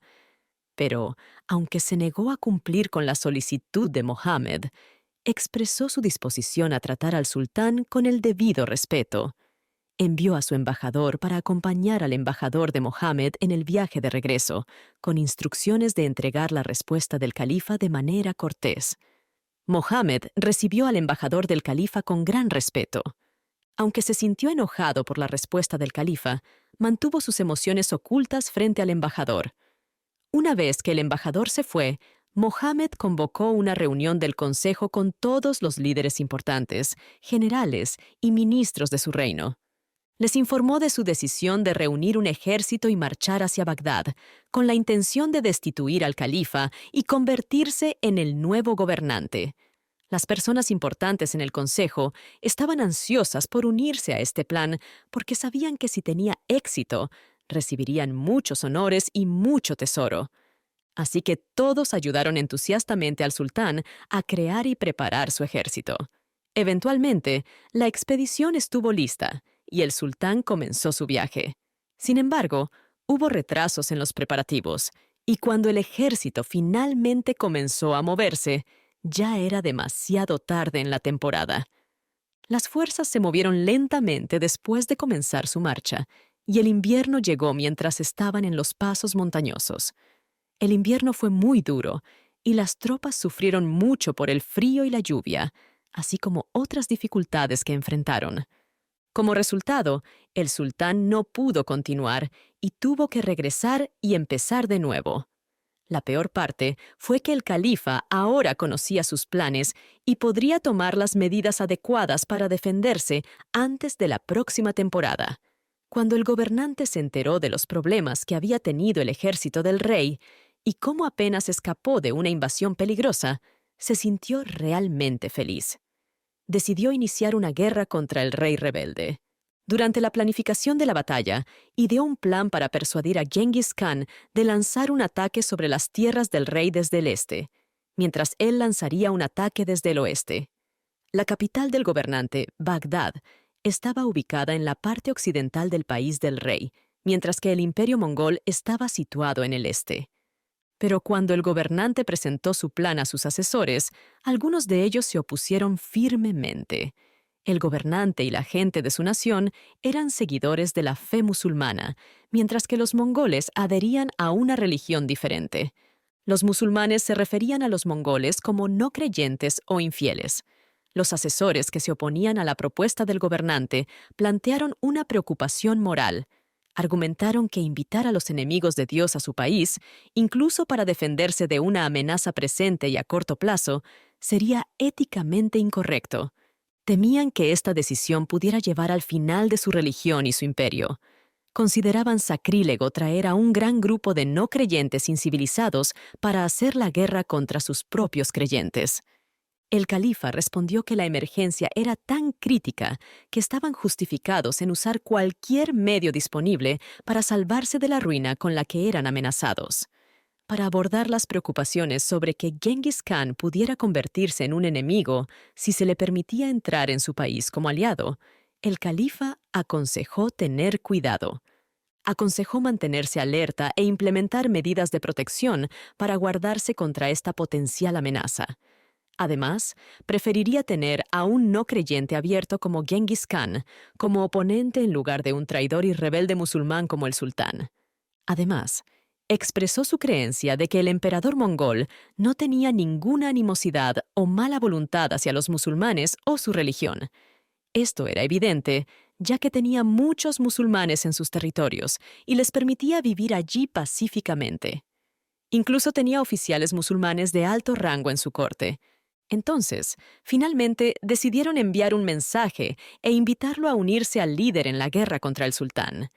El desafío, ahora, era encontrar una manera de enviar este mensaje a través de los territorios del sultán, que estaban ubicados entre los dominios del califa y los de Genghis Khan. Para lograr esto, el califa utilizó un método único. En lugar de escribir el mensaje en una carta, lo hizo tatuar en la cabeza del mensajero usando una aguja y tinta índigo. El tatuaje se realizó de manera que quedara oculto por el cabello del mensajero. Luego, el mensajero fue disfrazado de campesino y enviado. Logró completar el viaje de manera segura, y cuando llegó, Genghis Khan solo tuvo que afeitar su cabeza para revelar el mensaje del califa. Esta forma de comunicarse se consideró muy segura.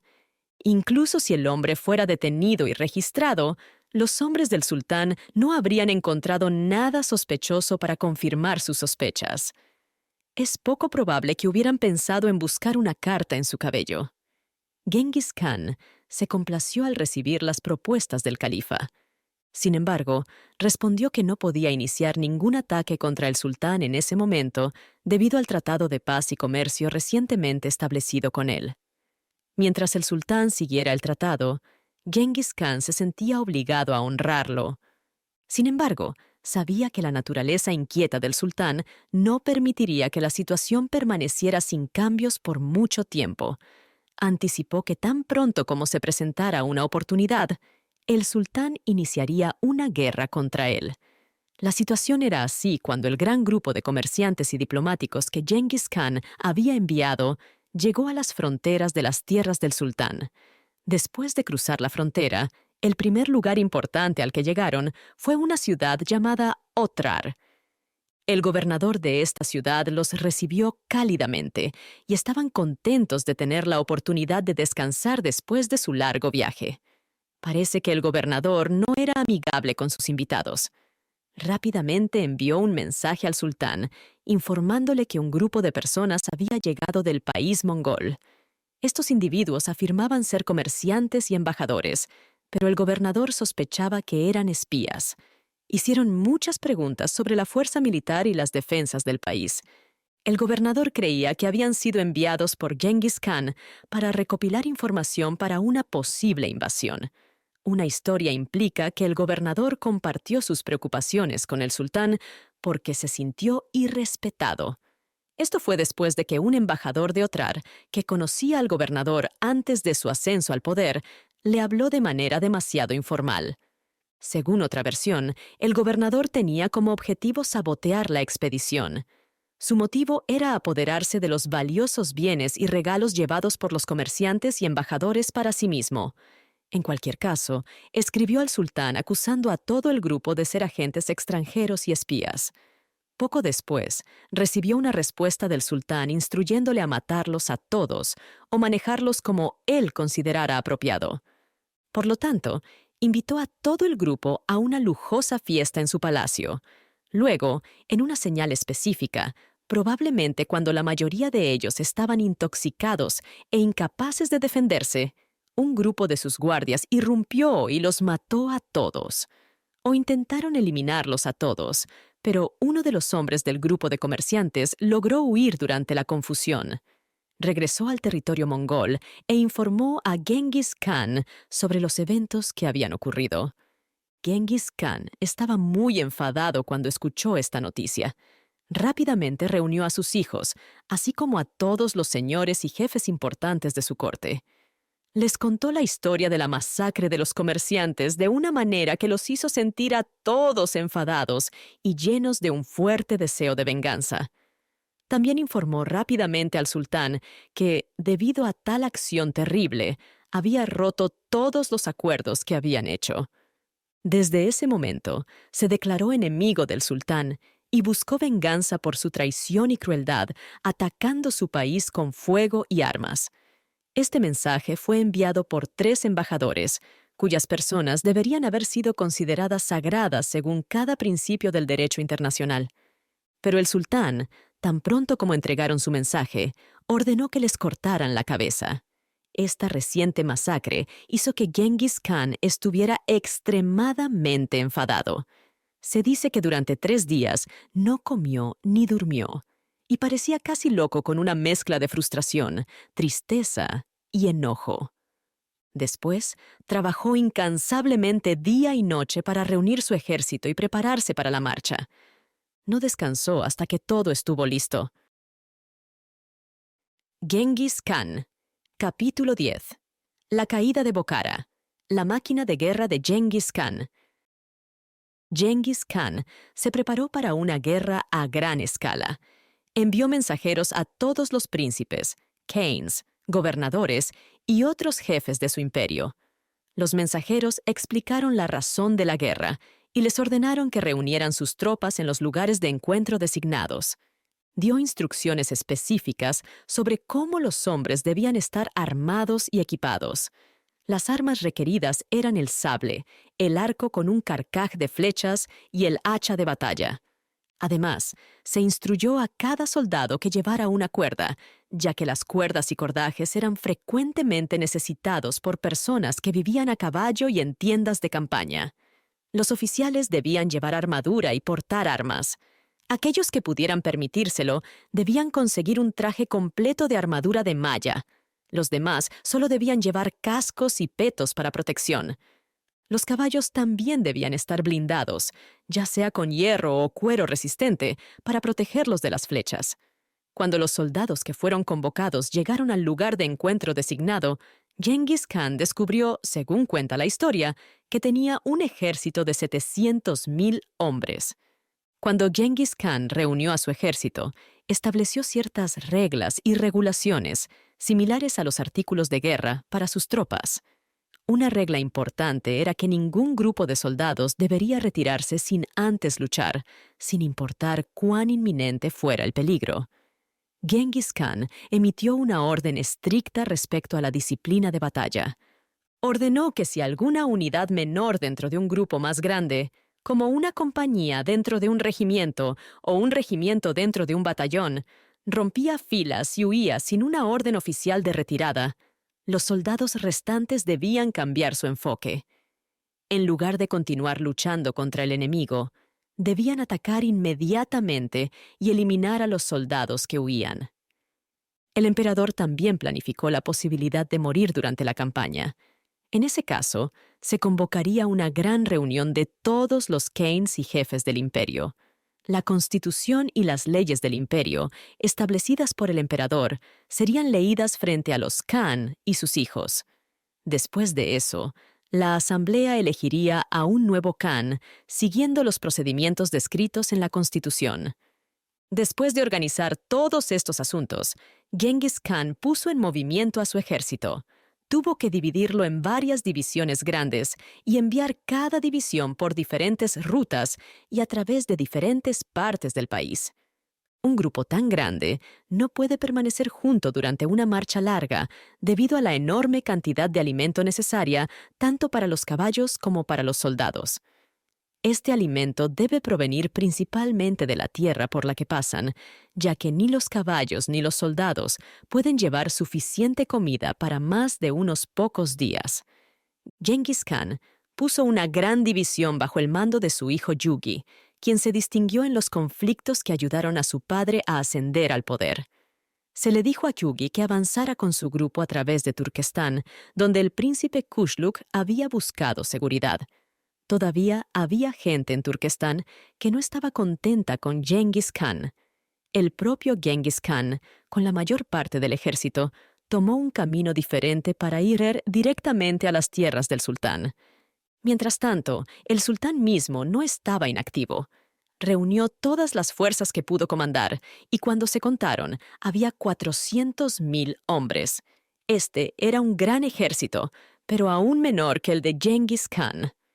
El sultán comenzó su marcha con sus tropas para enfrentar a los invasores. Después de avanzar por un tiempo, descubrió que el ejército de Hugi, que había viajado a través de Turquestán, estaba ubicado al norte de su posición. Al darse cuenta de que tenía la oportunidad de derrotar esta parte de la fuerza mongola antes de que pudiera unirse al ejército principal, decidió inmediatamente cambiar su dirección y seguir este plan. Cambió su dirección y marchó hacia el área donde creía que estaría Yugi. Después de un tiempo, llegó a un lugar donde sus exploradores descubrieron un gran número de cuerpos sin vida cerca de un río. Entre los caídos, había un hombre que estaba herido pero aún vivo. Este hombre herido informó a los exploradores que los cuerpos pertenecían a personas que fueron asesinadas por el ejército de Hugi, que había pasado recientemente por esa área. El sultán continuó su viaje y rápidamente los alcanzó. Hugi se apresuraba a encontrarse con su padre. Hugi preguntó a sus generales cuál sería el mejor curso de acción. Ellos recomendaron evitar una batalla. Dijeron: No somos lo suficientemente fuertes para enfrentarnos solos al ejército completo del sultán. Deberíamos retirarnos de manera organizada y unirnos al grupo principal antes de enfrentar al enemigo en batalla.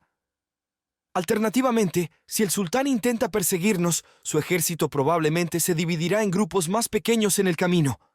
En ese punto, podemos girar y derrotar a cada grupo por separado, lo cual es un enfoque mucho más seguro que atacarlos a todos a la vez. Hugi no estaba dispuesto a seguir ese consejo.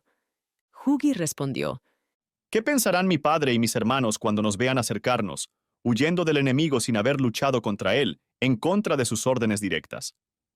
No. Debemos quedarnos donde estamos, confiar en nuestro valor y darlo todo. Si vamos a morir, es mejor ser asesinados en batalla que huyendo. Has cumplido con tu deber al advertirme sobre el peligro que enfrentamos, y ahora es mi turno de cumplir con el mío, intentando sacarte de él con honor. Por lo tanto, ordenó al ejército detenerse y organizarse en una formación para el combate. La batalla comenzó y duró todo el día.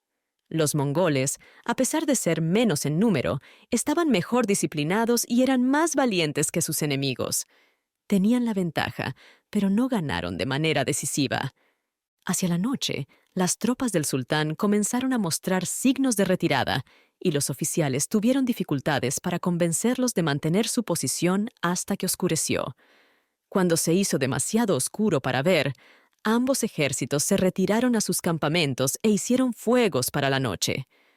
Hugi creía que al luchar ese día, había cumplido con el requisito de su padre de defender el honor del ejército. Pensó que sería prudente retirarse en lugar de arriesgar otra batalla al día siguiente. Para engañar al enemigo, añadió más combustible a las fogatas y sacó a sus hombres del campamento por la noche. A la mañana siguiente, cuando las tropas del sultán estaban listas para la batalla nuevamente, Hugi ya había avanzado mucho para unirse a su padre y estaba fuera de su alcance. Se reunió rápidamente con su padre, quien lo recibió con mucha alegría. Genghis Khan estaba muy contento con las acciones de su hijo y le dio muchos premios y distinciones públicas. Después de esto, se produjeron más batallas entre los dos ejércitos. En una de estas batallas se mencionó una enorme trompeta de 15 pies de largo, como uno de los muchos instrumentos utilizados para motivar a los soldados a avanzar con entusiasmo. En estas batallas, los mongoles fueron victoriosos. Sin embargo, el sultán continuó luchando contra los invasores, pero se dio cuenta de que había perdido 160.000 de sus hombres. Esto era casi la mitad de su ejército, y lo debilitó tanto que decidió que era inútil resistir a los mongoles en batallas abiertas. En su lugar, envió a su ejército a diferentes pueblos y fortalezas en su reino, instruyéndolos para que se defendieran hasta que las cosas mejoraran. El sultán, sin embargo, no buscó refugio para sí mismo de esta manera. Escogió a los soldados más activos, alertas y bien montados de sus tropas y creó un escuadrón de movimiento rápido. Con este escuadrón podría viajar rápidamente a diferentes partes del país donde más se necesitaba su ayuda. Genghis Khan estaba ahora listo para atacar las ciudades donde las diferentes divisiones del ejército del sultán se habían fortificado. Su primer objetivo fue Otrar, donde habían sido asesinados los embajadores y comerciantes. Dado que la ciudad no era muy grande, decidió enviar a 2 de sus hijos menores con un destacamento adecuado para capturarla, en lugar de ir él mismo. Él, junto con su ejército, marchó hacia las ciudades de Samarcanda y Bujará. Estas eran las principales ciudades del imperio del sultán. Bujará era una ciudad grande y hermosa. Estaba situada en un país muy fértil y en una posición muy favorable para el comercio de aquellos días. También era un importante centro de aprendizaje, artes y ciencias. La ciudad tenía múltiples instituciones que ofrecían educación en diversas artes y ciencias que eran populares durante esa era. Como resultado, estudiantes de diferentes partes de Asia Occidental acudían en masa a la ciudad para seguir sus estudios. La ciudad tenía una muralla fuerte que la rodeaba. Además de eso, había otra muralla que tenía 30 millas de largo que encerraba los suburbios de la ciudad. También había parques y jardines en esta área, donde la gente podía disfrutar y los residentes adinerados tenían sus villas. Genghis Khan y sus bárbaros despiadados estaban llegando para atacar y saquear esta pacífica ciudad de industria y riqueza. La primera ciudad que los mongoles alcanzaron en su marcha hacia Bujará se llamaba Sarnuk. A medida que se acercaban, un gran grupo cabalgó hacia las murallas, gritando. La gente asustada cerró rápidamente las puertas. Genghis Khan, sin embargo, envió a un oficial para decirles que resistirle era inútil y les aconsejó que se rindieran inmediatamente.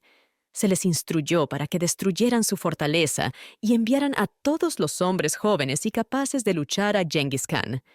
El oficial también sugirió enviar regalos a Genghis Khan como una forma de apaciguarlo y convencerlo de que perdonara la ciudad. La gente escuchó el consejo y abrió las puertas. Todos los hombres jóvenes capaces de luchar fueron reunidos y enviados al campamento mongol. Los hombres mayores del pueblo los acompañaron, trayendo los mejores regalos. Genghis Khan aceptó los regalos, enlistó a los jóvenes en su ejército y dejó ir en paz a los mayores. Luego, continuó su marcha y siguió su camino. Llegó después a un pueblo llamado Nur. Un hombre de Sarnuk actuó como guía para el destacamento enviado a solicitar la presencia de la ciudad.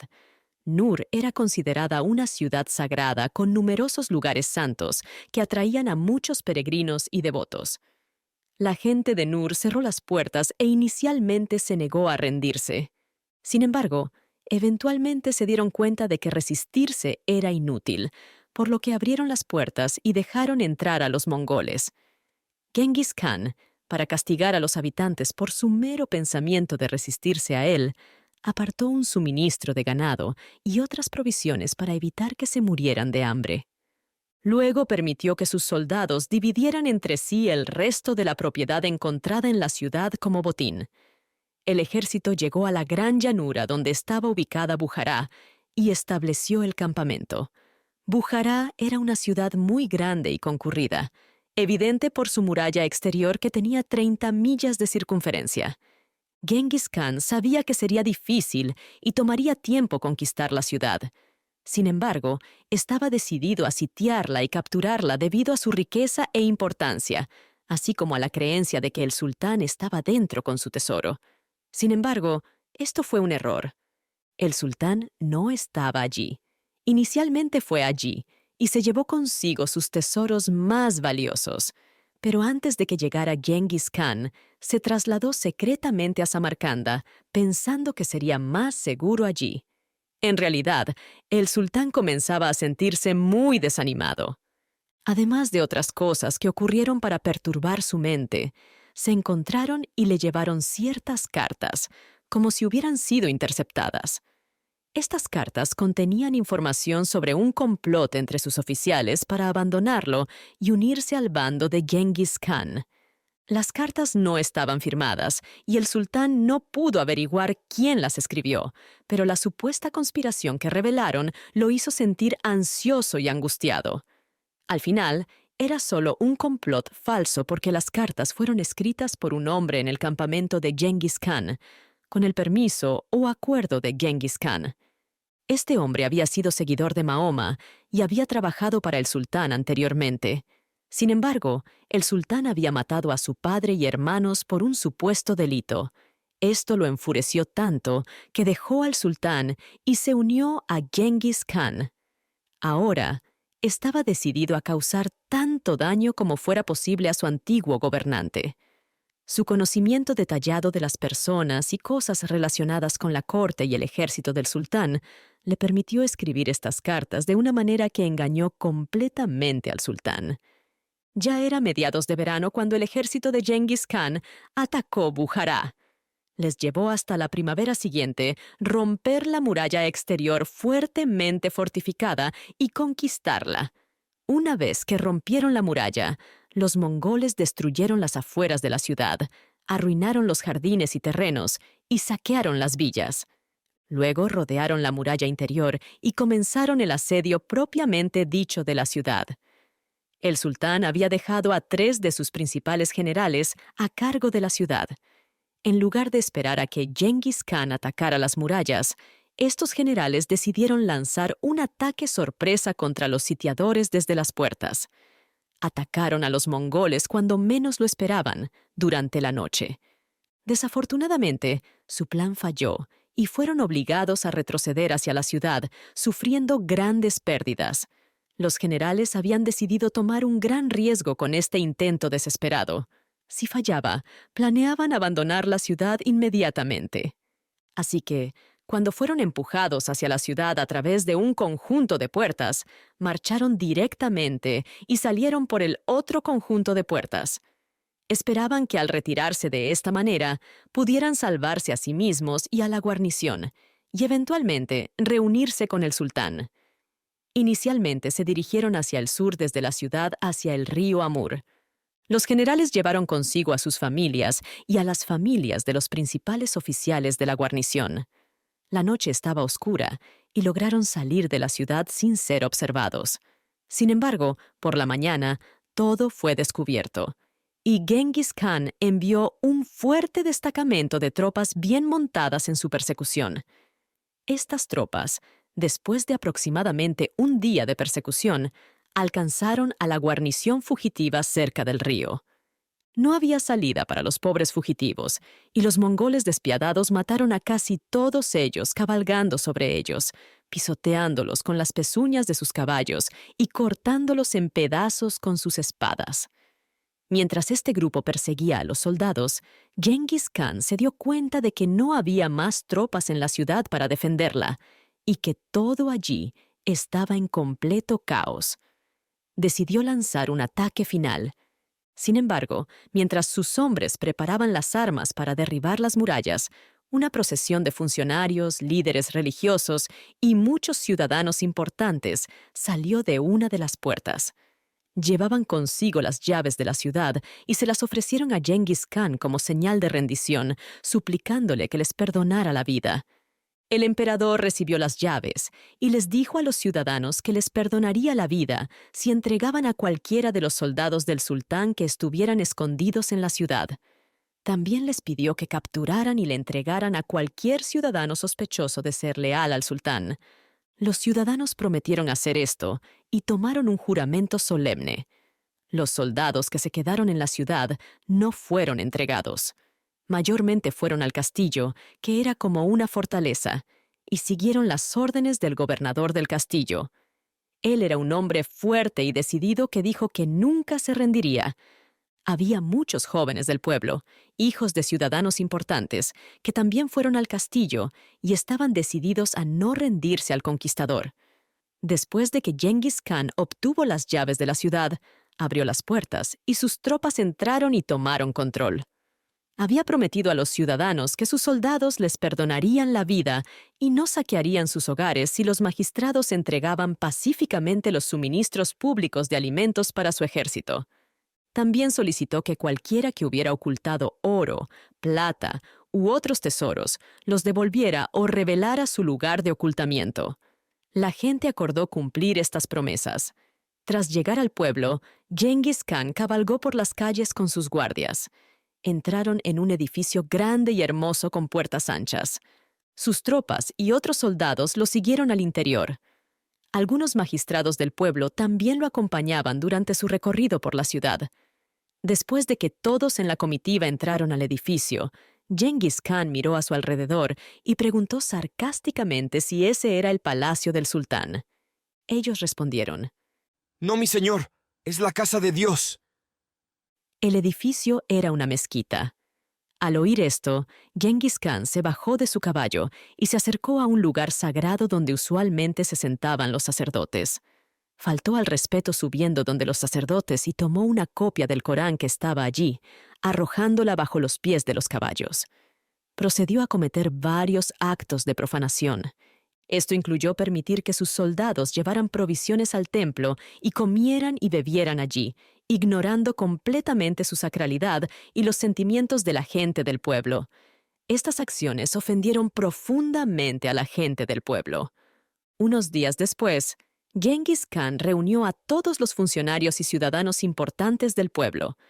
Se paró en una plataforma elevada y pronunció un discurso. Comenzó alabando a Dios y declarando que creía que estaba favorecido por él. Para apoyar esta afirmación, relató las victorias que había logrado, las cuales atribuyó a la asistencia divina.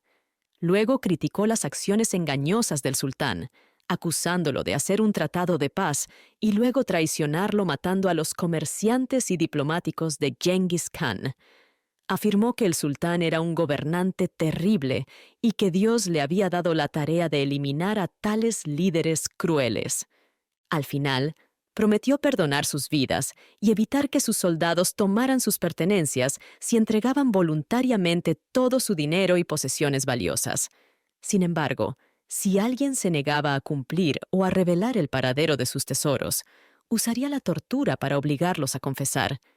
La gente pobre del pueblo, sabiendo que estaban completamente bajo el control de los terribles grupos que habían tomado la ciudad, no intentó ocultar nada. Revelaron sus tesoros escondidos e incluso ofrecieron sus pertenencias al conquistador si las quería. Solo les preocupaba salvar sus hogares y sus vidas si podían. Genghis Khan inicialmente parecía complacido con su obediencia, pero eventualmente afirmó haber oído hablar de soldados ocultos y se enojó por la resistencia de la ciudadela. Como resultado, ordenó incendiar la ciudad. Dado que la mayoría de los edificios eran de madera, el fuego se propagó rápidamente y causó una destrucción masiva. Muchas personas murieron en las llamas, mientras que otras sufrieron mucho debido a la falta de recursos y exposición. Después de que la ciudadela se rindió, sorprendentemente, Genghis Khan perdonó la vida del gobernador y de los soldados, a pesar de las expectativas de una masacre. La fortaleza fue destruida, al igual que la ciudad y todo en ella. Todo se convirtió en un montón de restos quemados. Los bienes robados a los residentes fueron entregados a los soldados mongoles, mientras que la gente misma se dispersó, vagando por los alrededores sin hogar. tristemente, eventualmente murieron de hambre y desesperanza. ¿Cuál es la diferencia entre un conquistador como este y el líder de un grupo de piratas o ladrones, excepto por la gran escala en la que comete sus crímenes? Genghis Khan estaba encantado con la captura de Bujará. Su alegría aumentó aún más cuando recibió noticias de los 2 príncipes que había enviado a sitiar Otrar, confirmando la exitosa captura de la ciudad. También informaron que habían capturado y matado al gobernador de Otrar, el oficial que había matado traicioneramente a los embajadores y comerciantes. El nombre del gobernador era Gayer Khan. El sultán sabía que Genghis Khan probablemente atacaría Otrar, por lo que dejó 50.000 soldados para defender la ciudad. Más tarde, envió 10.000 soldados más, liderados por el general Cariacas. Con estos soldados, el gobernador se atrincheró en la ciudad. Era consciente de que si se rendía o era capturado, no recibiría ninguna misericordia. Como resultado, tomó medidas para fortalecer las defensas y adquirir un amplio suministro de provisiones.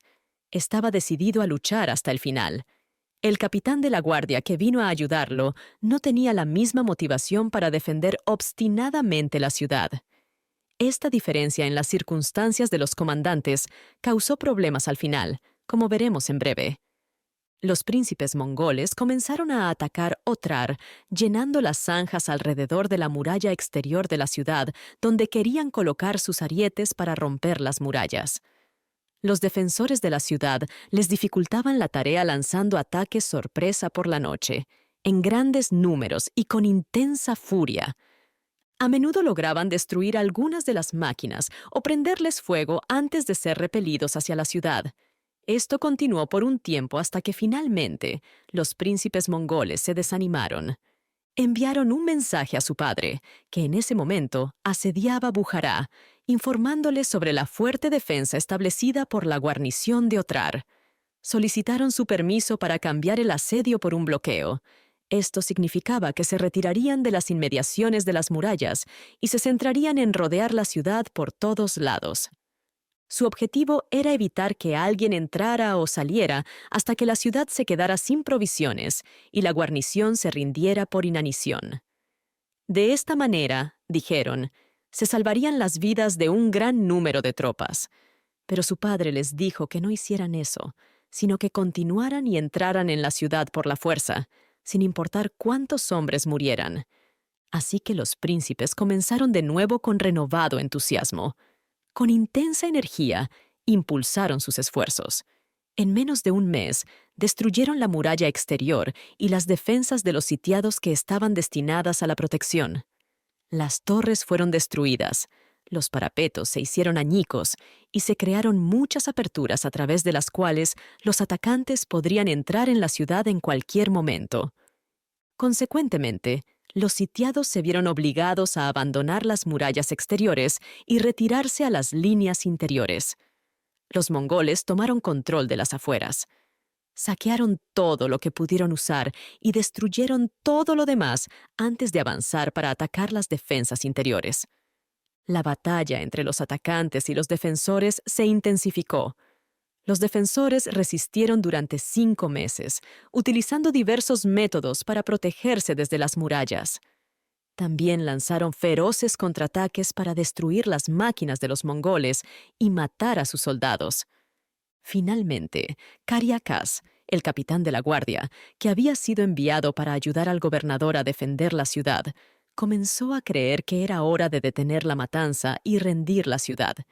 Sin embargo, el gobernador, consciente de que ciertamente enfrentaría la ejecución si era capturado por el enemigo, rechazó considerar tal propuesta. También incitó con éxito un fuerte odio hacia los mongoles entre la gente del pueblo y los soldados. Los retrató como infieles extremadamente malvados que eran enemigos tanto de Dios como de la humanidad. Por eso, todos acordaron no rendirse. Cariacas ahora se encontraba sospechado y desconfiado en la ciudad y la guarnición porque había propuesto rendirse. Sintiéndose inseguro, decidió hacer la paz por separado saliendo secretamente por la noche y rindiéndose a los príncipes. Creía que al hacer esto, y dando a los mongoles el control de la puerta que sus tropas usarían para salir, podría salvar su vida y potencialmente unirse al servicio de Genghis Khan.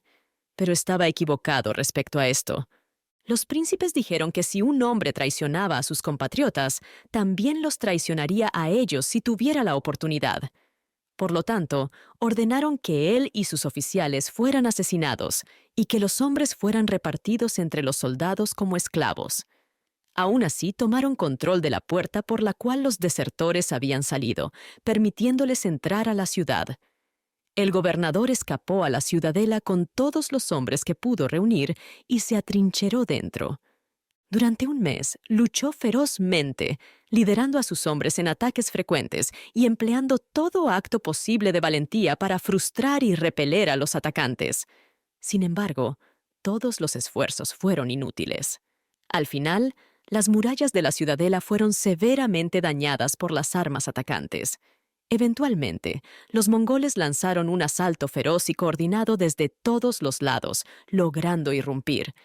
Esto llevó a escenas horribles de violencia y devastación, ya que mataron sin piedad a cualquier soldado que encontraron. Los soldados se defendieron hasta el final. Algunas personas buscaron refugio en patios y callejones estrechos, y también en los techos de las casas. La ciudadela era tan grande que parecía un pequeño pueblo. Lucharon con gran determinación hasta que fueron derribados por las flechas de los mongoles. El gobernador, junto con 2 hombres a su lado, se mantuvo en la terraza de su palacio. Se negó a rendirse y continuó luchando ferozmente, listo para matar a cualquiera que se acercara. Su esposa se mantuvo cerca, proporcionando apoyo y ánimo. Genghis Khan había ordenado a los príncipes no matar al gobernador, sino capturarlo vivo. Quería tratar con él personalmente. Así que los soldados que intentaron capturarlo en la terraza tuvieron cuidado de no disparar sus flechas contra él, sino solo contra sus compañeros. Mientras hacían esto, muchos soldados fueron asesinados por las flechas disparadas por el gobernador y sus 2 amigos que se defendían. Después de algún tiempo, los 2 hombres fueron asesinados, pero el gobernador permaneció vivo. Sin embargo, nadie podía acercársele. Aquellos que lo intentaron fueron disparados y cayeron de nuevo entre sus compañeros abajo. La esposa del gobernador le proporcionaba flechas tan rápido como las podía usar. Al final, se agotaron todas las flechas. Luego le proporcionó piedras, las cuales él lanzaba a sus asaltantes mientras intentaban subir hacia él. Eventualmente, tantos de ellos subieron juntos que el gobernador no pudo repelerlos a todos, y finalmente fue rodeado, capturado e inmediatamente encadenado. Los príncipes informaron rápidamente a su padre que habían capturado la ciudad y tenían al gobernador como prisionero. Luego se les instruyó para llevarlo a Bujará. Sin embargo, en su camino, recibieron otra orden de ejecutar al prisionero, la cual fue llevada a cabo de inmediato. El destino de su valiente y devota esposa nunca ha sido conocido. Genghis Khan. Capítulo 11. El trágico fin de un sultán y la caída de un imperio. Después de la caída de Bujará y Otrar, Genghis Khan y los mongoles lucharon fieramente durante 2 años. El sultán fue perseguido implacablemente y finalmente derrotado por sus enemigos. En el próximo capítulo se revelará que sufrió un destino trágico. A lo largo de esos 2 años en que Genghis Khan hizo la guerra contra él, ocurrieron numerosos eventos que mostraron los métodos de guerra utilizados en esa época y las dificultades que sufrió la población general. Estas dificultades fueron el resultado de los brutales conflictos entre gobernantes competidores que luchaban por el derecho a gobernarlos. Érase una vez. Genghis Khan envió a su hijo Yugi con un gran grupo de soldados a atacar y capturar una ciudad llamada Saganak. Cuando Yugi llegó a la ciudad, envió una bandera de tregua para pedir a la gente que se rindiera. Prometió tratarlos bien si accedían a rendirse. La persona que llevaba la bandera se llamaba Hassan y era seguidor del Islam. Yugi probablemente creía que el mensaje sería mejor recibido por los residentes de la ciudad si lo transmitía alguien de su propio país. Sin embargo, cometió un error significativo al pensar así. En lugar de estar contentos con el mensajero porque también era seguidor del Islam, la gente se enojó mucho con él. Lo vieron como alguien que había abandonado sus creencias y los había traicionado. A pesar de la promesa del gobernador de garantizar su seguridad, el caos abrumador hizo imposible que el gobernador lo protegiera. Como resultado, el hombre desafortunado fue atacado y asesinado por la multitud enfurecida. Hugi atacó rápidamente la ciudad con toda su fuerza. Una vez que tomó control de ella, mató sin piedad a todos los oficiales y soldados de la guarnición. También mató a cerca de la mitad de los residentes para vengar a su mensajero asesinado. Además, erigió un hermoso monumento en su memoria en la plaza principal de la ciudad. Hugi fue muy severo con la gente de cualquier ciudad que intentara resistirse, pero aquellos que se rendían de inmediato eran algo perdonados y mantenidos a salvo. Esto hizo que muchas ciudades se rindieran sin siquiera intentar defenderse. En un caso, los líderes y personas importantes de una ciudad viajaron durante 2 días para reunirse con él. Trajeron las llaves de la ciudad y muchos regalos valiosos. Le entregaron todo al conquistador y suplicaron por su misericordia. Hubo una ciudad que la fuerza de Hugi capturó usando un truco inteligente. Un ingeniero que fue contratado para examinar las fortificaciones descubrió un lugar en un lado de la ciudad donde había una zanja llena de agua fuera de la muralla. Esto hacía muy difícil acceder a la muralla desde ese lado, por lo que la guarnición no esperaría un ataque allí. El ingeniero sugirió un plan para construir puentes ligeros, que los soldados lanzarían sobre la zanja por la noche mientras desviaban la atención de la guarnición en otro lugar. Luego, usarían escaleras para escalar las murallas y entrar en la ciudad. Este plan fue aceptado. Se prepararon los puentes y escaleras, y en la noche designada se lanzó un ataque falso en otra parte de la ciudad. Los soldados fueron llamados a defenderse de un ataque falso, dejando la muralla indefensa. Luego, los soldados colocaron puentes sobre la zanja y montaron escaleras contra la muralla. Antes de que los soldados dentro de la ciudad se dieran cuenta de lo que estaba sucediendo, el enemigo había entrado en la ciudad a través de una de las puertas. El ingeniero que ideó el plan subió por la primera escalera. Liderar el camino en tal ascenso requería valentía y compostura, ya que estaba oscuro y los escaladores no sabían cuántos enemigos se enfrentarían en la cima. El siguiente lugar al que llegó el ejército de Hugi era un pueblo pacífico y hermoso. Era hogar de muchas instituciones educativas e intelectuales. Era un lugar encantador, con fuentes, jardines y parques agradables, incluyendo varias áreas públicas y privadas para caminar. Este lugar se llamaba Tukat, y su belleza y encanto eran bien conocidos en todo el país. Tukat era más un lugar de disfrute que de defensa, pero tenía una muralla. El gobernador decidió defenderla y la guarnición luchó valientemente durante 3 días. Sin embargo, las máquinas de los mongoles habían causado muchas brechas en las murallas, haciendo creer al gobernador que pronto irrumpirían.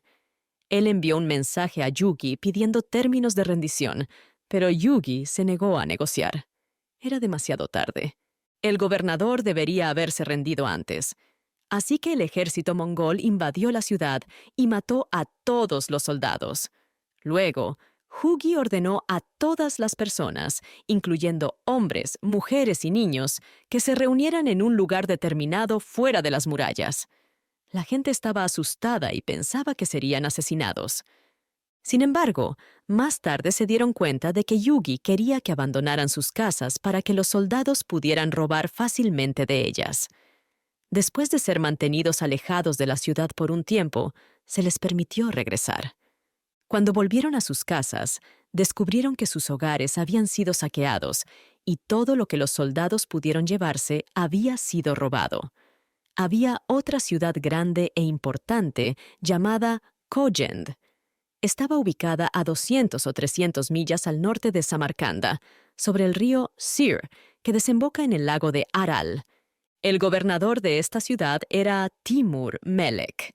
era un líder fuerte y una figura militar muy respetada, habiendo servido como uno de los principales generales en el ejército del sultán. Cuando Timur se enteró de que Tukat había caído, pensó que su ciudad de Koyend sería el próximo objetivo del ejército mongol. Por lo tanto, comenzó a prepararse para la defensa. Destruyó los caminos que llevaban a la ciudad y los puentes. También acumuló alimentos para sostener a los habitantes durante un largo asedio. Además, ordenó la eliminación del exceso de maíz, frutas y ganado de la zona circundante, almacenándolos en lugares ocultos y lejanos para evitar que el enemigo los obtuviera. Hugi no atacó personalmente la ciudad, pero envió un gran grupo de soldados liderados por el general Elak Nevian. Elak se movió hacia la ciudad y comenzó sus operaciones. La primera tarea fue reconstruir un puente sobre el río para ganar acceso a la ciudad del otro lado. Luego, colocó grandes máquinas en diferentes ubicaciones a lo largo de la línea. Algunas de estas máquinas se utilizaban para derribar las murallas, mientras que otras se usaban para lanzar piedras, dardos y flechas sobre las murallas para hacer retroceder a los defensores. Estas máquinas causaron daños significativos. Las que se utilizaban para destruir las murallas eran enormes y potentes. Se rumoreaba que algunas de ellas podían lanzar piedras tan grandes como piedras de molino sobre la muralla. Timur Melek también estaba activo defendiendo la ciudad. Construyó barcos de fondo plano, que podrían llamarse baterías flotantes. Estos barcos se utilizaban para lanzar varios tipos de proyectiles al campamento enemigo. Los barcos tenían una cubierta en la parte superior para proteger a los hombres y tenían ojos de buey en los costados. En lugar de bolas de cañón y bombas, lanzaban flechas, dardos, jabalinas y piedras. Los barcos estaban posicionados en los lados superior e inferior de la ciudad para apuntar efectivamente a las fuerzas mongoles. Causaron bajas significativas entre el enemigo y perturbaron sus operaciones. Sin embargo, Elak perseveró. Intentó rodear la ciudad lo más ajustadamente posible, pero había un gran pantano o jungla en un lado que no pudo proteger. Timur, sin embargo, recibió numerosos refuerzos para reemplazar a los hombres que fueron asesinados en las murallas, utilizando esa ruta. Al mismo tiempo, Elak también seguía recibiendo más soldados del príncipe Hugi, que estaba cerca. Así, la lucha continuó con mucha ira.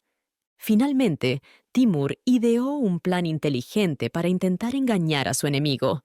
Había una pequeña isla en el río cerca de las murallas de la ciudad.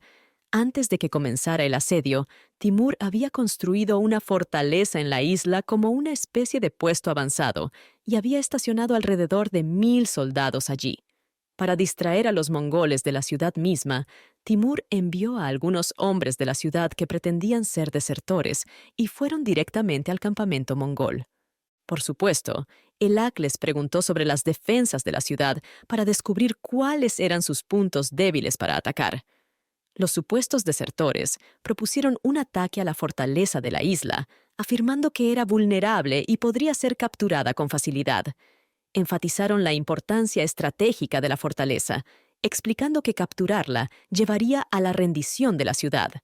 Esto se debe a que la fortaleza tenía control completo sobre el área circundante.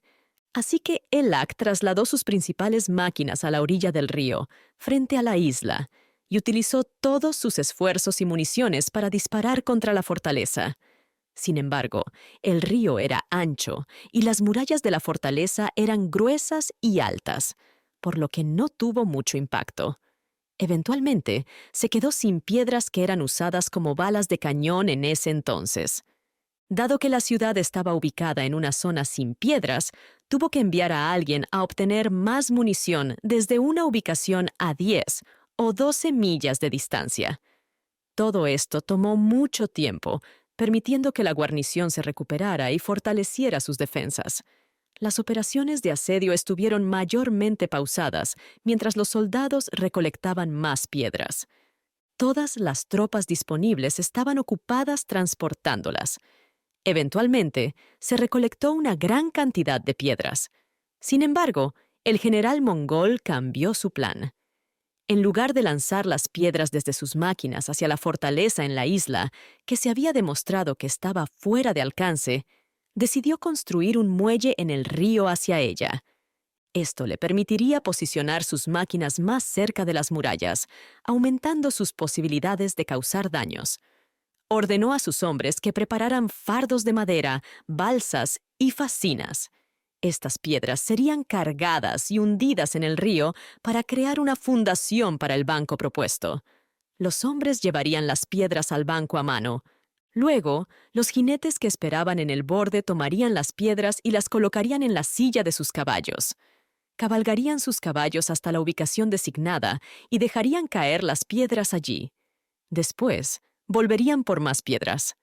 Esto les permitió trabajar en diferentes partes del muelle simultáneamente. Algunos hombres trabajaban en construir el extremo del muelle que se conectaba a la orilla, mientras los jinetes estaban colocando los cimientos en medio del río.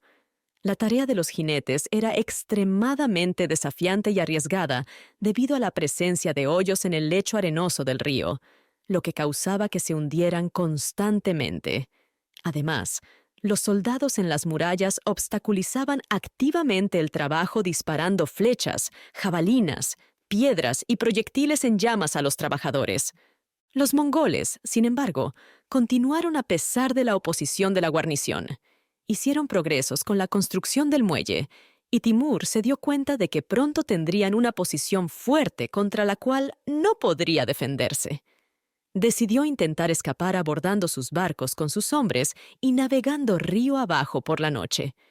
Para prepararse para esta tarea, secretamente hizo que sus hombres construyeran barcos adicionales. Terminó con más de 70 barcos en total. Estos barcos estaban escondidos en varios lugares a lo largo del río hasta que todos estuvieron preparados. Cada barco estaba cubierto con un toldo pesado hecho de fieltro húmedo, que luego era revestido con arcilla y vinagre.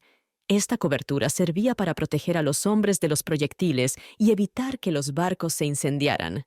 Había un problema con la fuga de los barcos que necesitaba ser arreglado de antemano.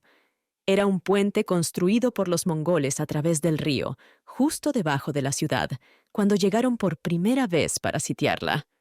Para destruir el puente, Timur lanzó un ataque sorpresa contra los hombres que lo custodiaban una noche, después de salir sigilosamente de una de las puertas. Al mismo tiempo, envió varios barcos grandes de fondo plano llenos de materiales inflamables como alquitrán y nafta. Estos materiales fueron encendidos antes de que los barcos fueran lanzados. A medida que los barcos flotaban río abajo y golpeaban el puente, prendieron fuego a los pilares y postes de madera que lo sostenían. La guardia, que estaba ocupada con el grupo que había salido de la ciudad, no pudo ir a apagar las llamas. Como resultado, el puente fue destruido. Una vez que el camino estaba despejado, Timur Melek no perdió tiempo. Él y su familia, junto con la mayor parte de su ejército, abordaron silenciosamente los barcos por la noche. Con los mongoles desprevenidos, los barcos fueron lanzados rápidamente y enviados río abajo, dejando sin rastro del grupo para la mañana. Poco después, el general mongol se enteró de que su objetivo había escapado. Rápidamente envió un grupo de soldados para rastrear a los fugitivos a lo largo de la orilla sur del río. Los soldados los alcanzaron y se produjo una feroz batalla entre los jinetes mongoles a lo largo de las orillas del río y los hombres en los barcos. Los hombres en los barcos se mantuvieron cerca de la orilla norte. A veces, cuando el río era estrecho o había un punto rocoso en la orilla norte, la batalla se intensificaba y se volvía violenta. Los mongoles cabalgaron sus caballos dentro del agua para acercarse a los barcos y lanzaron ataques usando flechas, jabalinas y dardos ardientes. Mientras tanto, los musulmanes se defendían desde sus ventanas o troneras. Las cosas continuaron así por un tiempo, hasta que los barcos alcanzaron una parte del río donde el agua era muy poco profunda debido a bancos de arena y bajíos, lo que causó que los barcos se atascaran. Timur no tuvo más opción que dejar los barcos atrás y escapar a tierra con sus hombres. Logró hacerlo con éxito, y una vez que llegaron a la orilla, organizó a sus hombres en terreno más alto antes de que Elak pudiera reunir suficientes hombres para atacarlo. Cuando los mongoles finalmente lo atacaron, inicialmente los repelió, pero tuvo que retirarse poco después. Naturalmente, fue perseguido de cerca por los mongoles. Sus soldados disminuyeron rápidamente en número, con algunos siendo asesinados y otros separándose del grupo principal durante la caótica huida. Eventualmente, Timur quedó casi completamente solo. Finalmente, estaba a punto de ser capturado. 3 mongoles lo perseguían de cerca. Se dio la vuelta y disparó una flecha al primer perseguidor. La flecha golpeó al mongol en el ojo. El hombre herido estaba en tanto dolor que los otros 2 se detuvieron para ayudarlo, dando a Timur la oportunidad de escapar. Después de enfrentar más situaciones críticas, finalmente llegó al campamento del sultán. El sultán lo recibió con gran alegría. Elogió su espíritu intrépido y lo nombró gobernador de otra ciudad. Mientras tanto, algunos de los barcos que habían sido dejados atrás por los soldados fueron recuperados por los hombres a cargo de ellos. Un barco en particular llevaba a la familia de Timur y los transportó de manera segura río abajo hasta un lugar seguro. La ciudad de Khoyend, de donde Timur y sus hombres habían huido, quedó indefensa y se rindió al día siguiente a los mongoles. Mientras Yugi y los otros generales causaban daños significativos al país con sus destacamentos y capturaban pequeñas ciudades y fortalezas, Genghis Khan en persona había avanzado hacia Samarcanda con el ejército principal. Estaba persiguiendo al sultán, a quien creía que había buscado refugio allí. Samarcanda era la capital del país y, al igual que ahora, era una ciudad grande y famosa. Además del sultán, a quien Genghis Khan perseguía, había 2 damas importantes que quería capturar. La primera dama era la sultana y la segunda era la reina madre. La reina madre era una dama muy distinguida. Había sido bien conocida mientras su esposo, el anterior sultán, estaba vivo. La gente la admiraba por su conocimiento, piedad, amabilidad y excelente carácter en general. Tenía una gran influencia en todo el reino. En ciertos momentos de su vida, ostentó un poder político significativo y alguna vez fue conocida como la protectora de la fe del mundo. Generalmente usaba su poder sabiamente y en beneficio de los demás. Era justa al impartir justicia, protegía a los vulnerables y prevenía abusos de poder. Escuchaba cuidadosamente todos los casos que se presentaban ante ella y tomaba decisiones justas la mayoría de las veces. Sin embargo, también era estricta y severa, lo que a menudo ocurre cuando a un gobernante se le otorga poder sin restricciones. Cuando creía que era necesario por razones políticas, podía ser despiadada. Su nombre era Khatun. Khatun ya no estaba en Samarcanda. Estaba en Kharasm, una ciudad donde se ubicaba la corte. Había estado viviendo allí tranquilamente desde que su esposo, el padre del sultán actual, falleció. Samarcanda en sí era una ciudad magnífica, rodeada por una doble muralla. La muralla exterior rodeaba toda la ciudad, mientras que la interior protegía la mezquita, el palacio del sultán y otros edificios públicos. Estas murallas eran más fuertes y estaban mejor construidas que las de Bujará. La muralla exterior tenía 12 puertas de hierro. Estas puertas estaban separadas por una legua entre sí. A lo largo de la muralla había fuertes cada 2 leguas, capaces de albergar un gran número de soldados. Las murallas estaban fortificadas con almenas y torres, proporcionando refugio para los defensores.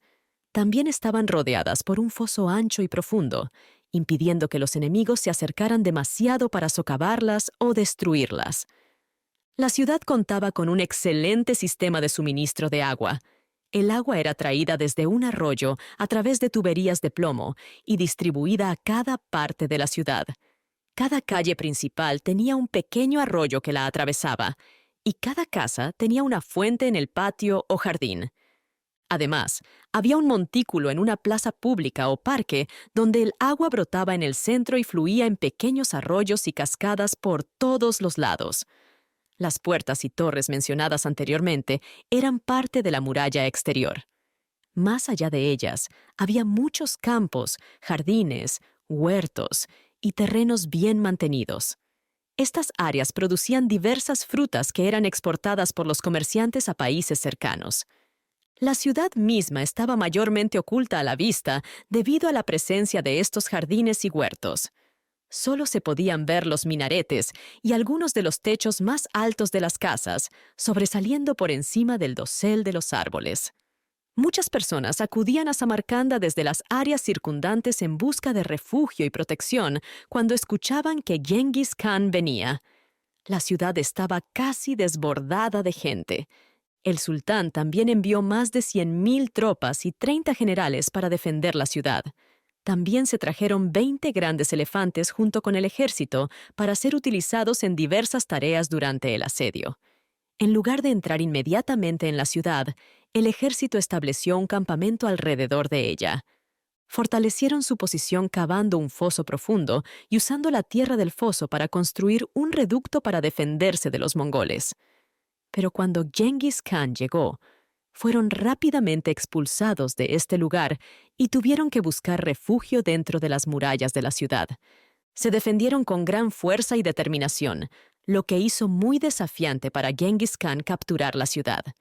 Sin embargo, los desacuerdos entre las personas dentro de las murallas facilitaron su tarea. Los comerciantes adinerados y otras personas prósperas de la ciudad creían que los mongoles eventualmente conquistarían el lugar. Decidieron que era mejor rendirse ahora mientras todavía tenían algún poder de negociación para acordar términos que pudieran salvar sus vidas y posiblemente sus pertenencias. Pero los generales se negaron a considerar tal propuesta. Habían sido enviados por el sultán para proteger la ciudad y creían que tenían el deber de luchar por su defensa hasta el final. El desacuerdo en la ciudad se volvía más y más violento cada día. Eventualmente, el grupo de los residentes se fortaleció y decidió tomar control de una de las puertas. Luego enviaron un gran grupo de sacerdotes, magistrados y ciudadanos importantes a Genghis Khan. Llevaban las llaves de la ciudad y propusieron entregárselas si perdonaba a la guarnición y a los residentes. Sin embargo, Genghis Khan se negó a negociar con cualquier persona, excepto aquellos que estaban de su lado y dispuestos a rendirse. No hizo promesas a los generales y soldados de la guarnición. La delegación se rindió y Genghis Khan entró en la ciudad. Las personas fueron perdonadas, pero los soldados fueron asesinados donde quiera que se encontraban. Muchos de ellos murieron en las calles. Sin embargo, un grupo de ellos, liderados por el gobernador, se retiró a la muralla interior y luchó desesperadamente durante 4 días. Dándose cuenta de que no tenían esperanza y que no se les mostraría misericordia por parte de los mongoles, decidieron hacer un ataque audaz e intentar romper las líneas enemigas.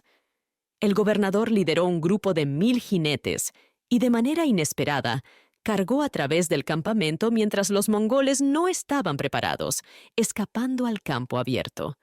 Todos los soldados restantes en la ciudad fueron inmediatamente asesinados. Mientras tanto, el sultán, al darse cuenta de que su situación empeoraba, se movía de una provincia a otra con una gran fuerza, tratando desesperadamente de encontrar un lugar seguro. Tenía muchos hijos, incluidos 2 llamados Jalaloddin y Kotboddin. Jalaloddin era el mayor y debería haberse convertido en el sucesor de su padre. Sin embargo, la reina madre, Khatun, no le gustaba y convenció al sultán para que removiera a Jalaloddin y lo reemplazara por Kotboddin, quien era su favorito. El sultán tenía más hijos que eran gobernadores en diferentes provincias. Huyó de una provincia a otra, buscando un lugar seguro donde esconderse, pero no pudo encontrarlo. Los soldados mongoles lo perseguían implacablemente, haciendo que su grupo disminuyera en número. Así, se sintió completamente desesperado. Eventualmente, durante una breve visita a una de las ciudades, entregó 10 cofres sellados con el sello real a un oficial llamado Omar, quien estaba a cargo de su casa. Le instruyó a Omar que llevara en secreto los cofres a una fortaleza distante y los asegurara allí, sin que nadie se enterara. Estos cofres contenían las joyas del rey y eran extremadamente valiosas. Después, uno de sus hijos se unió a él con una gran fuerza. Sin embargo, poco después llegó un gran grupo de mongoles y derrotó a las tropas del sultán en una feroz batalla. Las tropas se dispersaron en todas direcciones y el sultán tuvo que huir nuevamente, con solo unos pocos oficiales quedándose cerca de él. Eventualmente, lograron llegar a un pueblo aislado cerca del mar Caspio, donde esperaban esconderse. Su fuerza se había ido y se sentía muy triste y angustiado. Pasaba su tiempo yendo a la mezquita y rezando a Dios, pidiendo ayuda para salvarlo de la ruina completa. Admitió sus errores y prometió cambiar sus formas si Dios lo salvaba de sus enemigos y lo devolvía al poder. Finalmente, el grupo mongol que lo perseguía en esa área recibió información de un agricultor local sobre su paradero. Un día, mientras estaba rezando en la mezquita, le notificaron que los mongoles se acercaban. Salió apresuradamente de la mezquita y con la ayuda de algunos amigos se dirigió a la orilla y abordó un barco. Planeaba escapar por mar ya que todas las rutas terrestres estaban bloqueadas. Tan pronto como subió al barco, los mongoles aparecieron en la orilla. Los hombres en el barco se alejaron rápidamente. Los mongoles, sintiéndose decepcionados y enojados, dispararon flechas hacia ellos. Afortunadamente, ninguna de las flechas alcanzó al sultán y pronto escapó de sus perseguidores. El sultán yacía en el barco casi incapaz de moverse, completamente exhausto por el miedo y la angustia que había experimentado. También comenzó a sentir un dolor intenso en el pecho y el costado, que empeoraba y le dificultaba respirar. Los hombres con él en el barco se dieron cuenta de que estaba gravemente enfermo, por lo que se dirigieron hacia una pequeña isla llamada Abiskun, ubicada cerca de la esquina sureste del mar. Allí instalaron una tienda y prepararon una cama para el gobernante enfermo. También enviaron a un mensajero a la orilla para traer secretamente a un médico. El médico hizo todo lo que pudo, pero ya era demasiado tarde. La hinchazón y el dolor desaparecieron después de un tiempo, pero estaba claro que el paciente estaba empeorando y que iba a morir. Sucedió que el hijo del sultán, Jalal-od-Din, quien había sido pasado por alto en favor de su hermano Qutb-od-Din, estaba en el continente no muy lejos de la isla en ese momento. Recibió noticias sobre la condición de su padre y prontamente viajó a la isla, acompañado por 2 de sus hermanos. Tuvieron que manejar el asunto discretamente para evitar alertar a los mongoles. A la llegada de Jalal-od-Din, el sultán se alegró mucho de verlo y canceló el decreto que lo había eliminado de la línea de sucesión. El sultán dijo: Hijo mío, eres el único entre todos mis hijos que está mejor capacitado para vengarse de los mongoles. Por lo tanto, revoco el acto que ejecuté anteriormente, a petición de la reina, mi madre, en favor de Qutb-od-Din. Luego eligió seriamente a Jalal-od-Din como su sucesor y ordenó a los otros príncipes ser obedientes y leales a él como su gobernante. También le entregó oficialmente su espada como símbolo y señal de la autoridad suprema que le otorgaba. Poco después, el sultán murió. Los asistentes enterraron el cuerpo en secreto en la isla porque temían a los mongoles. Antes del entierro, el cuerpo fue cuidadosamente lavado, siguiendo la práctica habitual. Después, vistieron el cuerpo con una parte de las mismas ropas que el sultán había usado en vida, ya que no había otros sudarios disponibles. Al descubrir la muerte de su hijo, Khatun, la reina madre, se vio profundamente afectada. Su angustia se intensificó cuando se enteró de que Qutb-od-Din, a quien ella favorecía, había sido reemplazado por Jalal-od-Din. Ella sentía un fuerte desagrado por Jalal-od-Din y creía que él sentía lo mismo por ella, lo que avivó aún más su ira. Estaba en Kharasm, la capital en ese momento, donde intentó convencer a los oficiales y soldados cercanos para que no obedecieran la decisión del sultán. Instó a que hicieran a Qutb-od-Din su gobernante una vez más. Mientras planeaba este complot, se enteró de que los mongoles se acercaban a la ciudad. Khatun decidió rápidamente escapar para salvarse. Se dice que tenía 12 hijos con ella en Kharasm, quienes eran hijos de diferentes príncipes que gobernaban en varias partes del imperio o sus alrededores. Estos niños eran rehenes o cautivos de levantamientos y conflictos. Estaban encarcelados como castigo para sus padres. La reina madre se dio cuenta de que no podía llevarse a los niños con ella, por lo que decidió que todos fueran asesinados. Le preocupaba que los mongoles, al llegar, pudieran liberarlos. Una vez que se fue, la ciudad se volvió muy caótica debido a las luchas de poder entre las facciones de Jalal-Odin y Koth-Bodin. Sin embargo, la reina, que causó los problemas, no se preocupaba por el resultado. Su única preocupación era protegerse. Después de muchos viajes y peripecias, finalmente llegó a un área aislada en el campo a lo largo de la costa sur del mar Caspio, enclavada entre las montañas y el mar. Allí, buscó seguridad en un castillo o fortaleza llamada Ilan, creyendo que la protegería de cualquier persecución. Llevó consigo sus preciadas joyas y otros tesoros valiosos al castillo. Pero Genghis Khan tenía espías por todo el país y pronto descubrió dónde se escondía Katun. Envió un mensaje a un general mongol llamado Hube Nebian, quien estaba liderando un grupo en esa área, diciéndole que Katun estaba en el castillo de Ilan. Genghis Khan le ordenó atacar el castillo, sin importar lo que sucediera, y capturar a Katun y traerla ante él, ya sea viva o muerta. Hube se dirigió rápidamente al castillo. Sin embargo, la reina madre sabía que él venía, y los generales con ella le dijeron que huyera. Le dijeron que la llevarían a Jalal-Lodi si iba con ellos, y él la protegería. Pero ella se negó a considerar esa idea. Odiaba tanto a Jalal-Odin que ni siquiera se pondría bajo su control para salvar su propia vida. Dijo que incluso el peor trato de los mongoles sería mejor para ella que la mayor amabilidad de Jalal-Odin. El fuerte desagrado de Katun por Jalal-Odin no se debía a problemas personales con él. En cambio, provenía de un odio profundo y arraigado que ella albergaba contra su madre. Así que Katun se negó a retirarse del peligro. Poco después, la horda de mongoles llegó y acampó frente a las murallas del castillo.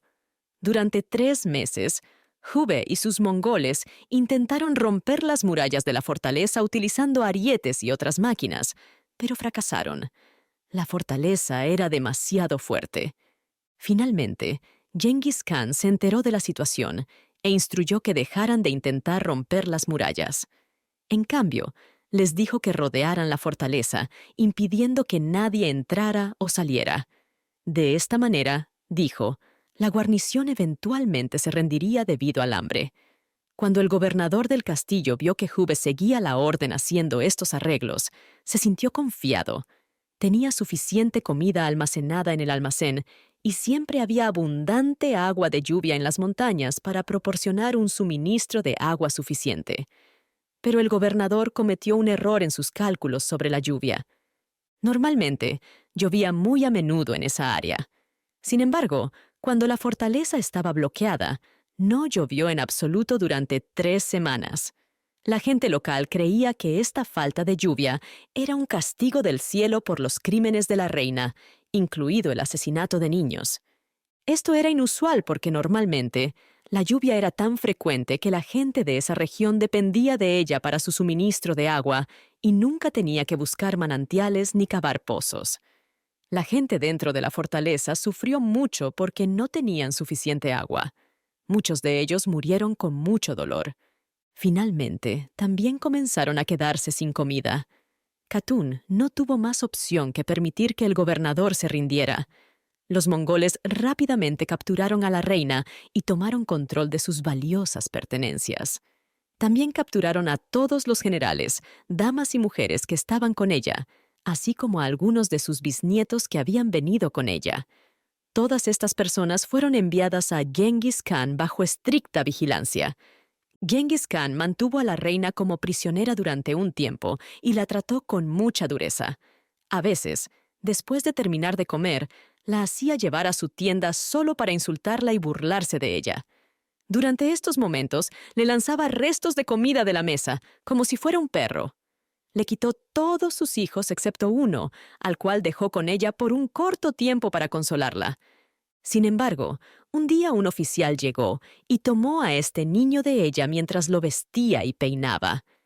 Este fue el golpe más duro que había experimentado, dejándola completamente devastada y con el corazón roto. Algunos relatos afirman que poco después de esto fue ejecutada. Sin embargo, otras fuentes sugieren que Genghis Khan la mantuvo como cautiva durante muchos años. Genghis Khan la exhibió a través de las tierras que una vez gobernó con gran poder y magnificencia. Genghis Khan, capítulo 12. La persecución implacable de Genghis Khan, la batalla y la huida de Jalal-od-Din. Genghis Khan continuó sus exitosas conquistas durante varios años. Expandió sus territorios en la parte occidental de Asia Central, mientras que sus generales en casa hacían lo mismo en la parte oriental. Conquistó la mayor parte de Persia, viajó alrededor del mar Caspio e incluso llegó a las fronteras de India. Durante esta expedición a India, estaba persiguiendo a Jalal-od-Din. Justo después de la muerte de su padre, Jalal-od-Din hizo todo lo posible por reunir un ejército y continuar la guerra contra Genghis Khan. Inicialmente, se encontró con numerosos obstáculos y desafíos debido a las tramas y conspiraciones orquestadas por su abuela en apoyo de su hermano Qutb-ud-Din. Estas acciones resultaron en desacuerdos entre su gente. Finalmente, en el plazo de un año, resolvió parcialmente este conflicto y reunió un ejército. Aunque carecía de la fuerza para enfrentarse a los mongoles en una batalla a gran escala, constantemente interrumpía su marcha y dificultaba sus esfuerzos de manera significativa. Genghis Khan ocasionalmente enviaba grupos pequeños de soldados para capturarlo. Aunque enfrentó derrotas en estas batallas, logró escapar y mantener a algunos de sus hombres con él. Esto le permitió seguir luchando, aunque su fuerza estaba disminuyendo. Finalmente, se sintió muy desalentado. Después de una derrota significativa a manos de un destacamento enviado por Genghis Khan, él y las tropas restantes se dirigieron a una fortaleza en las montañas. Informó al gobernador que continuar la lucha parecía inútil y que había decidido quedarse en la fortaleza y abandonar la lucha en desesperación. Sin embargo, el gobernador le aconsejó que no era adecuado para un príncipe, que proviene de una familia renombrada y lleva una espléndida corona, sentirse triste y perder la esperanza debido a circunstancias desafortunadas. El gobernador sugirió que debía volver al campo de batalla, reunir un nuevo ejército y seguir luchando hasta el final. Jalal-od-Din decidió seguir este consejo y después de un breve descanso en el castillo, regresó a la batalla. Trabajó arduamente y logró reunir alrededor de 20,000 hombres. Aunque esta era una fuerza pequeña en comparación con el enemigo, fue suficiente para permitir al príncipe emprender operaciones significativas. Jalal-od-Din comenzó a sentirse algo alentado de nuevo. Con sus 20,000 hombres, también logró 1 o 2 victorias, lo que aumentó aún más su moral. En una ocasión, derrotó con éxito una estrategia ingeniosa ideada por el general mongol. Parece que el grupo mongol enviado para confrontar a Jalal-od-Din en esta situación no era lo suficientemente poderoso. Para engañar a Jalal-od-Din y hacerle creer que su fuerza era mayor de lo que realmente era, el general emitió una orden para llenar todas las gorras de fieltro y capas del ejército con paja. Estas gorras y capas llenas se colocaron luego en los caballos y camellos en el equipaje. Esto creó la ilusión de una segunda línea de reserva detrás de los soldados reales. La intención era persuadir a Jalal-od-Din de que se rindiera sin entablar batalla. Pero de alguna manera, Jalal-od-Din descubrió el engaño y en lugar de rendirse, luchó contra los mongoles con gran fuerza y ganó. Logró una victoria decisiva, que podría haber marcado el comienzo de un giro positivo de los acontecimientos para él. Sin embargo, desafortunadamente, sus generales comenzaron a discutir sobre cómo dividir el botín. Había un hermoso caballo árabe que 2 de sus principales generales querían poseer, y cada uno lo reclamaba. La disputa se volvió tan intensa que uno de los generales golpeó al otro en la cara con su látigo. Como resultado, la disputa se convirtió en una mortal, Ambas partes pidieron ayuda a Jalal-od-Din.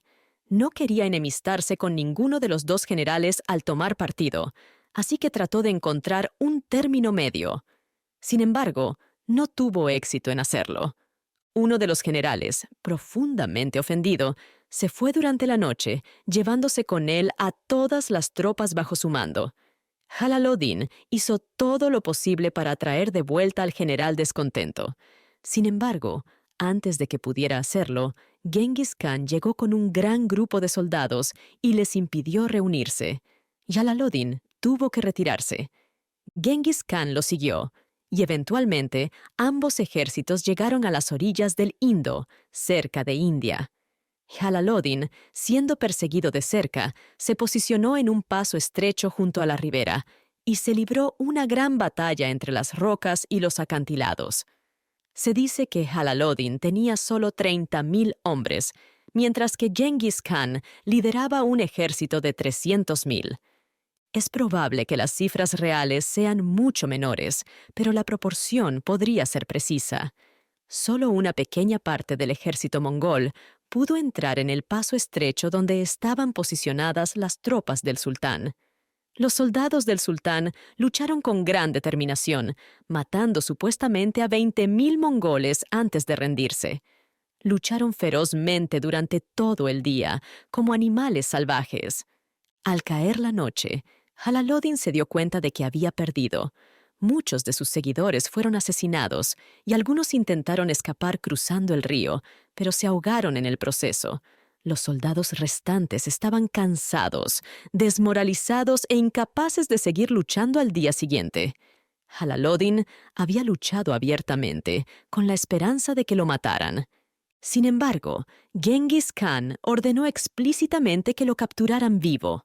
Incluso asignó a 2 generales para asegurarse de que nadie lo matara.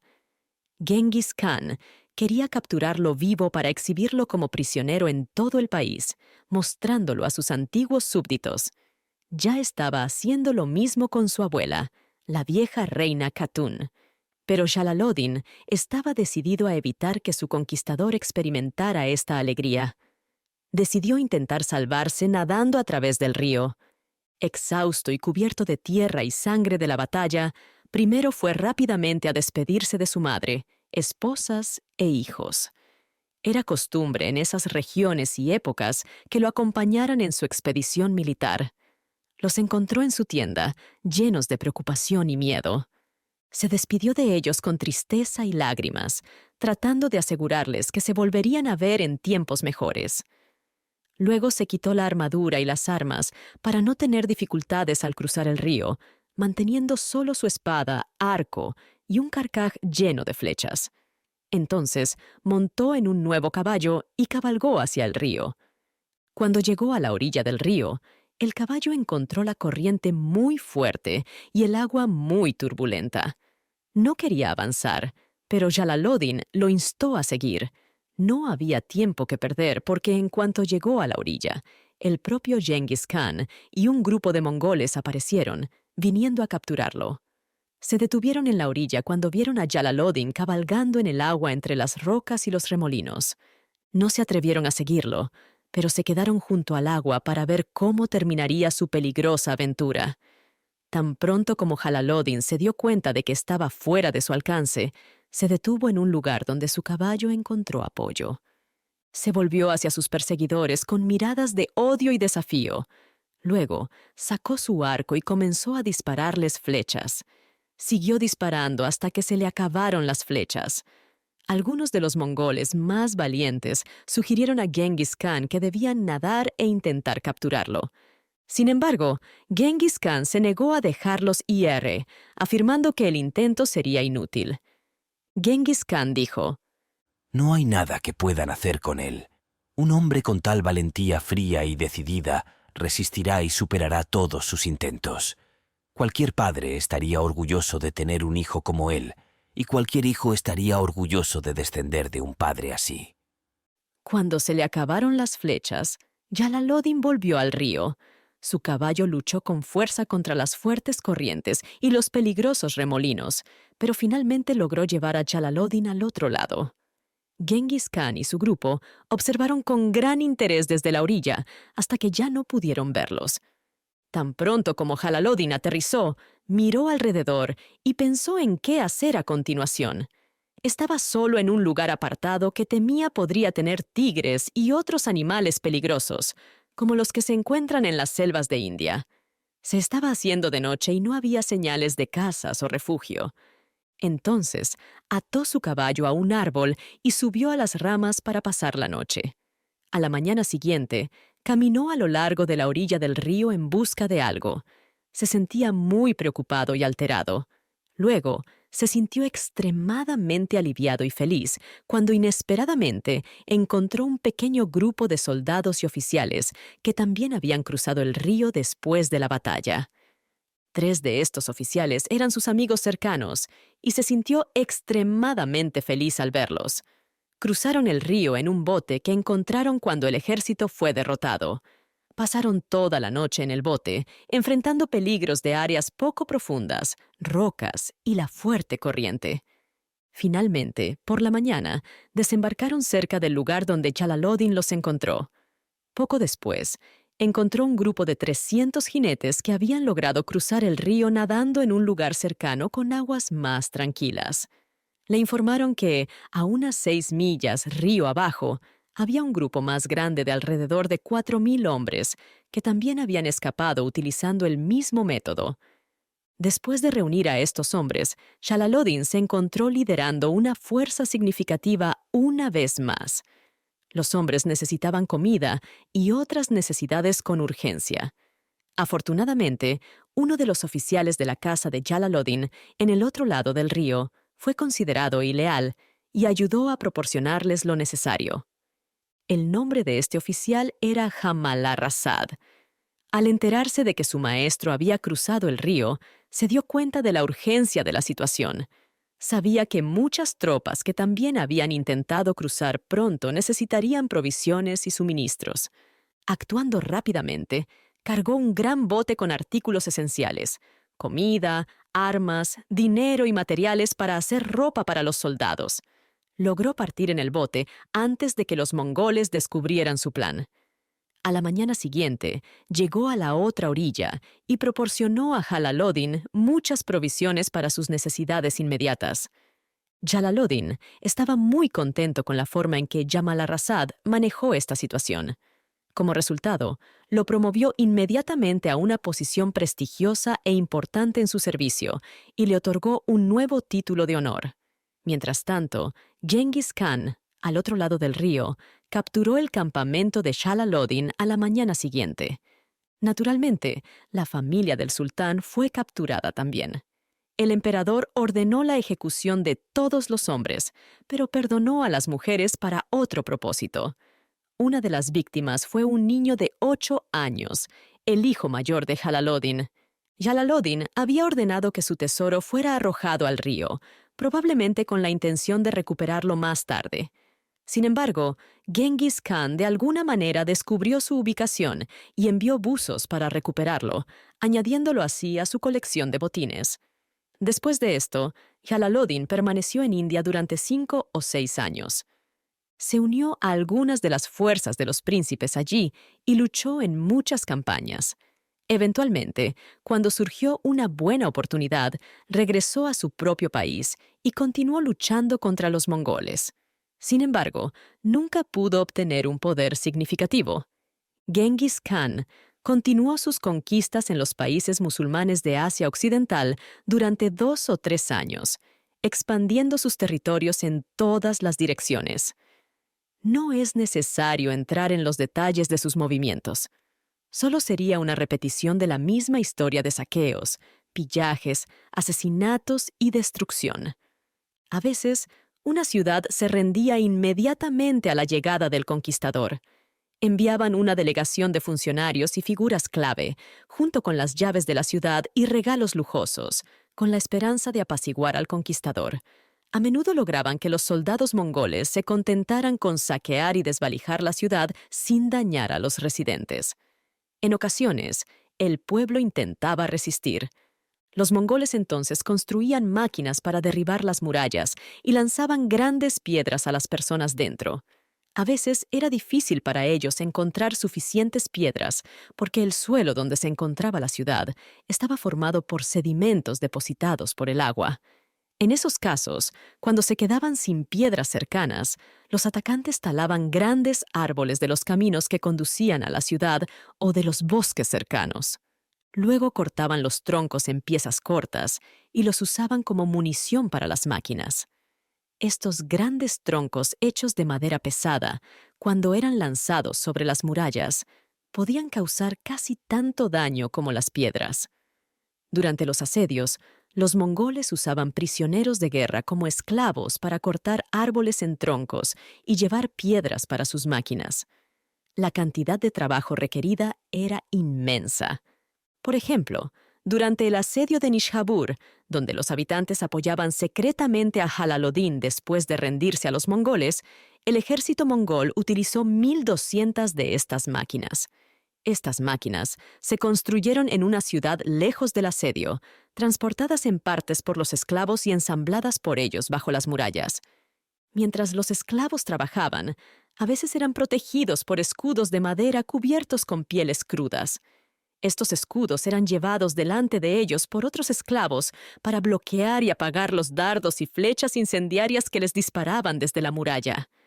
A veces, los lugares donde se instalaban las máquinas estaban protegidos por baluartes de madera. Estos baluartes, junto con el armazón de las máquinas, estaban cubiertos con pieles crudas para evitar que el enemigo los incendiara. Para obtener las pieles crudas, los mongoles sacrificaban grandes manadas de caballos y ganado que tomaban del enemigo. Para avergonzar al enemigo respecto a la munición para sus armas, los habitantes del pueblo a veces se reunían en grandes cantidades varios días antes de que llegaran los mongoles. Recogían tantas piedras como podían y las arrojaban al río o las escondían en otros lugares. En algunos casos, los pueblos que estaban amenazados no resistían y se rendían al conquistador. Los generales mongoles generalmente perdonaban la vida de los habitantes, pero saqueaban sus propiedades. A veces, la guarnición intentaba negociar con el conquistador antes de rendirse, después de haber sido desanimada de defenderse durante algún tiempo. Sin embargo, los términos impuestos por los mongoles eran a menudo tan duros que la guarnición optaba por seguir luchando hasta el final en lugar de aceptarlos. En un pueblo había un jeque llamado Kubru, quien era un príncipe respetado y distinguido. El general mongol, Oktay, fue encargado de capturar el pueblo. Oktay había oído hablar de la reputación del jeque y lo tenía en alta estima. Envió un heraldo a la muralla del pueblo, ofreciendo al jeque y a otros 10 la libertad de abandonar el pueblo e ir a donde quisieran. Pero el jeque rechazó la oferta. Entonces Oktay envió otro salvoconducto, permitiendo al jeque llevar consigo a 1,000 hombres, pero aún así se negó. No podía aceptar la generosidad de Oktay a menos que fuera ofrecida a todos los musulmanes del pueblo. Tenía que quedarse con su gente porque tenían un vínculo fuerte que no podía romperse fácilmente. El asedio continuó, y cuando finalmente terminó, el pueblo fue capturado. El jeque, junto con otros, fue asesinado en las calles. Luchó valientemente hasta el final. No todos los líderes musulmanes tuvieron tal noble coraje. Un líder, al enterarse de que los mongoles se acercaban, se bajó secretamente por la muralla con cuerdas durante la noche para escapar. Como resultado, abandonó el pueblo y la guarnición a su destino. Las guarniciones de los pueblos sabían que sus enemigos eran despiadados, por lo que lucharon desesperadamente hasta el final, como lo harían contra animales salvajes. Abrían de repente las puertas y salían en grandes grupos, armados con diversos materiales inflamables y antorchas. Incendiaban las máquinas de los sitiadores y rápidamente se retiraban dentro de las murallas antes de que los mongoles pudieran reaccionar. Destruyeron muchas máquinas y mataron a muchos hombres usando esta táctica. Aún así, los mongoles continuaban sus esfuerzos y, eventualmente, el lugar estaba destinado a ser capturado. Al reconocer que no quedaba esperanza, La desesperación de los habitantes del pueblo se transformaba en un odio intenso hacia sus enemigos. En algunos casos, esto los llevaba a acciones extremas. Incendiaban su pueblo y trágicamente elegían perecer en las llamas junto con sus esposas e hijos, en lugar de enfrentar la captura por sus furiosos adversarios. Los mongoles eran muy crueles con la gente de los pueblos que conquistaban. Reunían a todos en un área abierta y sacaban a los hombres jóvenes y fuertes para realizar trabajos duros. También llevaban a las mujeres jóvenes y hermosas para ser usadas por el ejército o vendidas como esclavas. El resto de las personas eran agrupadas y asesinadas con flechas, como animales siendo cazados. Los mongoles disfrutaban disparando a las víctimas indefensas y escuchando sus gritos de terror. Era como matar a una manada de animales salvajes, pero los mongoles lo encontraban aún más emocionante y satisfactorio. Según los historiadores, hubo una ocasión en la que se ordenó a un gran número de personas reunirse en la llanura. Les llevó 4 días a todos reunirse en el lugar designado. Después de separar a los que iban a ser perdonados, el número restante de personas que iban a ser asesinadas era de más de 100,000, según lo documentado por los secretarios que los contaron. En otra situación, hubo tantas muertes que les llevó 12 días contar el número de personas que murieron. Algunas de las cosas terribles que se hicieron a los prisioneros fueron tan horribles que son difíciles de expresar con palabras.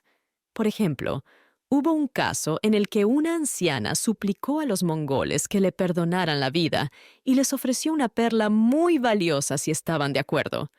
Le preguntaron dónde estaba la perla y ella dijo que se la había tragado. Los mongoles entonces la mataron rápidamente y abrieron su cuerpo con sus espadas para encontrar la perla. La encontraron y, sintiéndose confiados de que otras mujeres podrían haber escondido sus joyas de la misma manera, procedieron a matar y abrir a muchas mujeres para buscar perlas en sus cuerpos. Sin embargo, no encontraron ninguna. Durante el asedio de una ciudad llamada Bamiyan, un joven nieto de Genghis Khan intentó impresionar a su abuelo acercándose a la muralla. Desafortunadamente, fue disparado por un arquero y murió. Este evento afectó profundamente a Genghis Khan. Mostró que, aunque generalmente era despiadado y cruel con los demás, aún podía sentir un intenso dolor cuando experimentaba sufrimiento personal. La madre del niño estaba extremadamente enojada cuando él murió. Solo quería venganza y esperó a que la ciudad fuera capturada para disfrutarlo. Cuando finalmente se hizo una brecha y los soldados entraron en la ciudad, ella también entró y exigió que todos, sin importar la edad, fueran asesinados. Ella se enfocó particularmente en los niños, disfrutando al hacerles daño como venganza por la muerte de su propio hijo. Su odio y rabia hacia los niños se extendieron incluso a los bebés no nacidos, y cometió actos de violencia indescriptibles para expresar estos sentimientos. Genghis Khan compartió sus puntos de vista sobre la religión durante una conversación con eruditos musulmanes en Bokhara. Bokhara era un centro de ciencia y filosofía durante sus campañas en Asia Occidental. Preguntó a los eruditos sobre los principios fundamentales de su religión y respondieron que eran 5. Dijeron: Primero, creer en un solo Dios, el creador de todas las cosas y el supremo gobernante y regidor del universo. Segundo, dar una 40ª parte de sus ingresos o ganancias anuales a los pobres. Tercero, orar a Dios 5 veces al día. Cuarto, apartar un mes cada año para ayunar. Quinto, hacer una peregrinación al templo en la Meca para adorar a Dios. Genghis Khan dijo que estaba de acuerdo con el primer artículo y los siguientes 3. Pensaba que era bueno dar una pequeña parte de los ingresos a los pobres, orar 5 veces al día y ayunar un mes cada año. Sin embargo, no estaba de acuerdo en absoluto con el último artículo. Creía que el mundo entero era la casa de Dios y que era absurdo pensar que un lugar era mejor que otro para adorarlo. Los doctores eruditos estaban descontentos con esta respuesta. Estaban más molestos por el desacuerdo del emperador con el último artículo, que trataba únicamente sobre rituales, que contentos con su acuerdo en los otros 4 puntos. Esto no es sorprendente en absoluto. A lo largo de la historia, el sectarismo religioso y la intolerancia siempre se han centrado en las prácticas externas. Enfatizan fuertemente los rituales, mientras descuidan lo que realmente importa para el bienestar del alma y la espiritualidad. Genghis Khan. Capítulo 13. Celebraciones, sucesión y el ocaso del reinado de Genghis Khan.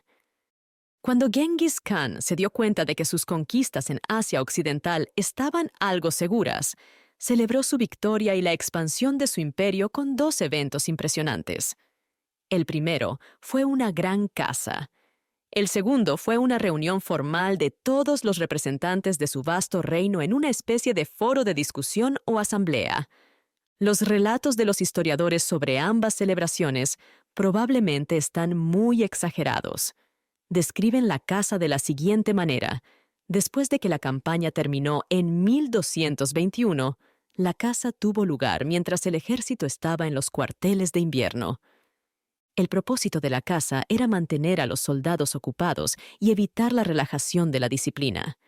También tenía como objetivo disuadir los vicios y el desorden que a menudo surgen en un campamento cuando los soldados no tienen tareas activas para ocupar sus mentes. La caza ocurrió en una gran área de tierra despoblada que estaba llena de varios tipos de animales salvajes. Los soldados fueron enviados a esta expedición en una formación bélica, como si fueran a atacar un país ocupado por hombres armados. Los diferentes grupos fueron llevados a diferentes puntos en las afueras del país, desde donde se dispersaron para cubrir el área completamente. El espacio cerrado era tan grande que les tomó varias semanas marchar hacia el centro. En esta situación, los hombres se movían muy lentamente, cubriendo solo unos pocos kilómetros cada día. Su objetivo era inspeccionar cuidadosamente el terreno, asegurándose de que no se pasara por alto ningún escondite para los animales, como barrancos o matorrales. Sin embargo, el círculo que estaban explorando probablemente era muy grande. Cuando llegó la mañana, los hombres en cada estación se alinearon y comenzaron a moverse hacia el centro. Marchaban al son de trompetas, tambores, panderos y otros instrumentos utilizados en esos días para la música militar. A los hombres no se les permitía matar ningún animal. Solo podían asustarlos fuera de sus escondites y obligarlos a dirigirse hacia el centro del campo. A muchos hombres se les dieron picos, palas y herramientas similares para desenterrar las madrigueras y agujeros de los animales que buscaban refugio bajo tierra. Continuaron así durante unas pocas semanas. Los animales corrían frente a ellos, asumiendo que los hombres eran solo una amenaza temporal que podían evitar fácilmente corriendo hacia el siguiente matorral, como solían hacer. Sin embargo, los soldados seguían avanzando y los expulsaban nuevamente, incluso en el matorral. Si los animales intentaban girar a la derecha o a la izquierda, rápidamente se daban cuenta de que estaban bloqueados.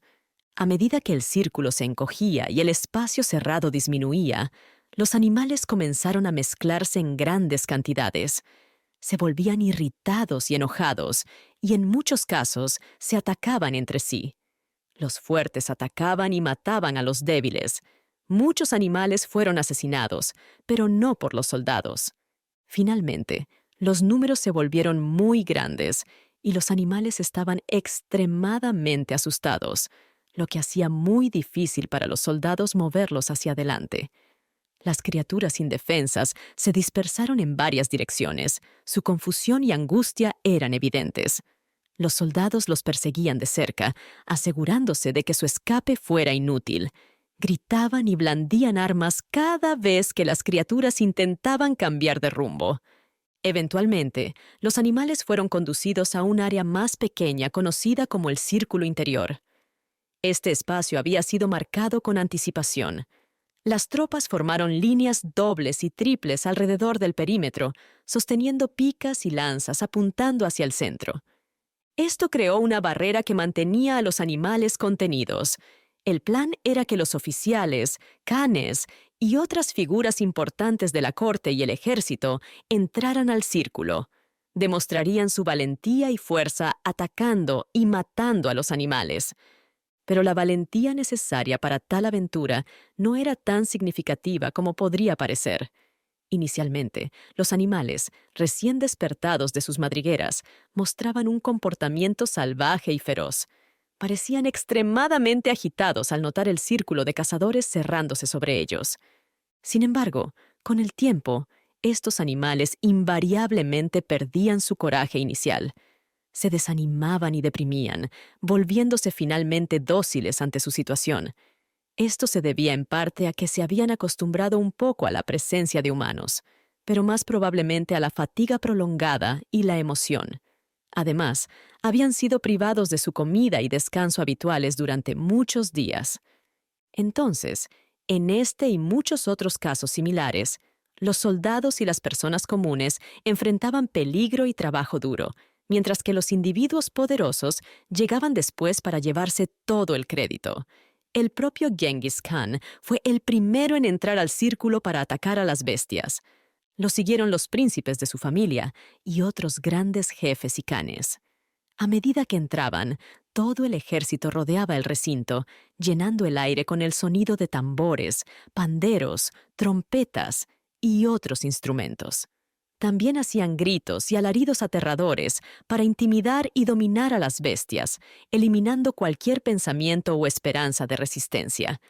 Y estos métodos de intimidación tuvieron un impacto tan fuerte que se dice que los animales quedaron completamente aturdidos.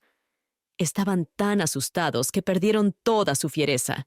Los leones y tigres se volvieron tan amistosos como corderos, y los osos y jabalíes salvajes, como las criaturas más tímidas, se volvieron tristes y sorprendidos. Aún así, cuando Genghis Khan y los príncipes entraron a atacarlos, hubo algún peligro. Era una cuestión de honor para ellos elegir a los animales más feroces. Algunos de estos, cuando fueron atacados, se despertaron y recuperaron algo de su ferocidad natural. Se sintieron obligados a hacer un último intento desesperado por defenderse. Después de matar a algunos de los leones, tigres y osos, Genghis Khan y su grupo cercano se dirigieron a un lugar al costado donde se había colocado un trono para el emperador. El trono estaba en una colina que proporcionaba una buena vista del área. Genghis Khan se sentó allí para observar la matanza. Luego, se permitió que muchos hombres entraran y se entretuvieran matando y destruyendo animales indefensos hasta quedar completamente satisfechos con la visión de sangre y sufrimiento. Finalmente, algunos de los nietos del Khan, acompañados por otros jóvenes príncipes, se acercaron al trono donde el emperador estaba sentado. Le pidieron que detuviera la matanza y liberara a los animales restantes. El emperador accedió a su petición. La partida de caza se dispersó, los animales sobrevivientes regresaron a la naturaleza y la caza llegó a su fin. Los diferentes grupos del ejército entonces comenzaron su viaje de regreso al campamento. Sin embargo, esta expedición de caza era tan grande que les tomó 4 meses completar su viaje y regresar.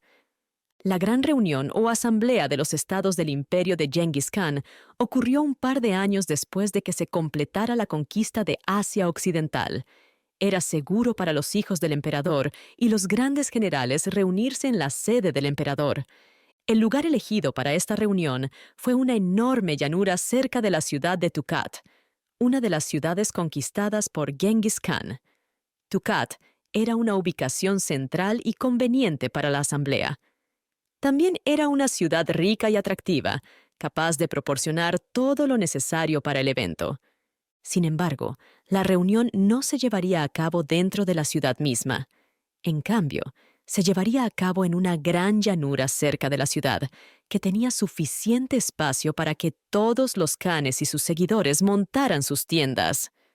Cuando los líderes y jefes se reunieron, los hijos del emperador fueron los primeros en llegar. Habían regresado de las expediciones de su padre, trayendo consigo regalos impresionantes.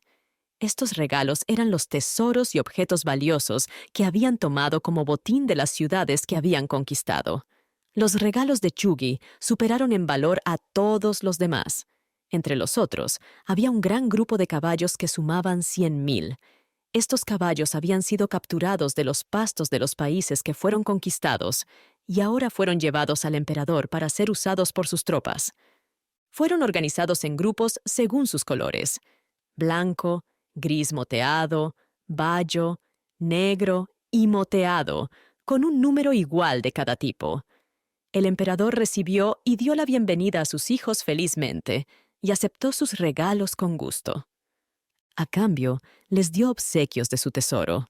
Después, a medida que más príncipes y canes llegaban y montaban sus campamentos con sus tropas y seguidores en la llanura, el emperador los recibió a todos con una serie de festines lujosos y entretenimiento público de varios tipos.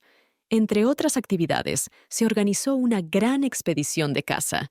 Esta expedición fue algo similar a la anteriormente descrita, pero a una escala mucho menor en términos de la cantidad de personas involucradas y el tiempo que tomó. Sin embargo, superó con creces a la anterior en términos de magnificencia y esplendor.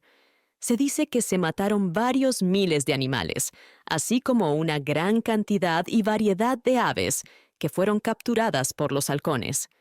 Después de la caza, se celebró un gran banquete que fue aún mejor que todos los otros banquetes.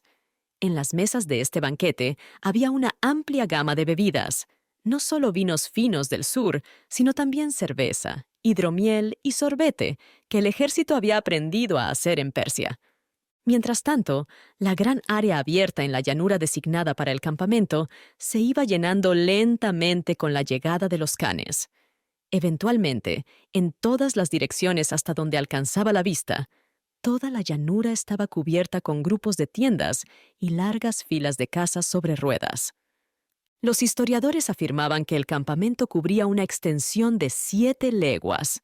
Si esto es cierto, es posible que las áreas exteriores fueran utilizadas por los pastores y otros sirvientes de los canes. Ellos eran responsables de cuidar el ganado y los caballos de las tropas, así como de encontrar pastos adecuados para ellos. Las tribus nómadas siempre llevaban consigo una gran cantidad de animales en sus viajes. Esto requería que se asignara una área mucho más grande para sus campamentos de lo que habría sido necesario de otro modo.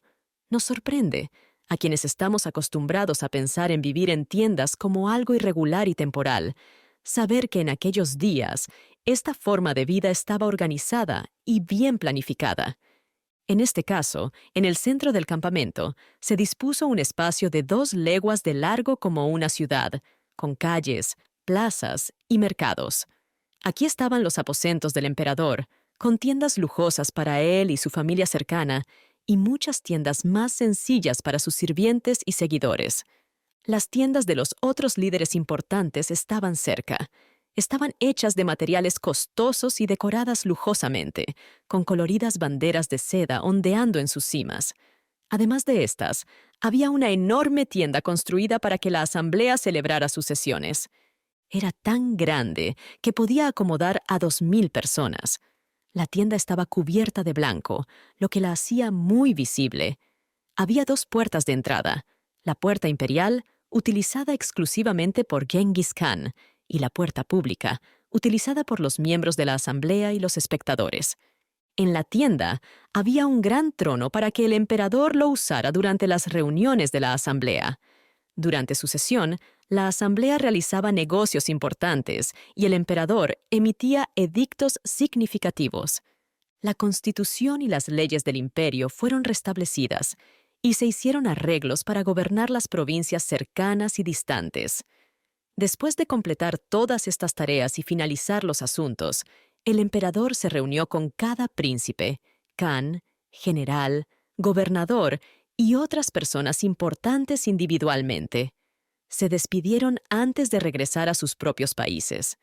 Una vez que esta ceremonia terminó, todos empacaron y los canes comenzaron su viaje de regreso a casa, cada uno liderando su grupo. Después de esta gran reunión, Genghis Khan vivió solo 3 años más. Durante este tiempo, continuó conquistando nuevos territorios con el mismo éxito asombroso que había tenido antes. Una vez que estableció firmemente su dominio en Asia Occidental, regresó al centro original de su imperio en el este, después de estar fuera durante 7 años. La nación mongol lo recibió con gran honor. Luego comenzó a conquistar más de China, y tuvo mucho éxito. De hecho, excepto por un gran desastre que le ocurrió, su viaje estuvo lleno de una prosperidad continua e inigualable. Esta tragedia fue la muerte de su hijo Yugi, su hijo mayor, más respetado y más amado. La noticia de este evento hizo que el Khan estuviera muy triste, tanto que perdió interés en los asuntos públicos por un tiempo. Ni siquiera las noticias de las victorias logradas por sus ejércitos en tierras lejanas le trajeron felicidad.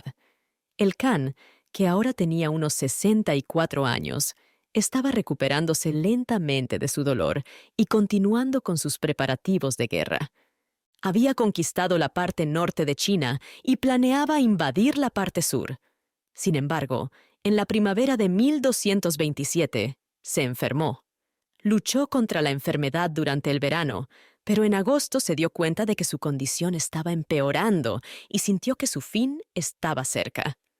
Durante este tiempo, se centró en organizar la próxima campaña e informar a sus oficiales sobre sus planes.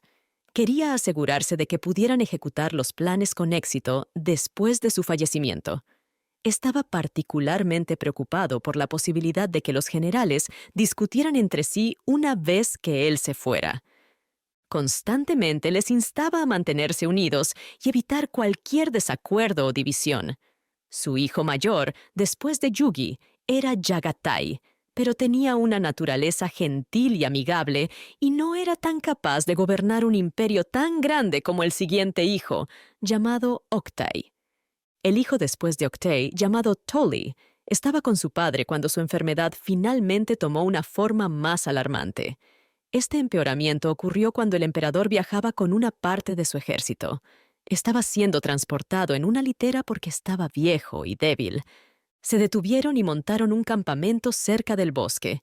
Los médicos y astrólogos intentaron hacerlo sentir mejor con predicciones positivas, pero él sabía por el dolor y otros sentimientos dentro de él que su tiempo estaba cerca. Luego ordenó que todos sus hijos en el campamento, así como los príncipes de su familia, acudieran a su lecho. Una vez que se reunieron, él se incorporó en su cama y pronunció un discurso breve pero muy serio. Genghis Khan dijo: Les estoy confiando el imperio más poderoso del mundo. Sin embargo, solo podrán mantenerlo si permanecen unidos. Cualquier conflicto interno o desacuerdo indudablemente resultará en su pérdida. Hizo una pregunta a los líderes influyentes y jefes presentes, así como a los miembros clave de su familia. Preguntó si era justo y razonable para él, como el que creó y desarrolló el imperio desde el principio, tener el poder de elegir a alguien para que lo suceda después de su muerte. Todos estuvieron de acuerdo con esta afirmación. Sus hijos y los otros príncipes de su familia se arrodillaron y dijeron: Eres nuestro líder y gobernante, y nosotros somos tus seguidores. Debemos obedecer humildemente todas tus órdenes y cumplirlas sin cuestionarlas. El Khan entonces anunció a todos los presentes que había elegido a su hijo Oktai como su sucesor. Declaró a Oktai como el Khan de Khanes, el título más alto según la Constitución. Toda la asamblea se arrodilló nuevamente y aceptó formalmente la decisión del emperador. Prometieron ser leales y obedientes a Oktai tan pronto como asumiera el poder. El viejo emperador luego le dio a su segundo hijo, Hagatai, un gran país para su reino, pero tenía que gobernarlo bajo la autoridad de su hermano. También asignó a su hijo Toli, que estaba allí en ese momento, como regente hasta que Oktai regresara. La asamblea fue entonces despedida, y poco después, el gran conquistador murió. Toli, por supuesto, asumió el rol de regente de inmediato. Bajo su guía, el cuerpo de su padre fue enterrado con gran esplendor bajo un viejo árbol, donde el Khan había pasado sus últimos días antes de enfermarse. La ubicación era muy hermosa y eventualmente se construyó un impresionante monumento sobre la tumba. Se plantaron árboles alrededor del área y se hicieron otras mejoras en los terrenos, lo que eventualmente lo convirtió en uno de los lugares de entierro más impresionantes del mundo. Tan pronto como Oktai, a quien el emperador había elegido como su sucesor, regresó a casa, fue declarado emperador de inmediato y se instaló en la corte de su padre. La noticia del fallecimiento del viejo emperador se difundió rápidamente por toda Asia. Delegados de cada provincia, principado y reino del imperio, así como representantes de estados vecinos que buscaban establecer relaciones amistosas con el nuevo gobernante, llegaron. Vinieron trayendo condolencias y mensajes de simpatía de parte de sus respectivos líderes. El número de países de los que llegaron estos embajadores fue tan grande que tomó 6 meses completar estas tristes ceremonias. El destino del vasto imperio establecido por Genghis Khan se asemejó al de otros imperios en la historia, que fueron construidos a través de la conquista de varias naciones por formidables líderes militares. Los hijos y sucesores que heredaron el imperio rápidamente comenzaron a pelear entre ellos, lo que llevó al colapso del enorme imperio en un tiempo más corto del que tomó construirlo. Al concluir la épica saga de Genghis Khan en el capítulo 13, nos encontramos reflexionando sobre el legado de un gobernante cuyas conquistas remodelaron el mapa del mundo. En sus últimos años, Genghis Khan orquestó el futuro del imperio mongol con una planificación cuidadosa, asegurando que su visión perdurara más allá de su reinado. Desde la grandeza de su última cacería hasta la asamblea estratégica de los líderes del imperio, vemos a un líder que, incluso en el ocaso de su vida, se mantuvo dedicado a la unidad y la fortaleza de su dominio. El fallecimiento de Genghis Khan marca no solo el fin de una era, sino el comienzo de un nuevo capítulo en la historia del imperio mongol. Sus decisiones en esos días finales sentaron las bases para los desafíos y transformaciones que seguirían, ilustrando las complejidades de la sucesión y la fragilidad de los vastos imperios construidos sobre la conquista.